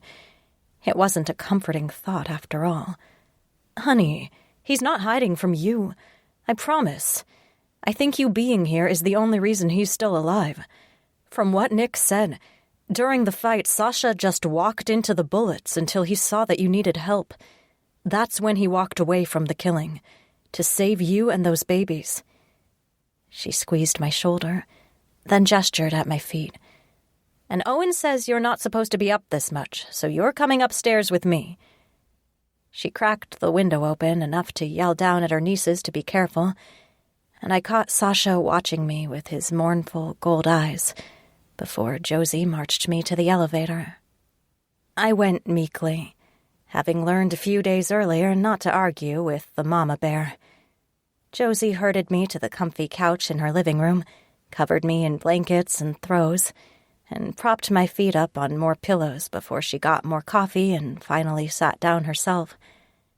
She exhaled and propped her legs up next to mine. It might take some time for him to come back. What if he doesn't? I feel like I just started to know him, like we're being robbed of time together. I didn't want to cry. I really didn't want to cry. I pinched the bridge of my nose and concentrated on not blubbering like a fool. It's only been 3 weeks since we met, but I literally cannot imagine my life without him. I don't want to go back to life without him. Everything just feels darker. It'll get better. Josie frowned as she studied her coffee, stirring it slowly. Have you talked to him about it? Told him these things? Talked to him? I laughed, though it wasn't a happy sound. He's a bear. He'll understand. That might be what he needs to come back. Josie shrugged and rested her head on the overstuffed couch pillow, her eyes half closed. I'm looking forward to a little peace and quiet around here, to be honest. Now that Bad Creek is mostly shut down and all the men retreated to the compound, I think we're just going to starve them out. The innocents are safe now, here and with the chases, so there's no reason to throw ourselves against the gates trying to kill that insane Jared. I'm glad. I moved my feet, uncomfortable with the heavy bandages that kept me from undoing all the work Owen did to put them back together. I'll be happy when I can get back to my normal work. Sasha said something about you needing to find a new location for a shelter. He was looking for a good place, but I'm not sure if he'd contacted our realtor yet. I can set up a meeting with her later this week if you're up for it. Josie glanced up as Kaiser walked in the apartment and smiled as he walked over to kiss her forehead. I think you're making dinner tonight, babe. I'm flat out exhausted. If you don't mind steak and potatoes, I'll make you anything you want. The giant, bearded man smiled at me as he carried grocery bags into the kitchen. How are you feeling, Sonny? She's worried about Sasha coming back, Josie said before I could open my mouth. Tell her it'll be okay. When Kaiser didn't say anything right away, Josie looked over the back of the couch to frown at him. Barrett Kaiser, would you... I've never seen this before, he said, looking at me. And I think the longer he stays as a bear, the harder it will be for him to come back. Talk to him, Sonny, and see if you can get him back. Sometimes we just need to hear a familiar voice to remember where home is. Josie gave him a dark look. You know better than to interrupt me, Bear. What are you going to do, spank me? And the smile he flashed made Josie's cheeks turn pink. My eyebrows arched as I looked between them, wanting to laugh at all the implications of that exchange.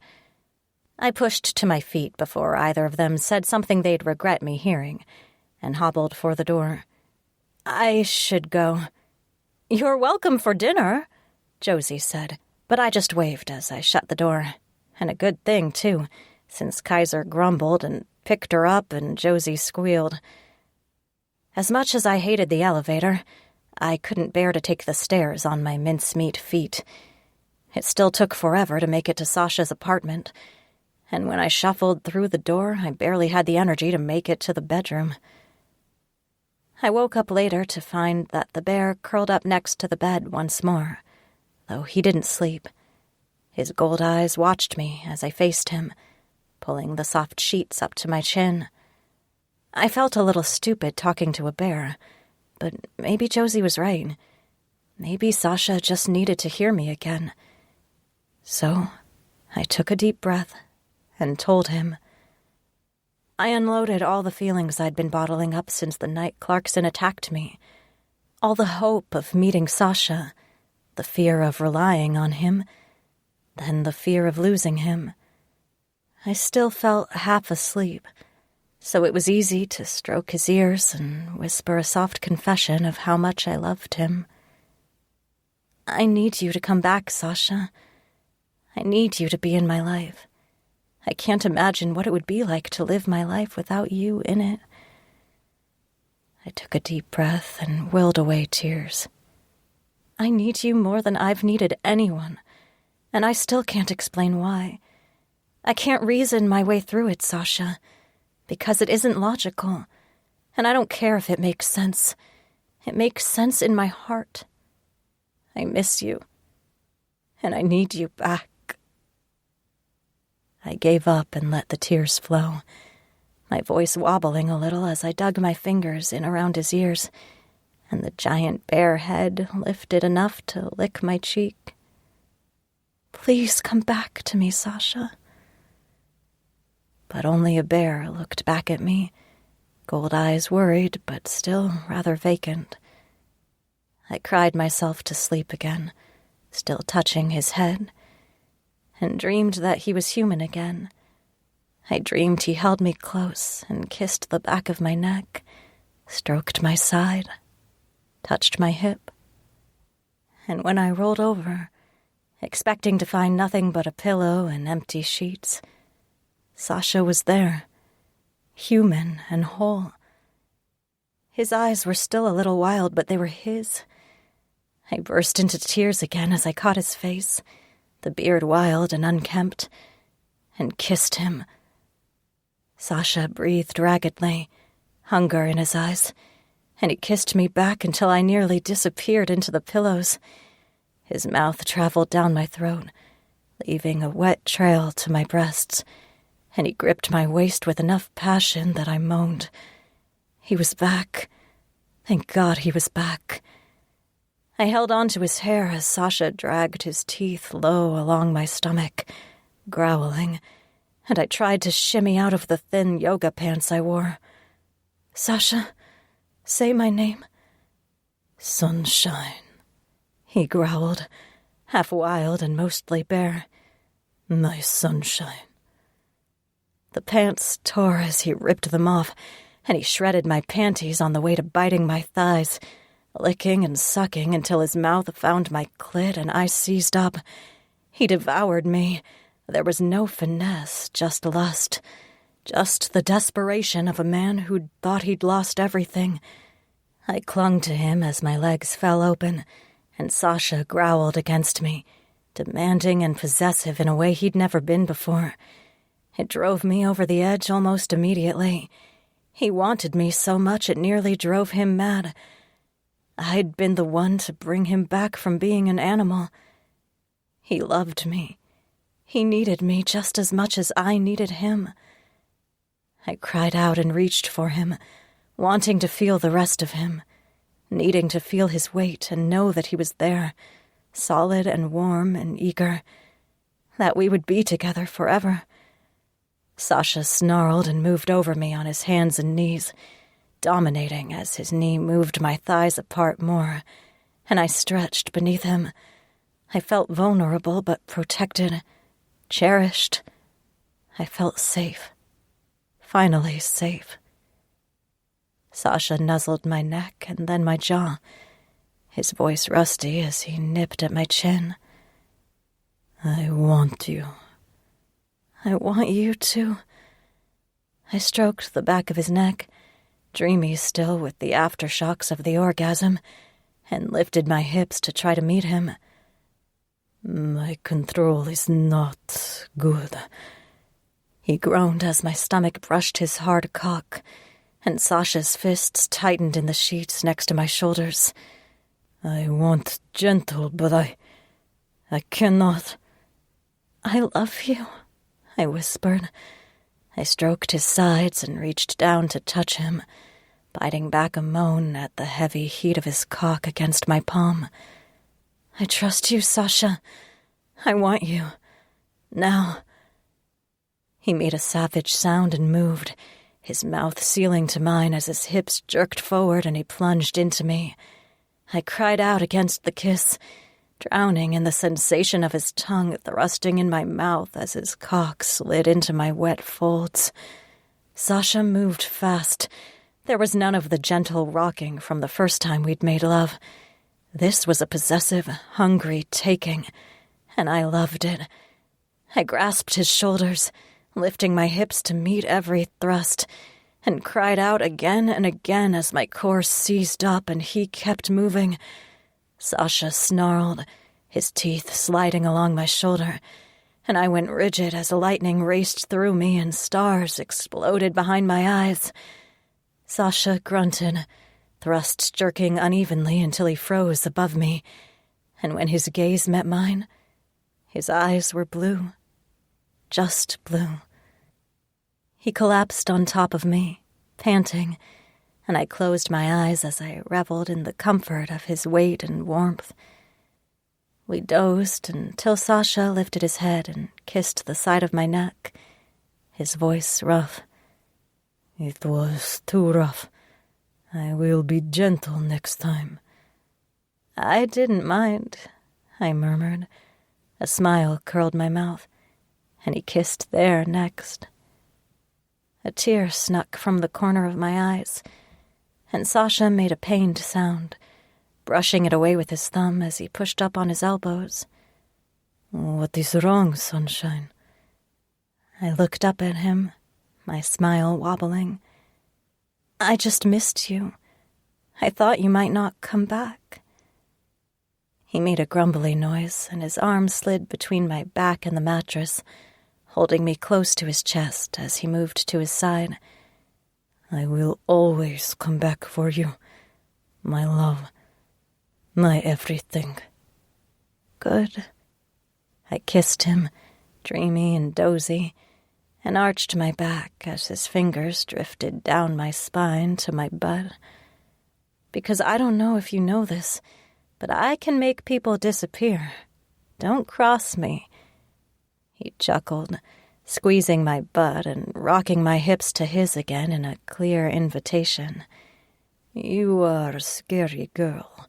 Maybe I should chase you around until you are too tired to threaten me. I laughed, leaning my head back so he had better access to my throat and breasts. God help me, I was in trouble with that man. Fine, but go have a cigarette first. I don't want any interruptions when we get started. No interruptions, he murmured, patting my butt as his blue eyes started to flash with gold. No cigarettes. I quit. You quit? I blinked, my heart in my throat. Why? You did not like. Sasha smiled, teeth white and even through the wild beard. If I want to kiss you, I do not smoke. My vision blurred again, but I managed to laugh, linking my arms around his neck. "That's the nicest thing anyone has ever done for me, Alexander." He grumbled and growled, tickling my sides until I squirmed, and he rolled me under him once more. Sasha studied my face, his fingers drifting over my cheekbone and jaw and along my eyebrow. "Just do not ask me to give up vodka." I laughed more and settled into the comfort of his embrace. "I'd never dream of it. That's how I got you into bed the first time." "Clever girl," he said, laughing. I loved the sound. I could have listened to him laugh forever. And if I had my way, that's exactly what I'd do. Epilogue. It took another 4 weeks until I could walk easily, mostly because Sasha didn't want to let me out of bed. He brought anyone and everyone to see me, including Jane, but didn't like me to leave the apartment unless he was there to carry me. I didn't mind too much. My feet ached terribly from the run through the woods, so moving a little at a time was okay by me. We'd started taking short afternoon walks around the neighborhood when the weather was nicer, Sasha linking his arm with mine and wandering along as I struggled to walk normally. We'd gone to the fancy private hospital about a week after the fight, so I could see a podiatrist and surgeon to make sure nothing was permanently damaged, and I went to physical therapy a few times a week to keep me from walking funny to accommodate the wounds. It was a pretty afternoon, though the temperature was cold enough that the air froze my lungs, and Sasha pulled me to a stop across the street from the den. He frowned up at the huge vacant building on the corner, then pulled me tight to his side. "I have a surprise for you." "A surprise?" I laughed. "Is it a new car? Because this walking bullshit is getting out of hand."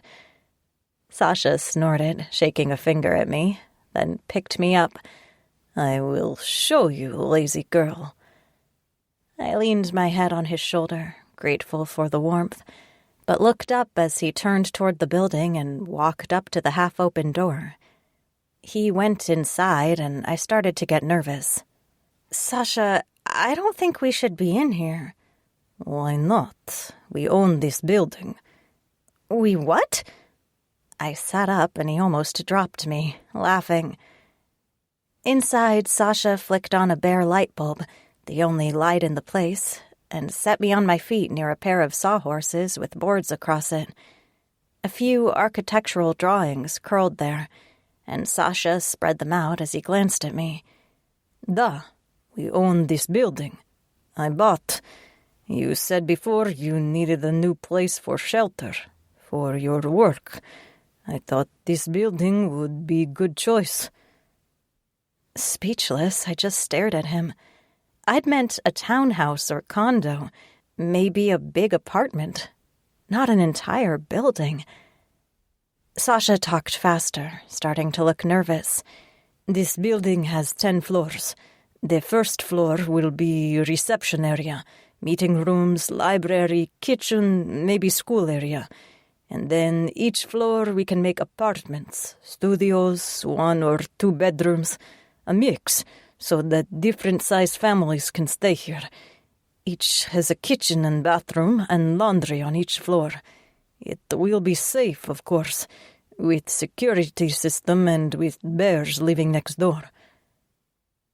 He tried a smile, a little uncertainty making him cuter still. I had to bite my lip to keep from crying myself into a puddle at his feet. Sasha took a deep breath and gestured around at the gutted interior. "It does not look like much now, Sonyushka, but soon it will be nice enough for your friends, for anyone who needs help." "Thank you," I said, leaning against him so I didn't pass out. It was perfect, almost too perfect. I wasn't used to anyone taking such good care of me, actually listening to what I said and dreamed and wanted. It's perfect. "We have also remodeling to do at our house." Sasha flipped the page and flattened another drawing, tracing the different rooms of his apartment. We need nicer kitchen.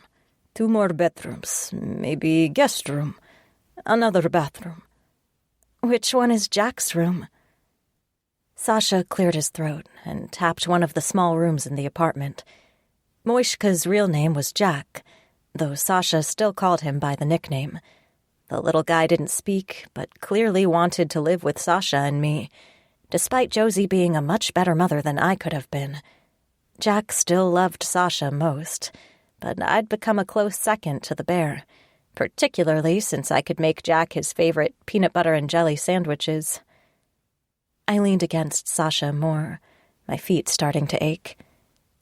And the nursery? He hesitated, then pointed at another small square in the drawing. This one. If you want the baby. She needs a family, I said. We hadn't really talked about adopting Jack's little sister, born just a few days earlier to Julia, but in my heart I knew there wasn't anywhere else she should go. She belonged with us. And since Julia can't take care of them, we can. Besides, Jack chose you the second you walked into the clinic and handed him that teddy bear. Sasha grumbled and hugged me close, kissing the top of my head. Thank you, sunshine. It will be good. Children bring joy. I made a thoughtful noise and tapped the drawing. Well, there might be 2 problems with this drawing. What? What problems? I traced the outline of the master bedroom, glancing at him sideways. Are you planning to soundproof those walls? Because I don't think kids will sleep through the kind of noise you make. His cheeks reddened and he cleared his throat, making a note on the paper. Is good point. Soundproofing. I will ask engineer. But what is second problem? More windows? We can make. No, not the windows.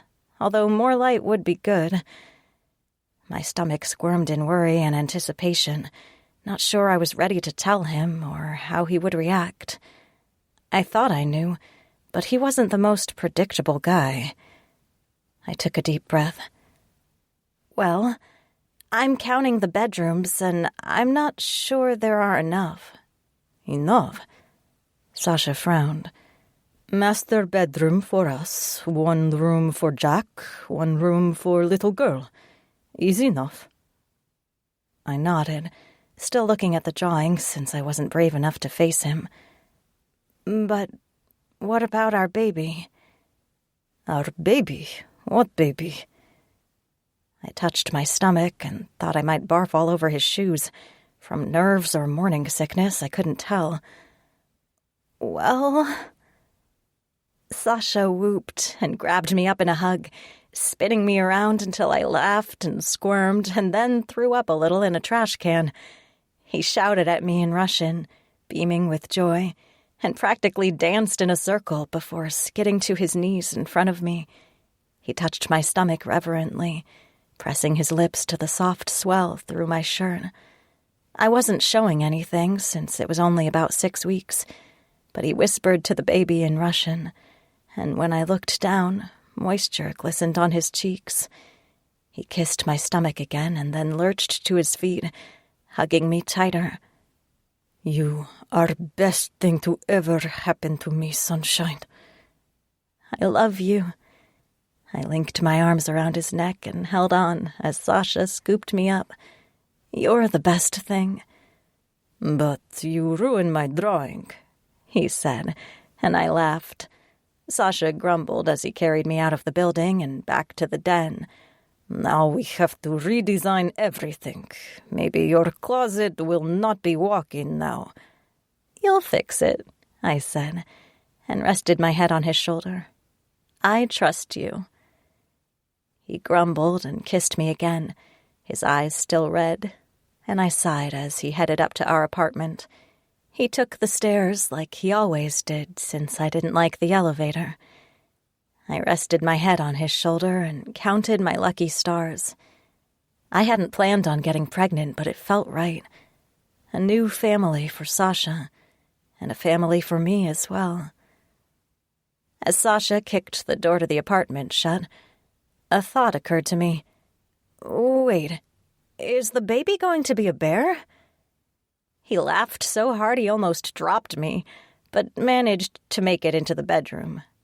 Then he set about proving how much we needed the soundproofing, and I didn't mind a bit. Search for Layla Nash on Audible.com for your next great listen. This has been Bearing Secrets, City Shifters The Den, Volume 5, written by Layla Nash, narrated by Beth Rogue. Copyright 2016 by Layla Nash. Production copyright 2020 by Layla Nash.